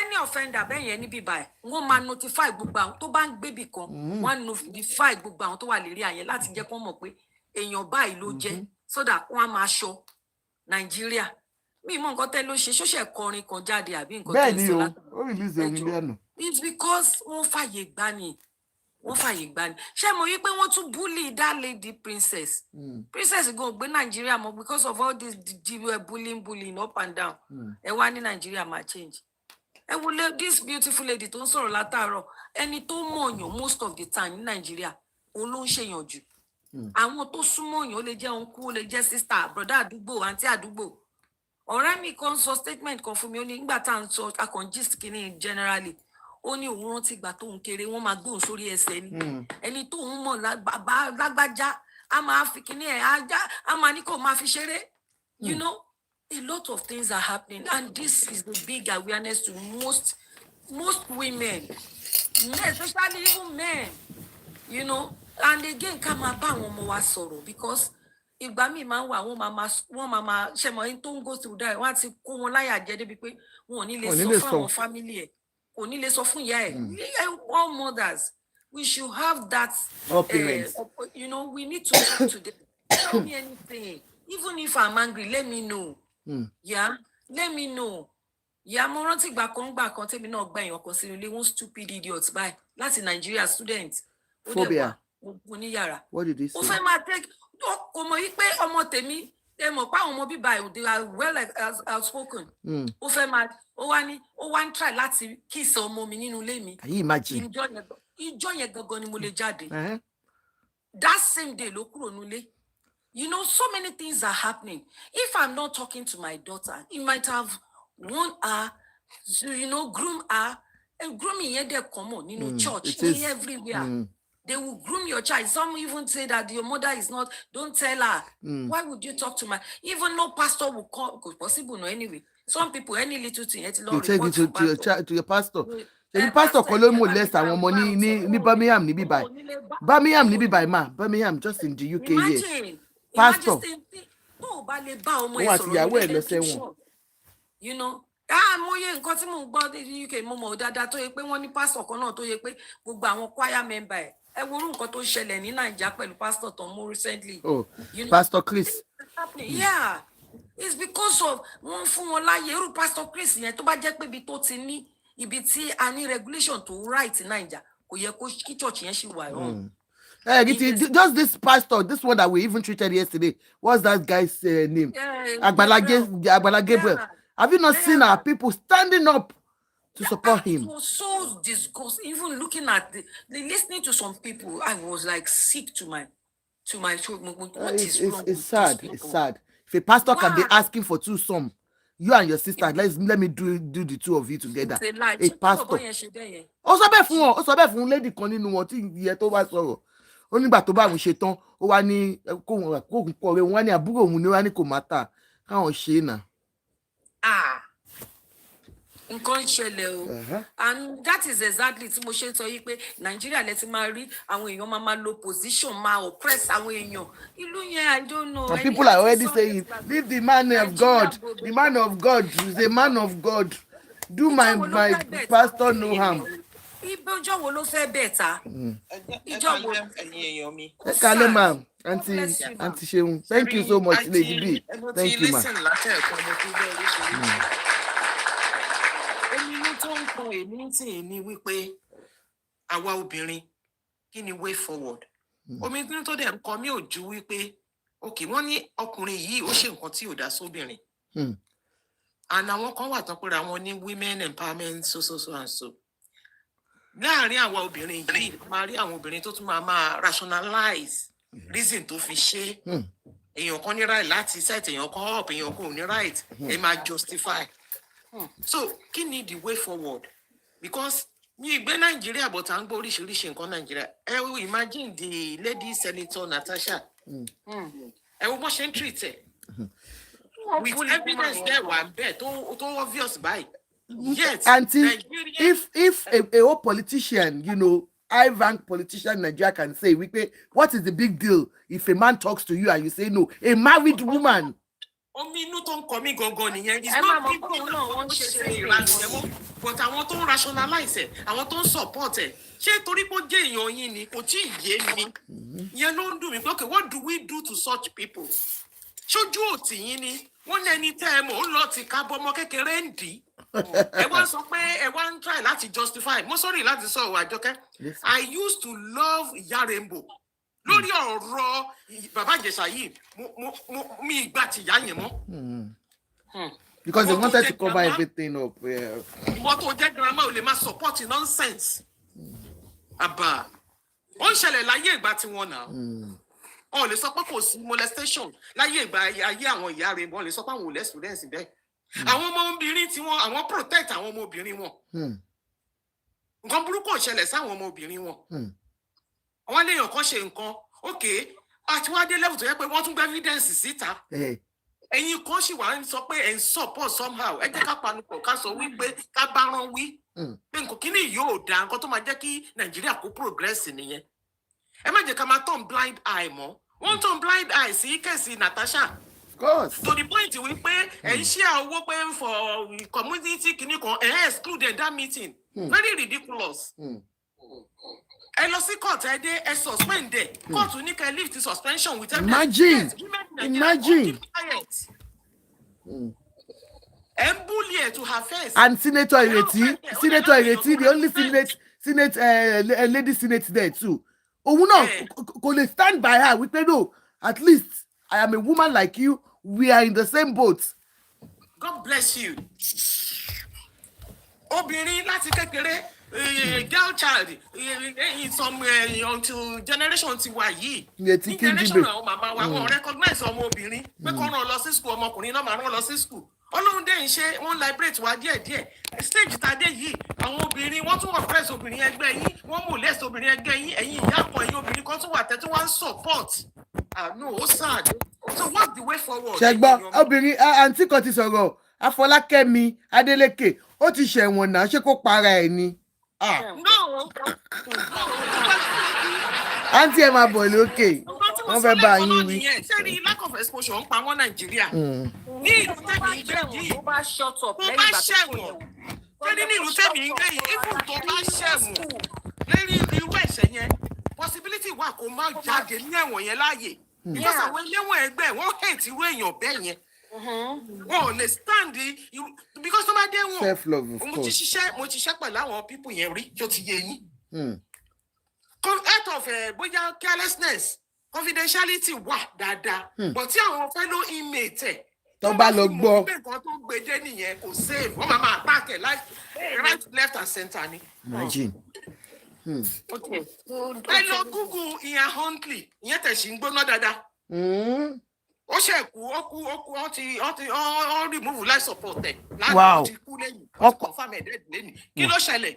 Àìmọye attack ló ní eventually this last one. Attack yẹn le. Nínú ẹ̀wọ̀n. Ian Huntley.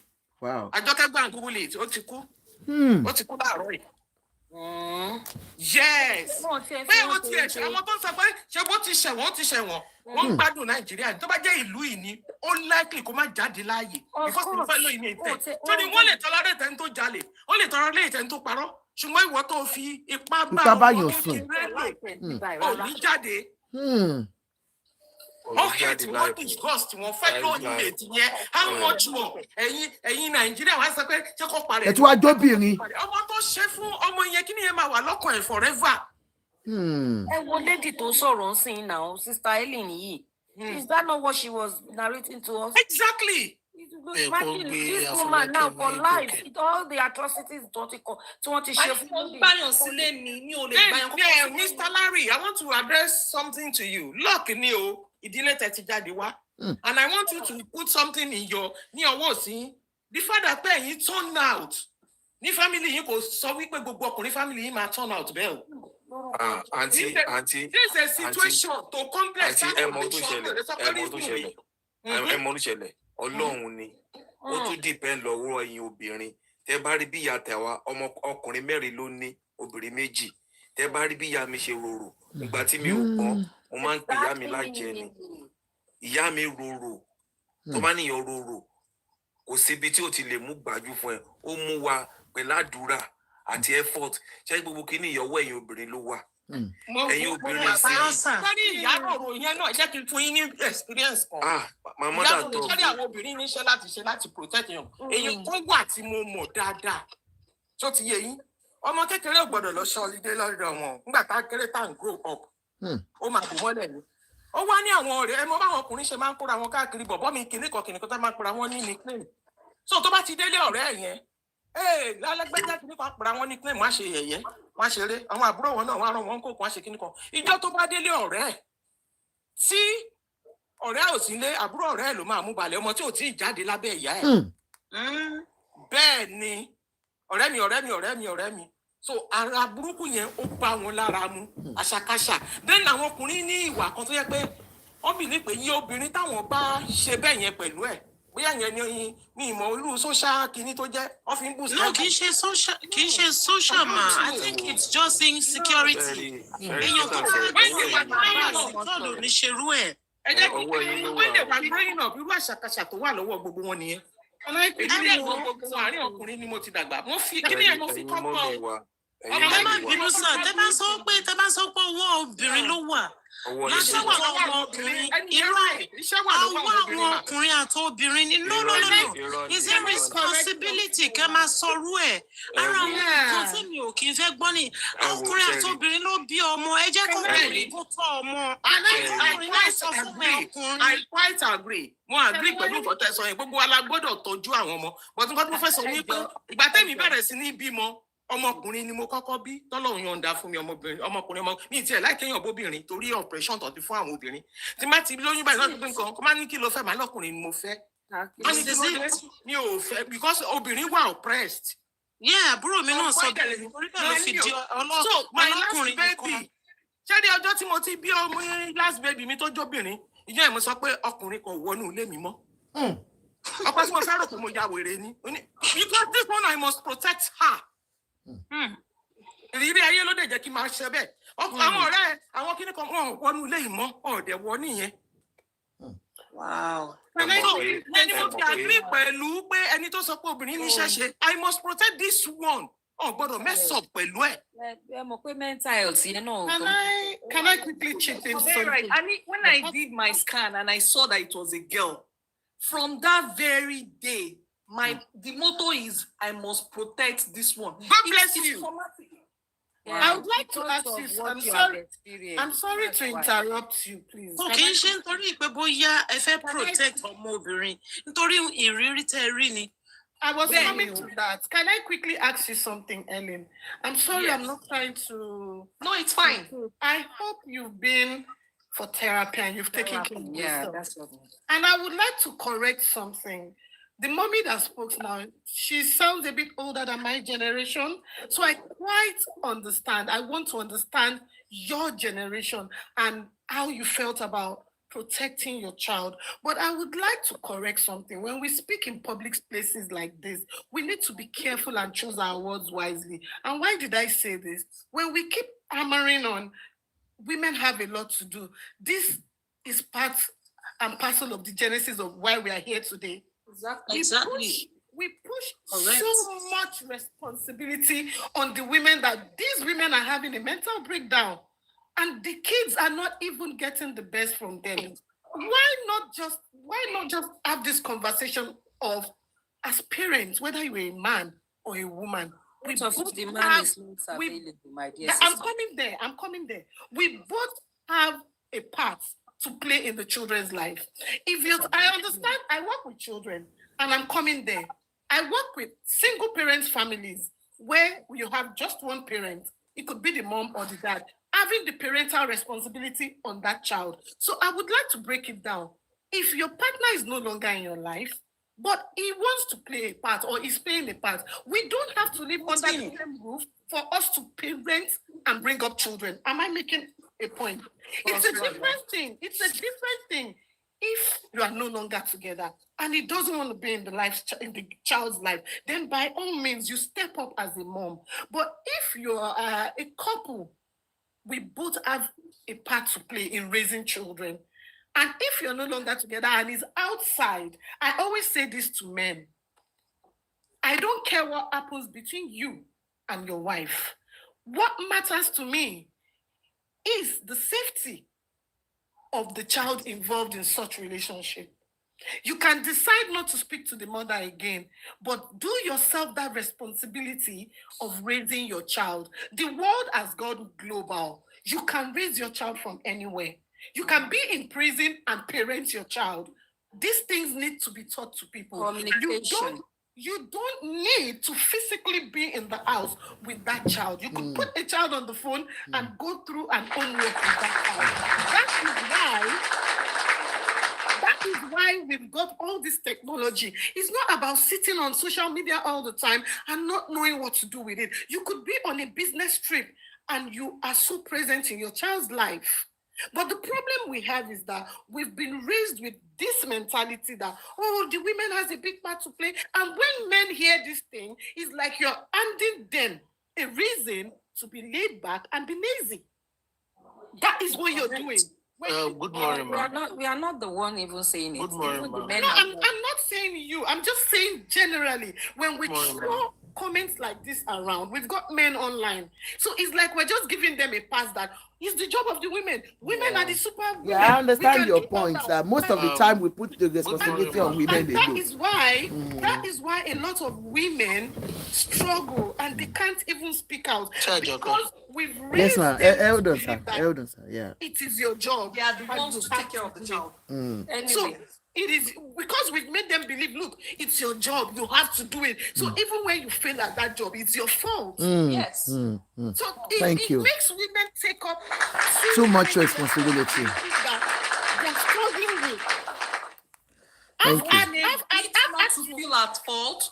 They try to hide it. Yeah, I've had to assess more than 500 families because I work with children. And I've had women just ask them. The first thing a woman will sit in front of me and say to me is, I try my best. And you see them breaking down. And these are women that live in the house with their man. husband. That is exactly what I want to think. Some men are present, but they are not present. Exactly. Some are present, but they are not present. Eventually, the woman will be the one to raise the child. That is where I'm going. And that is why I said something. We should be careful of the things we throw around. When we have men on platforms like this, if you know as a man that you're not ready, when I talk about raising a child, I'm not talking about financial responsibility as a father. I don't care how much you make. When you decide to be an adult and bring in another life, here, you have to be physically present, emotionally present, and psychologically present for that child. It is not just the responsibility of the mother. As long as you've got parental responsibility on that child, if you've got a social, I'm sure the host understands what I'm saying. Yeah, if you've got a social work issue here, I am facing you as a dad, and I am dealing with you as a mom. That's it. Correct. So we need to let men understand this thing. If you're working, your wife is working, it is your responsibility as a dad and as a mom to sit together and raise these children. 100%. And one thing I would like to finalize with is we need to begin to tell our boys that there is no flex in sleeping around. And we need to tell our girls there is no flex in opening your legs. When you put in too much fear into children, and sometimes I'm sorry, I understand us as parents, our culture, our upbringing, and religion plays a big part. So when you bring in the way I was raised in the early 80s when I was born, I would make a big mistake raising my daughter like that. We need to understand that the world is changing, and you need to change the technique you're going to use to raise your children. You cannot bring in that force, that fear, because we were raised with fear. And if you're raising children in 2026, abroad with fear. I stand here to tell you, by the time that child is 15, you would lose that child. You've got so many children who cannot sit down with their parents for 10 minutes and have a decent conversation. Just because you have instilled so much fear, and when the child is so scared of you, you tend to shut them up. That's true. They would not speak to you. And when your children are not speaking to you, take this from me tonight, they are speaking to other people. And you cannot guarantee what they're bringing in from outside. So we need to be careful. We are raising children in 2026. The world has changed. We cannot raise them the way we were raised in the 70s or the way we were raised in the 80s. Make your children your friend. Have an open communication. Draw them closer. Do not instill unnecessary fear into children. These are the things that make children bottle up a lot. And you're raising a child, spending so much money. I don't want us to wake up tomorrow and realize that we were only raising strangers that do not even know us, love us. Don't know as well. And most of these kids that are raised this way, they are just ticking the calendar. May I make you understand that they cannot wait to turn 18 and get the hell out of your life. That's true. Correct. Absolutely. We need to be very careful. Love your children. Raising your voice, being too strict would not get us anywhere. Open communication, being their friend, making them understand that there is no big deal in making mistakes. A lot of African parents portray a picture of being perfect human beings. We are not perfect. Nice. Make your children understand that when you make mistakes, come back home. Your mom understands. Your mom is here to listen. Your mom would embrace you, and we would fix this together. When you raise a child with such mentality, it is difficult for you to lose such child. Because Auntie, please don't use the word your mom only. Say your parents. Yeah, she had. I think she was just saying that she said parents in the first place. What I'm saying. Yeah. So when you raise a child with such mentality, even when they've committed the most grievous mistake outside, you as parents would be their first point of contact. I've got children. I've been called into schools for assessments with children, and I meet children that say to me, I would not speak to you until I see my mom and dad. And I've also had children say to me, can my mom and dad step out before I say a word to you? So let's take that home. Depends on the attachment you have with them. Thank you so much. Thank you so much. Thank you, sis. I really want to say thank you so much to you especially. You know, in conversations like this, sometimes you see women coming up to say it is just about the women word. But you see the balance that you have struck this night is a whole lot. Coming from somebody whose mom left at 2 weeks old, living in marriage, and then leaving me in the care of my dad, and she didn't even look back. I know what it means, and I know what hell I went through growing up before I finally left home at the age of 13. And you see, one thing I always tell myself, I have a son, I always tell myself that not any of my children, either born or unborn, will go through 1%, just 1% of what I experience. And I want to say something that we as parents must understand. I'm glad that all the people here are parents. One thing I want us to know is that, one, know that boys are also being molested. Put that, just pen it down. This is not about, I've been a child advocate for years. I've had to handle cases. I shared some with them earlier yesterday. Come to realize we have made some mistakes in the past, that we focus more attention on our girl child. We don't want them to get pregnant. We don't want them to misbehave, mess up out there. But what happens?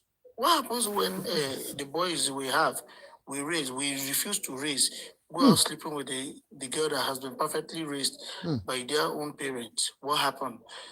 What happened? What happened when a boy who is not properly raised go out there to impregnate or even introduce substance to children out there.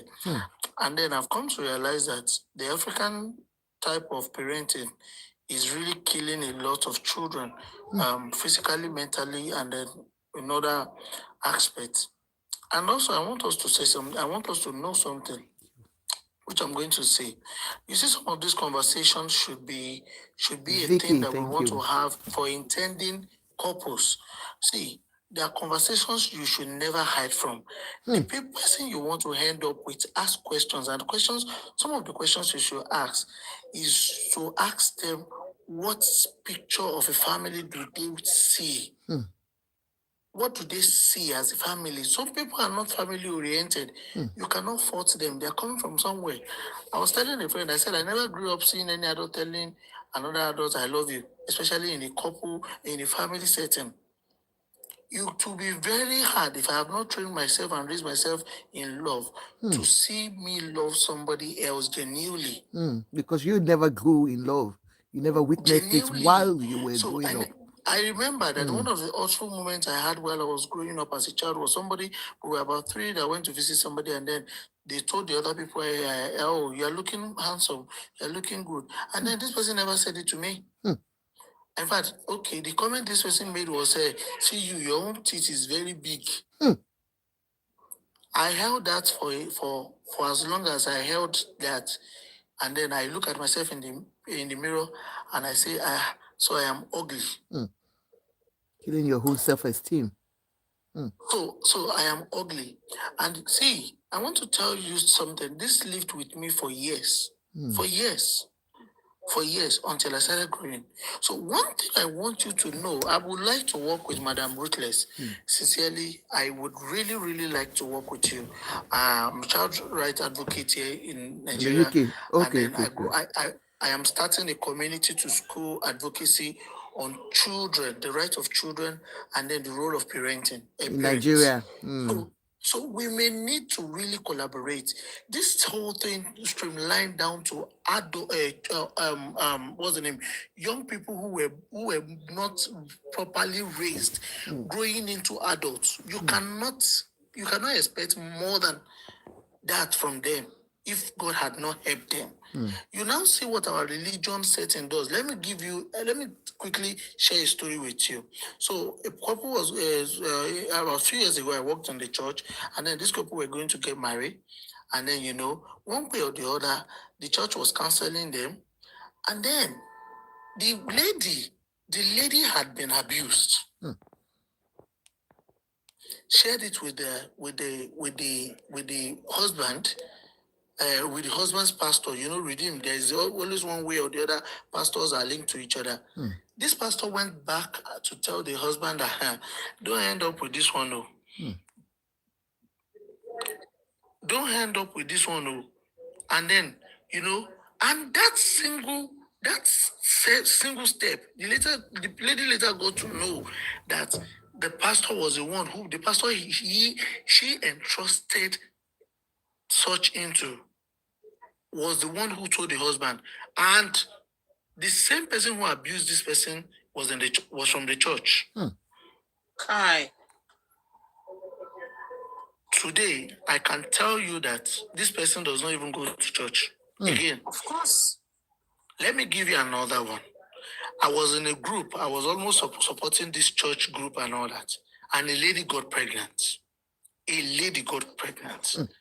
the next thing I saw was that everybody was bashing this lady.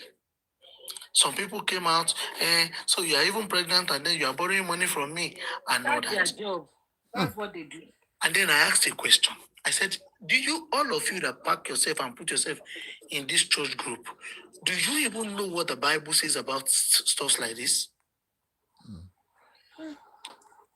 The church is a hospital where even the pastor can fall sick the same way a doctor can fall sick and die. Oh God. So what makes you saint than this person that had come out to say this had happened? I pulled myself from that place and I helped the lady. I can tell you now the child is 2 years old. You people don't want people to do abortion. You don't want them to use post pill. You don't want them to walk into pharmacy to buy condom. because you're going to use bad eyes to look at them. Then exactly the One same you again. will criticize them when they have children out of wedlock. I can tell you that there is a community in this place, very close to me right here. The very day I went to distribute sanitary pad there, they have not seen